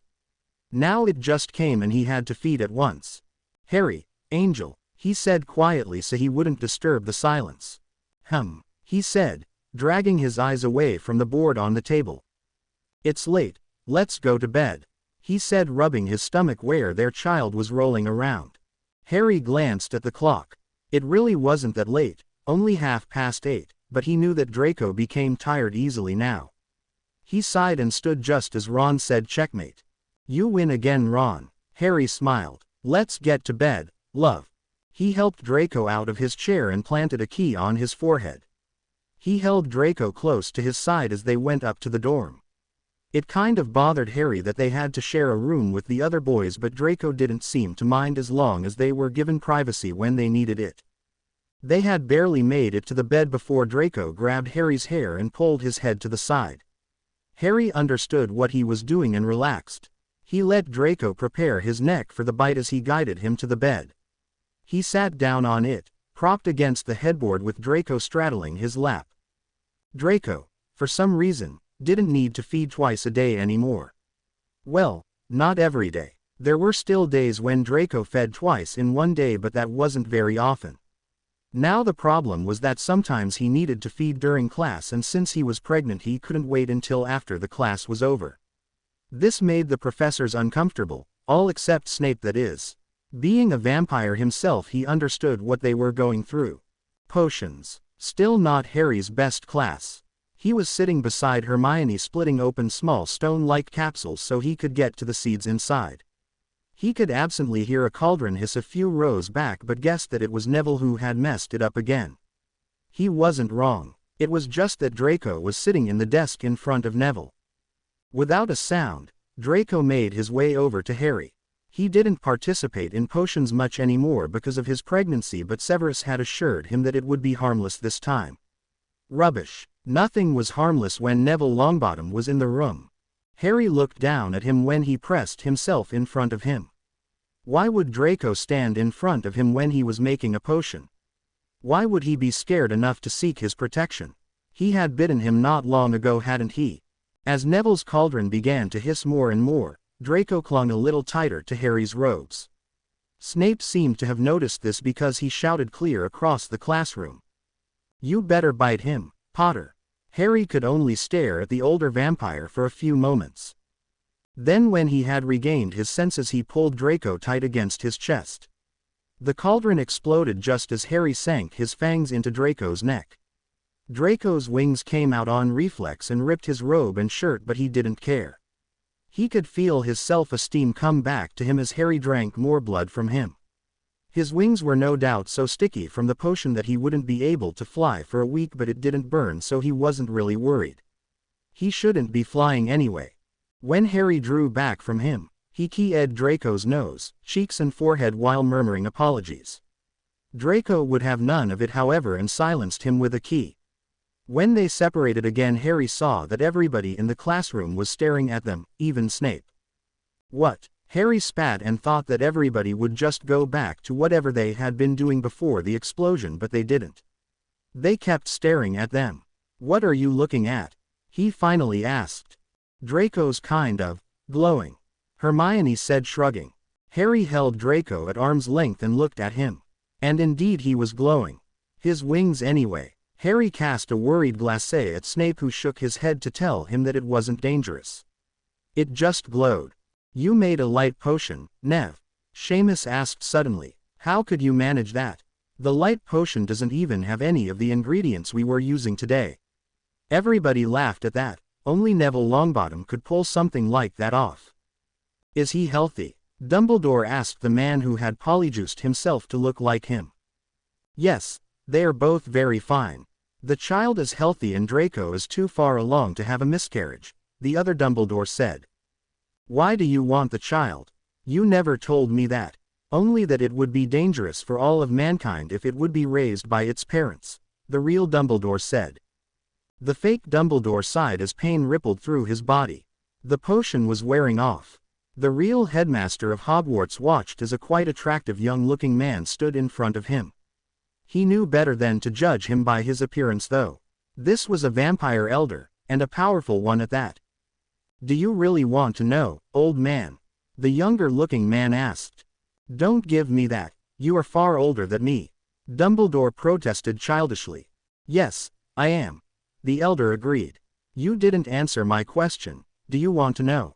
"Yes, I do," Dumbledore said calmly. "Well, then make yourself comfortable, for this may take a while," the elder said, and slid down the wall to sit on the floor of the cell-like room they were currently in.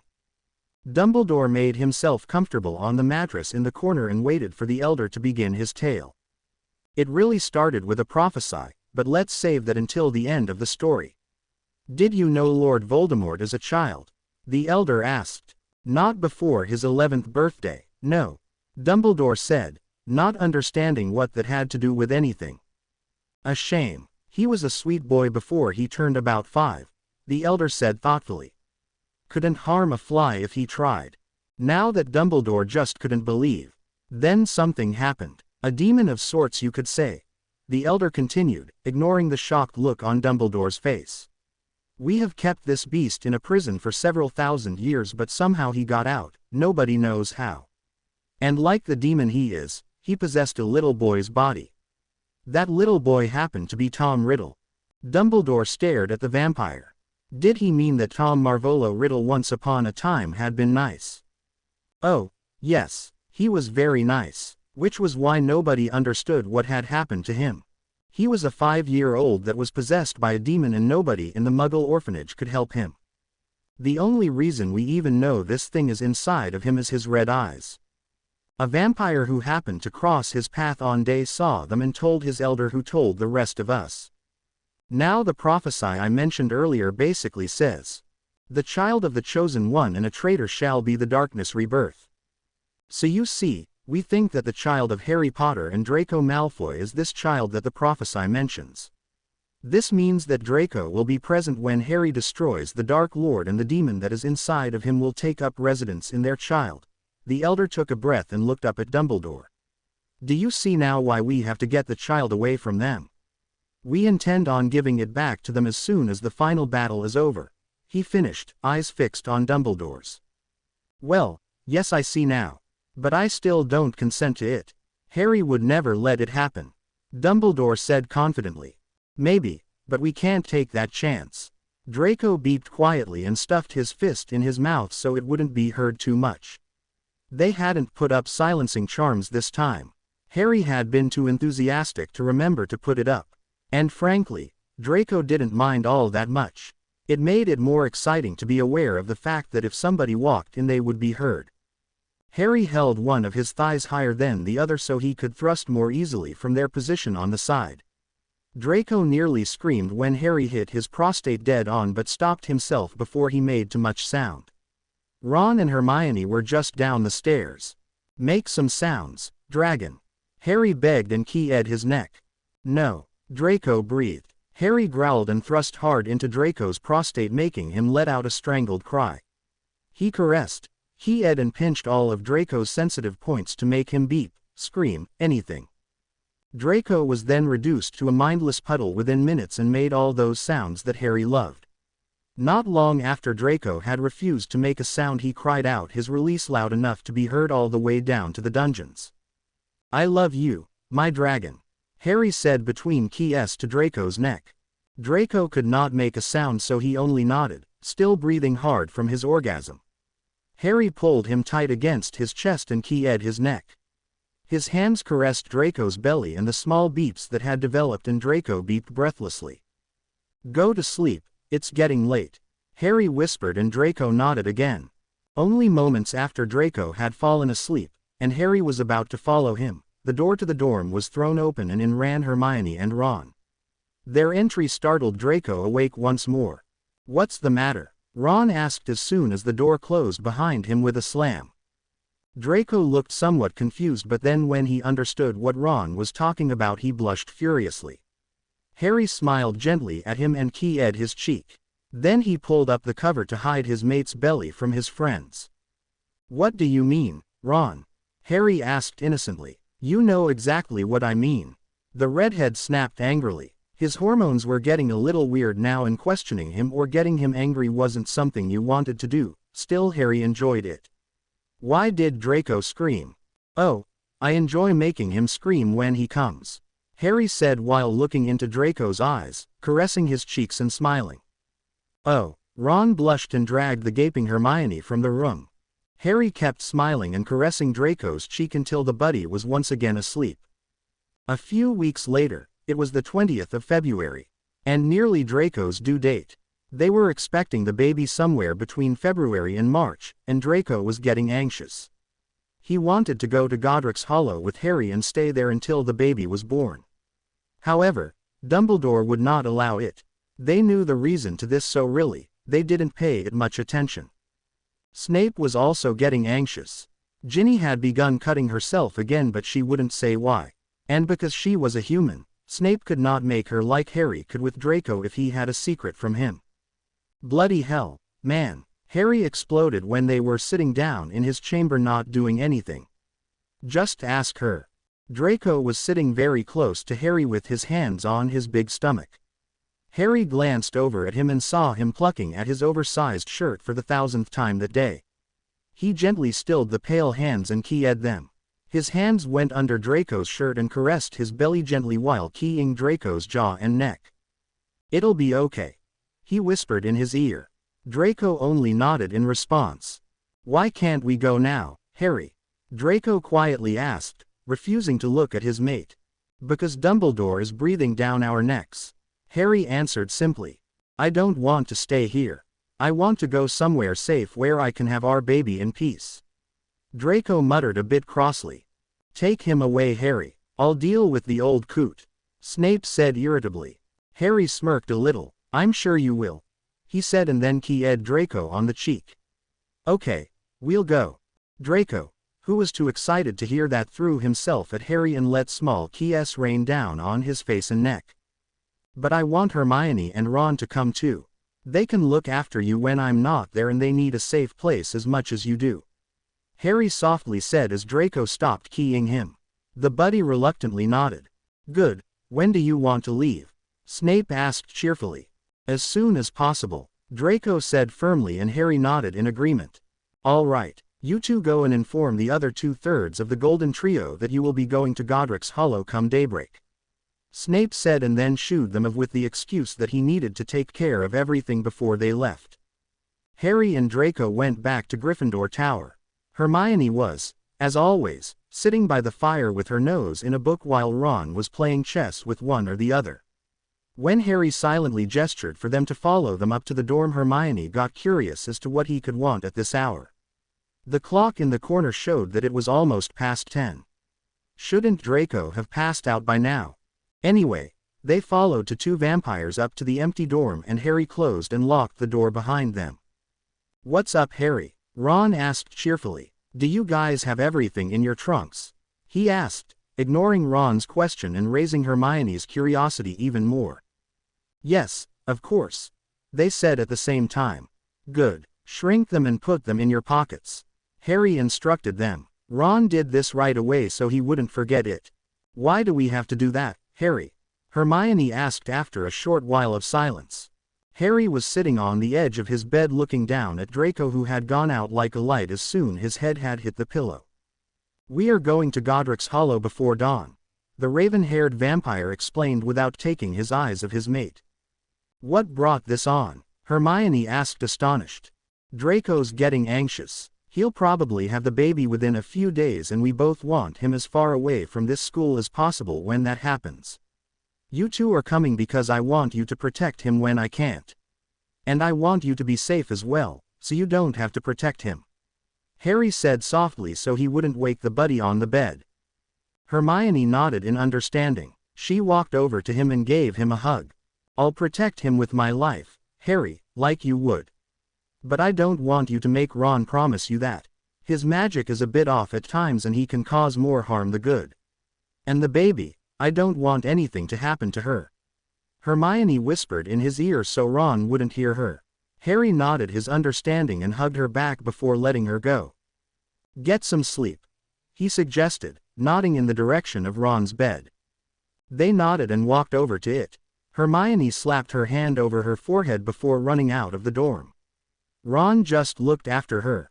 "She forgot the trunk," Harry informed his friend. "Oh, I see," Ron said before stripping down to his boxers and crawling into bed. Only moments after Harry heard Ron beginning to snore, Hermione came in. She smiled him and gestured for him to lie down beside Draco while she stripped and crawled in beside Ron.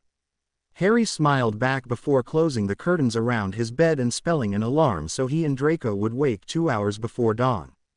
Enough time to get ready and wake the other two. Harry gently keyed Draco awake. It was still dark, but the stars had started to fade away. Draco didn't want to wake up. It was warm and comfortable in the bed.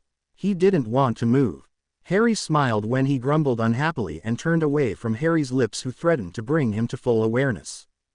"Come on, Dragon. You have to get up now. It's almost time to go," he whispered in his mate's ear before keying it. Draco whined and batted him away with sleepy motions. Harry couldn't help but smile again. His mate could be so adorable sometimes. He knew he should get Draco out of bed and into the shower, but the buddy didn't want to move. Harry's instincts told him to let the buddy rest in bed for as long as he liked. A pregnant vampire should rest when they were tired, and Draco did look tired. "You can sleep for as long as you like when we get to Godric's Hollow, baby. Right now you have to get up," Harry said, although a part of him screamed at him for waking his mate. "You promise?" Draco asked groggily and turned to him again.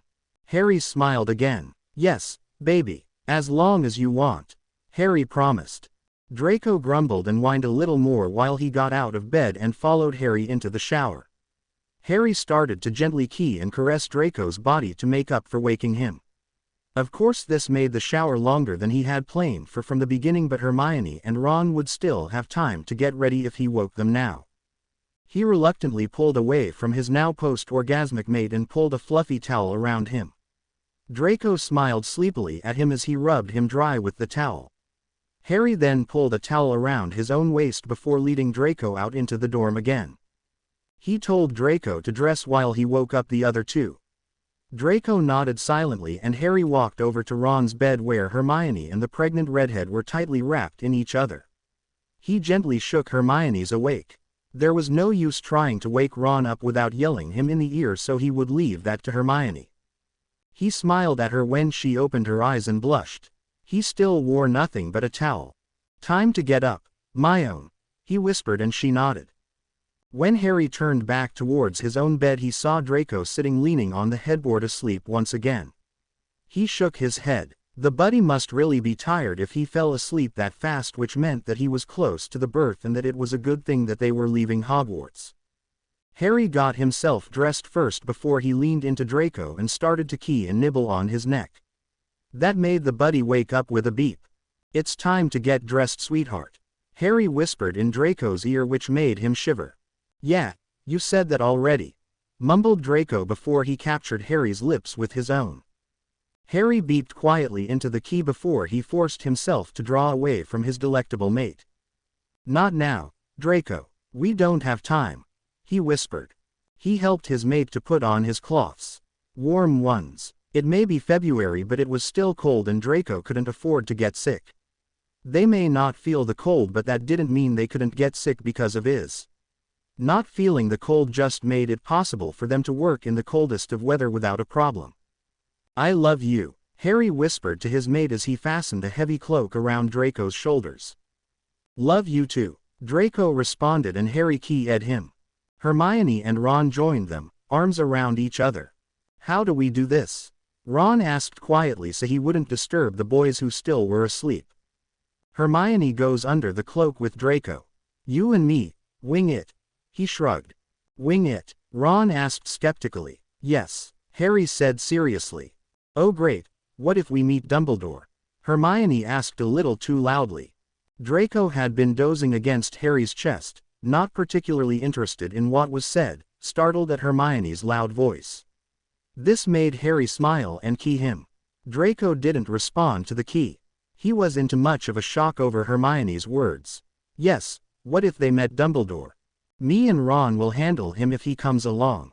Harry said just as much to Hermione as to Draco, even if he never took his eyes from Draco's. Harry took out his father's old cloak and draped it over Draco's shoulders. Hermione came and slid under the cloak as well. Harry keyed Draco again before he covered his head with the cloak. "Stay awake now, dragon," he whispered as he opened the door to the common room. "Yes, Mum," he heard Draco say from just behind him, and he had to smile again. The walk through the castle went without mishap until they came to the entrance hall. Harry had taken the Marauder's map with him to make sure they didn't meet anybody they didn't want. However, he didn't see anybody nearby the stairs to the dungeons, and yet there was somebody there. "Dumbledore, going somewhere, Mr. Potter?" he asked in a silky voice. "No, sir," Harry said quickly before Ron could say anything. "We are just going down to Professor Snape for a talk." "At this hour?" Dumbledore's eyebrows rose almost to his hairline. "He is up, sir, and I really need to talk to him," Harry said with a shrug. "How do you know he is up, Mr. Potter?" "He's a vampire, sir," Harry said as if it explained everything. "Ah, yes, very well then, Harry," Dumbledore said with mock cheerfulness. Harry led Ron, Hermione and Draco down to the dungeons. He looked back up the stairs to where Dumbledore was, and saw him looking down at them. He got an uneasy feeling when he met those sparkling blue eyes. He had gotten it for a long time now. He didn't like it. He put his arm around Ron's waist and pulled him in close. Ron didn't resist, but he got a little disgusted face at the thought of being this close to his best mate. "Something's wrong with Dumbledore," Harry whispered in Ron's ear. Ron shivered, but not in the way that Draco used to do when Harry whispered in his ear. This was pure disgust at being close to Harry. And Harry understood him. He wasn't too thrilled about it either, and Draco was probably trying really hard not to start screaming. Harry separated from Ron as fast as he could, which was right outside Snape's door. It slid open to reveal Snape fully dressed and waiting for them. Harry held open the door for the others and then closed it behind himself. As soon as the door closed, Draco drew the cloak off his body and turned away from Harry. That might not be such a good idea. If he didn't want to talk to Harry, then why take of the cloak? Keeping it on would have made it clear that he didn't want to talk to him. Harry didn't care though. He walked up close to Draco and wrapped his arms around his chest. Draco tried to push him away, but Harry wouldn't let go of him. "Let go!" Draco suddenly screamed, which caused Harry to let go of him in sheer surprise. "Draco, love, what's the matter?" Harry asked gently, not willing to make his mate more upset than he already was. "What's wrong? What's wrong?" Harry winced at Draco's high-pitched voice but didn't try to stop him. "Did you or did you not, Harry James Potter, cuddle with Weasley in the hallway? You obviously don't love me as much as him." The buddy pointed an accusing finger at Ron. "What?" Harry asked in confusion, then it occurred to him what Draco meant. "No," both he and Ron said quickly. Hermione, who had been standing quiet in the corner together with Snape so far, quietly stepped forward when the boys denied their involvement. "Is that why you said what you said that day, Harry?" she asked so quietly that the raven-haired youth almost missed it. "Said what? When?" he asked, once again confused. When we found out Ron was pregnant, you said that 2 wizards only could have a son, but that is not true, is it? At first I just thought you hadn't paid attention in class when you went in Muggle school. But now it makes sense, she said sadly. What are you talking about? Harry asked in frustration. Male chromosomes, Harry, XY. Women chromosomes, XX. Men can have both girls and boys. You said that only to protect yourself, didn't you? Just so Draco and I wouldn't find out that you had slept with Ron. Harry was dumbfounded. He couldn't believe what Hermione was accusing him of. Sleeping with Ron. Why would he do that? When he had Draco, why would he even think of it? He told them as much but only received glares from Hermione and Draco. I didn't, I swear it, he begged in his mind, but Draco didn't respond. I swear to you all that Ron and I never slept with each other. Harry tried again out loud. Draco finally looked him in the eyes again. How am I supposed to believe you? He asked quietly and sadly. In response, Harry opened his mind to Draco completely and carefully drew him in among his memories. He felt his mate search among the somewhat chaotic memories in Harry's head. When Draco couldn't find any other memories with Ron that involved say asterisk, he drew back. He believed Harry hadn't slept with Ron now, but Hermione had sounded so sure. I'm so sorry, Draco cried and threw himself in Harry's arms. It's okay, baby, Harry murmured in Draco's ear while he held him tightly. Hermione didn't seem convinced, but they could take care of that later. Right now they needed to go.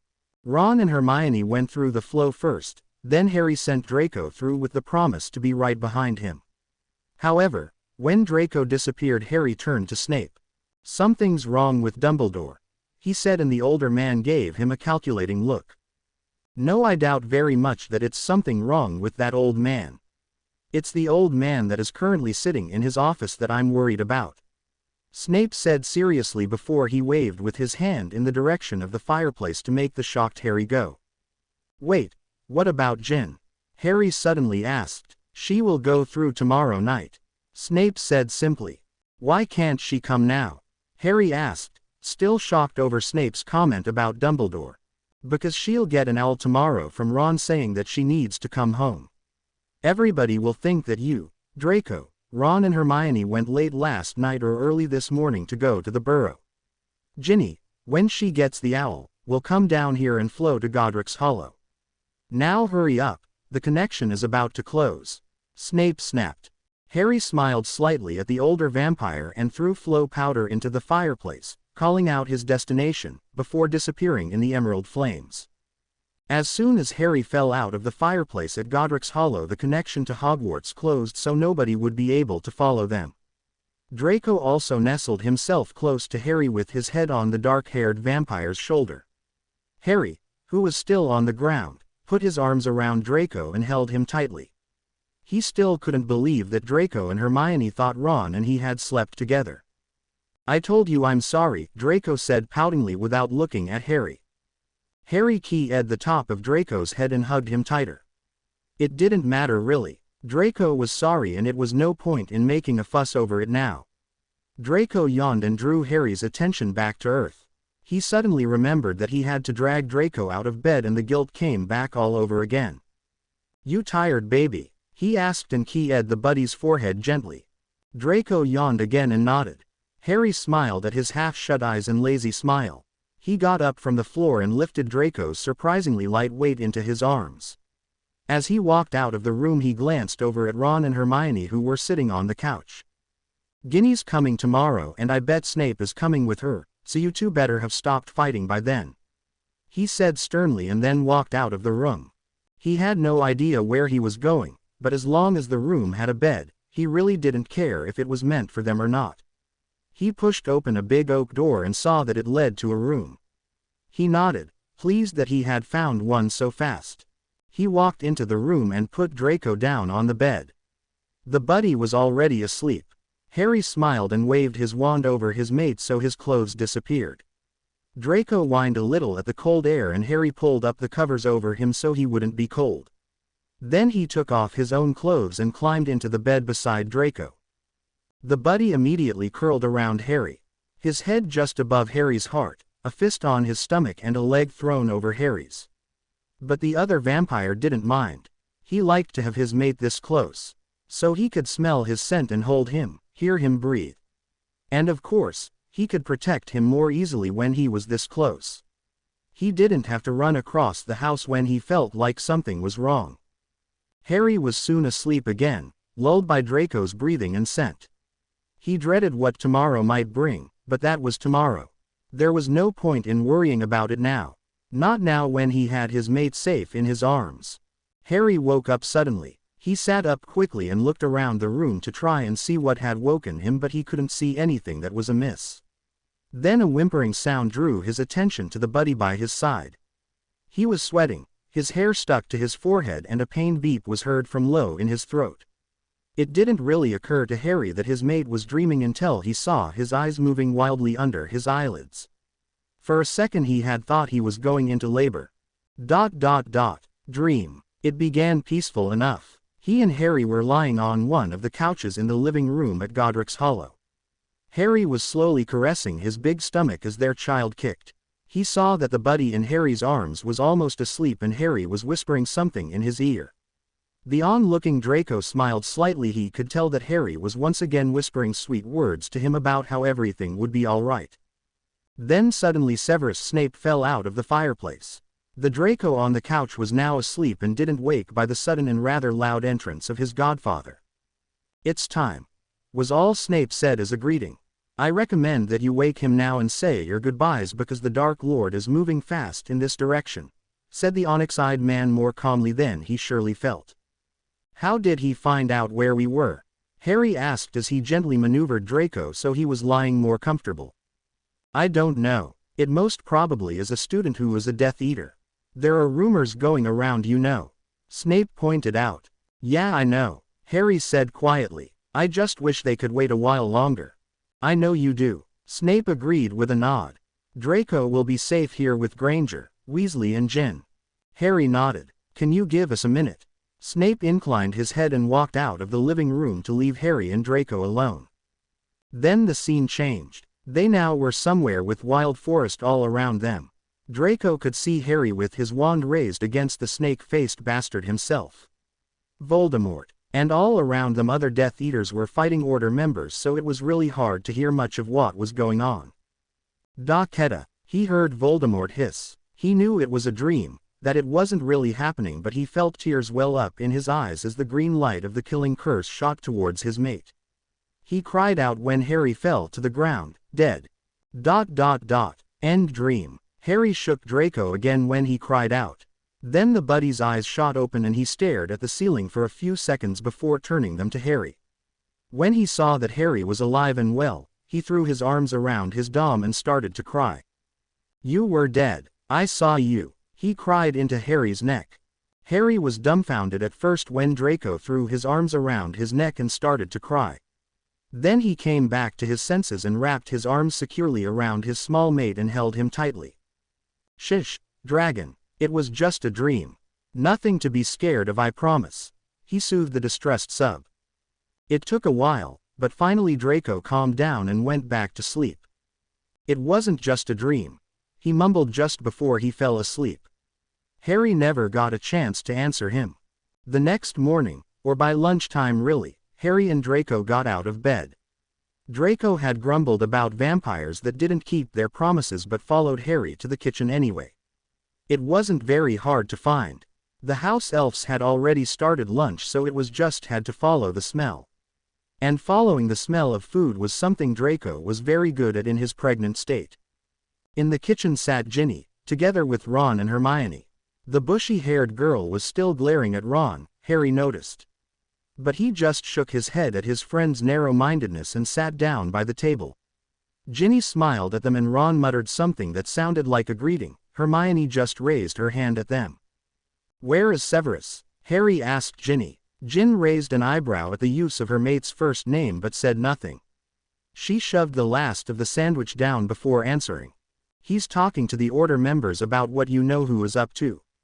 He probably won't be here until tonight," she said with a shrug.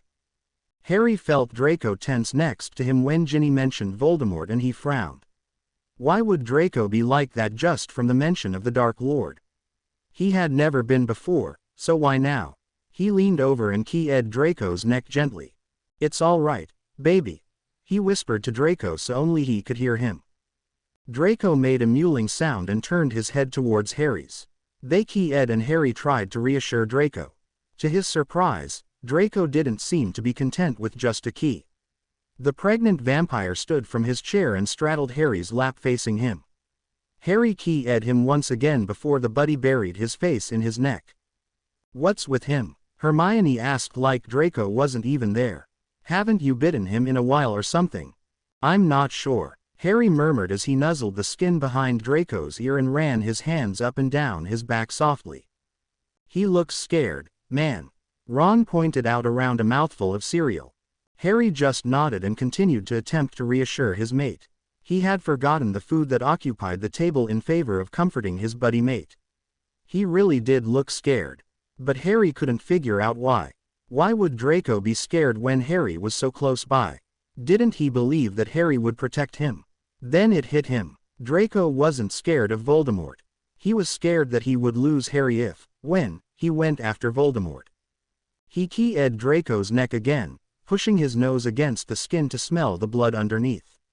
It calmed him and he knew Draco liked it as well because of the shivers running down his back.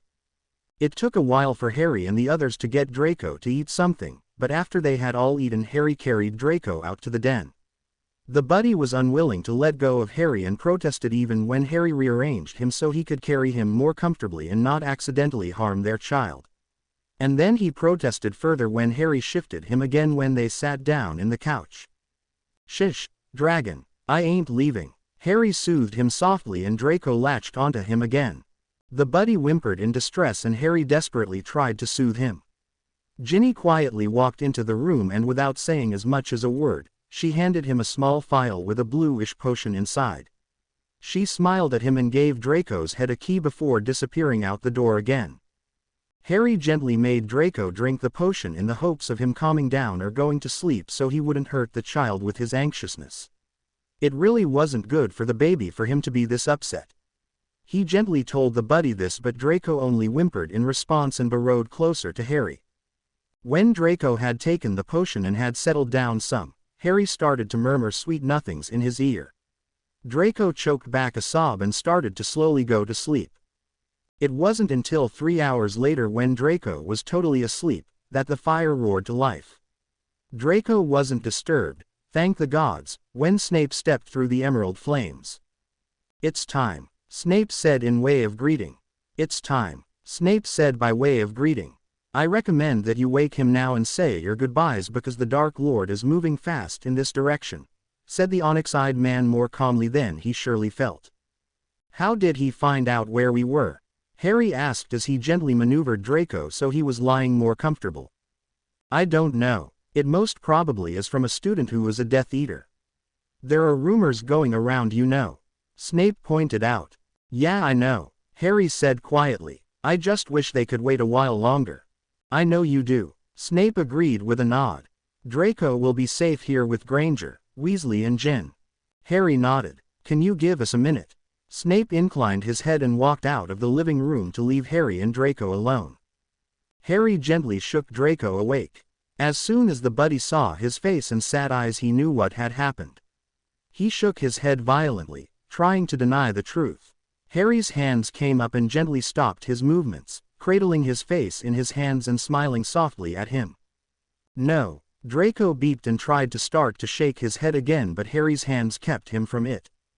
"Yes, Draco," he said softly while mentally cursing Draco's ability to read him. "You can't go," Draco said, desperately trying to hold back tears. Harry keyed him then. Urgently and roughly, Draco responded to it as tears started to slide down his cheeks. Harry held him so tightly and suddenly, for the first time in almost 6 months, Draco wished they weren't having a baby as his big stomach got in the way all the time, keeping him from feeling Harry completely. One of Harry's hands snaked down from his cheek and rested on the swell of his stomach and Draco cried harder, keyed him deeper. "I have to go," Harry gasped as they pulled away from each other. "No, Harry, please. Stay with me." he begged, resting his forehead against Harry's and taking his hands in his own smaller ones, holding as tight as he could without hurting him. He really didn't want to let him go. I can't, you know that. What would our child think of me if I didn't fight? He asked gently. That you valued your family more than a stupid fight. Draco cried. Harry swallowed thickly. He didn't want to go, but he had to. His throat was now burning with tears that threatened to burst forth like Draco's had. He held them down though. He had to be strong for Draco. Dragon, baby, don't cry. He whispered gently. What am I supposed to do, Harry? Answer me that, angel, and then I won't cry. Draco said, furiously wiping tears from his face. Harry gently helped him with the end of his sleeve. You don't have to, because you know I'll be back. Harry said with a small smile. I don't know that. You might die out there. Draco cried, remembering his dream. I won't. Harry promised him and keyed him softly. He got off the sofa but Draco remained, still crying. Harry keyed him one last time before walking over to the door Snape had exited from before. Harry, Draco suddenly cried when his hand was on the doorknob. Harry turned to him and smiled softly at him. I love you. The buddy whispered. I love you too, Dragon. Harry smiled and disappeared out the door. Draco broke down in tears again. It wasn't fair that he had to do this. He might never meet his child, his mate might die before he even had the baby, and all of this because of a crazy madman. He knew what he had to do, but that didn't make it any less hard. He went into the kitchen where everybody was assembled. Snape had Ginny in his lap. She was in much the same state that Draco was in. Red-eyed and crying, refusing to let go of Snape's robes. Hermione and Ron were looking at them with sympathy while clinging to each other. My own, he asked quietly. She turned her eyes on him. Could you? His voice broke and he gestured towards the room Draco was in. He's upset. He said quietly. Of course, Harry. She said, standing up and walking over to him. He'll be safe. We'll look after him. She said as she passed him. He only nodded in response. Draco barely looked away from the fireplace as Hermione walked into the room. She was making another attempt to comfort him, he was sure. Harry and Severus had been gone for what felt like days, though Draco thought it must only be hours. Hermione had come in to comfort him shortly after Harry had left him. He hadn't even acknowledged her existence at the time. She had told him that Harry would come home soon and in a few days they would be holding their child in their arms. He didn't need to worry. Harry could take care of himself. As much as Draco hated to admit it, he wasn't sure Harry could. He was still so young as a vampire, much like Draco himself was, and hadn't learned to control every power he had. They couldn't even sense other vampires yet. Not those who didn't want to be found anyway. Older vampires, like Severus, could though. But unlike really old vampires, it took some time for Severus to find vampires that tried to hide their identities. Hermione sat beside him on the couch and gently caressed his cheek. He didn't respond. She sighed in frustration. You and Ginny could spend some time together. You act the same so maybe you can comfort each other. She sighed and got up from the couch again. It's a mate thing, Granger. You should know this. He said quietly, not taking his eyes from the flames. I don't know, so why don't you enlighten me? She asked a bit sharply. Draco looked down at his stomach and didn't say anything. His hands slid in under his shirt and crossed defensively over his child. If he moved his hands and closed his eyes he could almost imagine it was Harry's hands and not his own. Are you going to tell me or not? She asked softer this time. It feels empty. He said simply and sadly just as she was about to walk out. What? She asked confused. Our heart. It feels empty. A sub isn't supposed to be separated from his or her dom for the first year. It's so the bond can stabilize and become stronger. That's one of the reasons why I didn't like to have classes away from Harry, he explained softly. What happens if you are separated during the first year? She asked hesitantly. I'll be quite clingy again if Harry comes back. Doesn't matter if he bites me or not, I'll be afraid he'll leave me again. Draco said. Your child. He misses his daddy. Draco smiled crookedly. He's going to try and kick himself out once he realizes Harry isn't here anymore. Realize. Hermione asked skeptically. Yes. Not consciously of course, but he'll know something's missing. Did you know Harry used to lie on my stomach and listen to his heartbeat? The girl shook her head. Well, he did, and the baby could sense him, hear him, as well.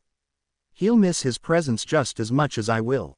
You seem sure that it's a boy, Hermione stated and smiled when she saw Draco's hand slide affectionately over his big belly under his shirt. Yes, and he'll be a seer as well. Draco mumbled. A seer? How do you know? She exclaimed. From time to time I tap into his powers when I'm asleep and I see things. Thing that haven't happened yet. Last night I saw. Draco's voice broke and he shook his head to try and force back tears. I saw Harry. And Voldemort. At the final battle. He choked out. What happened? Hermione asked quietly. Maybe he would feel better after talking about it. Voldemort cast the killing curse at Harry and he died.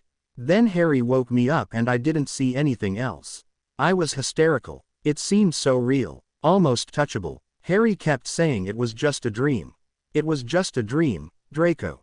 Don't worry, it was just a dream. The buddy choked again. Hermione's jaw fell to the floor and she stared at Draco. Their child, Draco's and Harry's child, was going to be a seer. She couldn't believe it. Then something that Trelawney had once said popped up in her head. You do know that the future isn't written yet. Everything we do affects it, so it's very possible that Harry will come out of this alive, she said.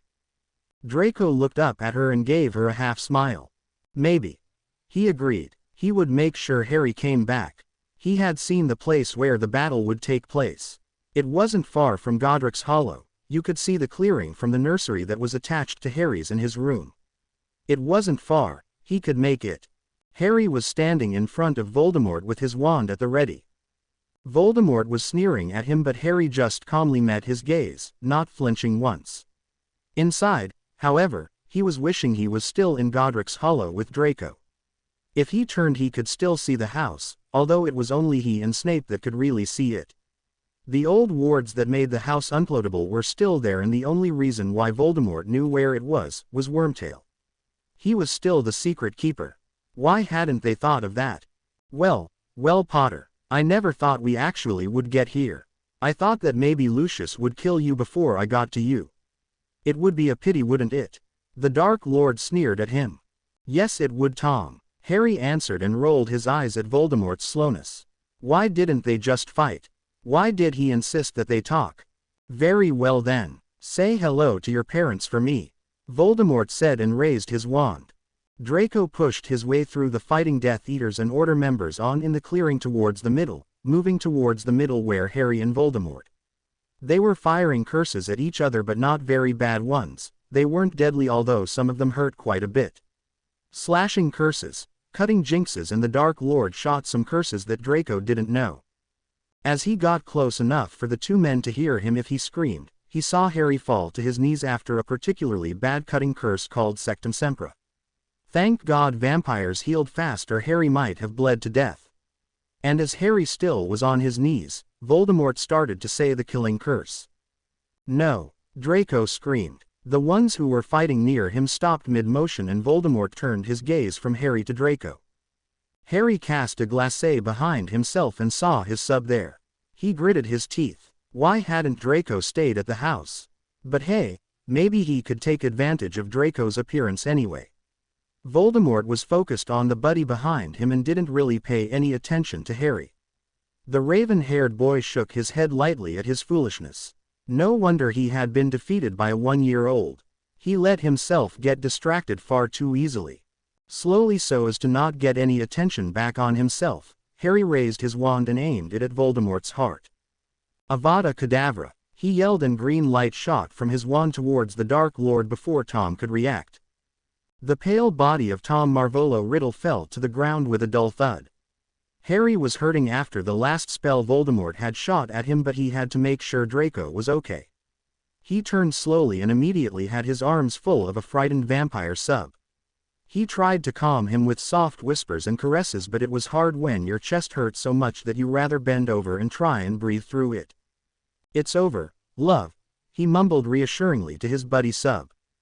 No, not yet, Snape said from somewhere beside them. Harry turned back towards Voldemort's body and saw a black mist rise from it. Slowly it began to form a body. But this was much bigger than Tom's had been. It looked down on Harry and Draco with disgust, through the holes in the mist that were his eyes. Harry tried to shield Draco with his body while slowly backing them towards the trees. "Your child could have been great. He could have been my next vessel," the mist said in anger. Its voice was hollow and low, much like Voldemort's had been, but without the hissing. It floated towards them on an imaginary wind and Harry backed Draco further away. He couldn't let this thing get his child and mate. He just couldn't. "You won't be allowed to keep it anyway. If the Ministry doesn't take it from you, then Dumbledore will.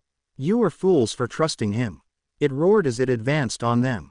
"He might be an old manipulative coot, but Dumbledore is a great man." Harry snarled at the mist. How was he supposed to fight this? How do you fight mist? Air. But before Harry could really think of an answer to these questions, the mist got angrier. It roared in anger, and with a strong wind from behind, it swooped down towards them. Instinctively Harry got his wings out to protect Draco. His buddy Love was holding onto his back as tight as he dared, but suddenly he was pulled away roughly by someone. Whoever it was, Harry was going to thank them later. The mist had too much speed to slow down or change direction and was coming directly at Harry, who stood his ground. "Harry!" Draco screamed when the black mist collided with his mate. Harry fell to the ground. To the world he looked dead, but Draco knew better. He tried to get away from the strong arms holding him to be able to get to his mate's fallen form, but the arms tightened and held him where he was. "Let me go. He's alive. We can't just leave him.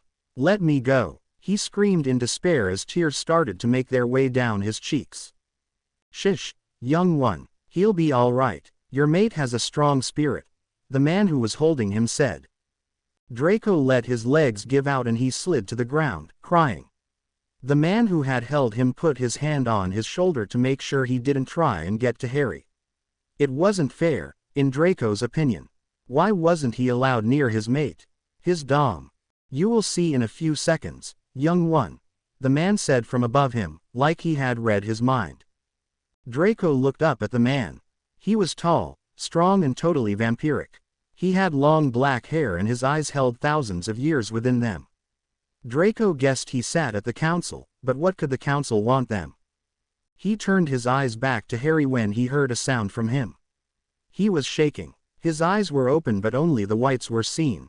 Draco once again tried to get to him but was held back by the older vampire and Snape's stern glare. "Let's move him to the house, shall we? I'm sure he will be more comfortable in his own bed than out here on the ground," Snape said and cast a levitating spell on Harry's convulsing body. "What's wrong with him?" Draco screamed as they passed through the hospital wing's doors at Hogwarts. "I'm not sure, Draco," Snape roared for the 5th time in less than 10 minutes. Draco was following Snape, who was levitating Harry's body in front of him. Then suddenly 2 hands on his shoulders stopped him. He turned and saw the vampire that had stopped him from going to Harry on the battlefield standing there. "You must wait here. You can't do anything for him now," the elder said gently. Draco wanted to protest, but all his life he had been taught that the elders always knew what was best. They always did the right thing for their charges. So Draco just stood there watching him as he pushed past him and into the hospital wing to try and save what wasn't his to save. Harry was Draco's mate. Harry wasn't supposed to be in there. He was supposed to be at Godric's Hollow with Draco and spend the day in bed. Just lying there listening to their baby's heartbeat and talking to him. His dom wasn't supposed to be in a hospital bed. Draco looked around in the room that he was in. The waiting room that really wasn't in use anymore because nothing really bad ever happened anymore. Or didn't before today. He waddled over to one of the old-looking armchairs and sat down and began to cry. It wasn't fair. He might lose Harry. How would he survive without Harry? How did he survive without Harry? Draco's thoughts drifted to the dream he'd had about the Blue Nursery.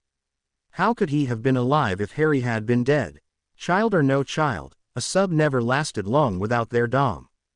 Draco's brow furrowed as he thought about it. Maybe Harry wasn't dead, but in the same state as he was in now. In a coma. That would really be just as bad as him being dead, but it would keep Draco alive. It was with that thought in his mind that Draco broke down crying. Harry was in a dark room, looking around in confusion. He could feel a wind blow by every once in a while and he heard whispers from the dark. Too old, stubborn. Sometimes it felt like a hand caressed his back, his stomach and arms. He swatted it away and heard chuckles. Give it up, Harry. The voice from the dark said. F********* you. Harry responded angrily. So stubborn. You will give in to me, Harry. Never. Severus Snape watched as Harry began to writhe on the bed as if in pain. He heard him beep Draco's name, but it was too soon for the sub to come in yet. They weren't sure what was happening to the boy on the bed. He knew that whatever it was, Draco would help him in his struggle more than any medication. Of course, being the Medi-Witch she was, Madame Pomfrey wasn't going to let Draco in until she knew exactly what was wrong. For God's sake, woman. Snape suddenly spat. Let me get Draco so the boy at least has some chance of surviving. The nurse huffed and stopped in her activities for a few seconds to look at him. Do not tell me how to treat my patients, Professor. She snapped angrily. I'm telling you how to treat a young vampire who needs his mate. Snape snapped back at her.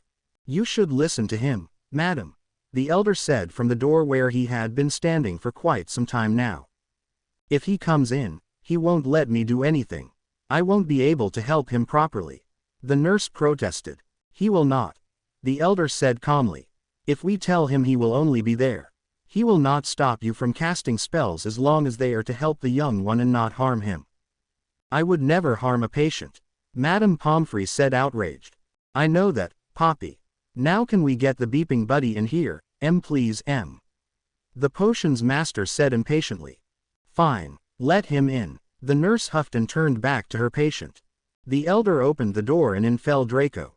The older vampire caught him before he touched the ground. The buddy looked up at him with huge gray eyes before turning to Snape. The professor glared at him mildly. He understood why the young vampire had been right outside the door. He would have done that, and lots more, if it was Ginny in that hospital bed. Draco didn't wait for an explanation from any of the adults. He went over to the bed as soon as the elder let him go. He tenderly pushed the hair out of Harry's eyes and keyed his forehead. Dragon, Harry said faintly, and Draco almost stopped breathing. I'm here, Angel, he said and keyed Harry's lips. Harry could feel Draco next to him, his lips against his forehead and lips. He whispered his name, silently begging his mate to bring him out of this dark place. The touches began again. The voice whispered things that he really didn't want to remember. Like the night Sirius died. That he would never see his child, his son, grow up because he would never be able to leave this place. I will too, Harry said angrily. No, you won't. I will kill you before you get a chance to fight back. Harry turned around in the direction the voice came from. The only thing he could see though was a light far away. It looked like the sun was about to rise. He watched as the light got stronger and stronger, lighting up his surroundings. He turned when the sun had chased away the darkness. He was in a place that looked like a valley. But it wasn't green. Everything, even the rocks on the ground, looked like they were falling apart. The grass on the ground under his feet was black, and as he moved his feet it turned into ash. On the hill in front of him he saw something that looked like a human come towards him. His vampire senses told him it wasn't a human though.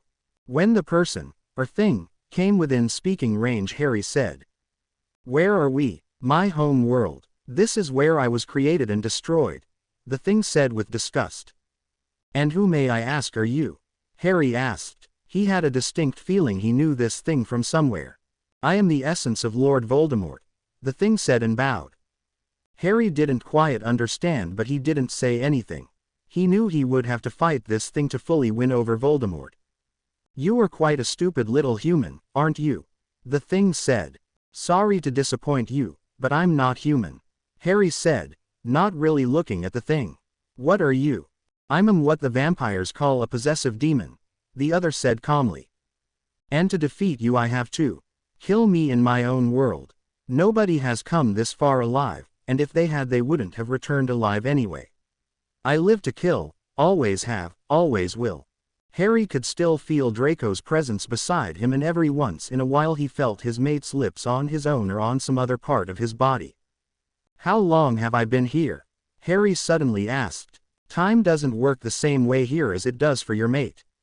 I really don't know how long we have been here in their time, the demon said honestly. Let's get this game started, shall we? Harry said tiredly. But before he could react, the demon had thrown himself on him and he was staggering backwards. Draco looked up in alarm when Harry's body once again started to twist and turn on the bed. When he had come in, the dark-haired boy had calmed down, but now he was fighting what was inside him again.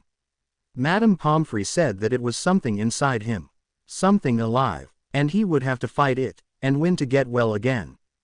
It's okay, Angel. Shish, it's okay. Draco tried to soothe his dom. Snape and the elder vampire was standing a short distance away just in case he needed their support. But Draco wanted to do this by himself. He needed to this by himself. He needed to show them that he was strong even though Harry wasn't there to help him. Fight it, Harry, he said quietly and keyed Harry's hand that he held in his own. Harry plunged his nails into the demon's throat, but it didn't seem to have an effect on it. He heard Draco tell him to fight, and he fought. He fought really hard. He had blood all over himself. Not everything was his, but enough for him to begin to feel lightheaded. I told you, you aren't leaving this place alive, the demon sneered. Harry then heard Draco again, telling him to fight it, to come back to him and their son, and his determination suddenly got a lot stronger. You want to bet? He asked sweetly and tore his hands apart, tearing the demon's throat with his nails. That had to kill you, he said as the demon slid to the ground, still breathing a little. You win this time, the demon said before it stopped breathing totally. Harry was breathing hard and he also slid to the ground, exhausted. Without him being aware of it, he slid into a peaceful sleep. Harry's body went still on the bed and Draco prayed silently it wasn't because he had died. The nurse bustled over to the bed and cast a few spells before she was satisfied. Well, Snape snapped impatiently. He's asleep, Madame Pomfrey said in amazement and shrugged. Draco breathed a sigh of relief and keyed Harry's hand again. It had been hours since they got there, but it felt like days. He wanted Harry back with them. He wanted to see him smile. And his eyes, he wanted to see Harry's green eyes again. Wake up, sleepyhead, he whispered in his mate's ear. What? No, Mr. Malfoy, don't wake him up, the nurse said urgently, but Draco didn't listen. When Madame Pomfrey tried to get over to the bed again to remove the buddy sub from the wing, two vampires held her back. Let him. He needs to be reassured that he is safe, and Harry wouldn't feel bad over getting reassured himself, the professor told her sternly. Madame Pomfrey huffed before going back over to her office and disappearing through the door. Come on, Harry, wake up, the buddy urged him while keying his mate's face gently. Harry's eyelids fluttered and he slowly opened his eyes. When they focused on his mate, he smiled. Draco was all right. That was all that mattered in this moment. He pulled the small buddy down for a deep key. Come to bed, Harry whispered tiredly, and Draco happily obliged. To be continued. I hope you enjoyed this story. Also remember to subscribe and like this video. See you in the next video.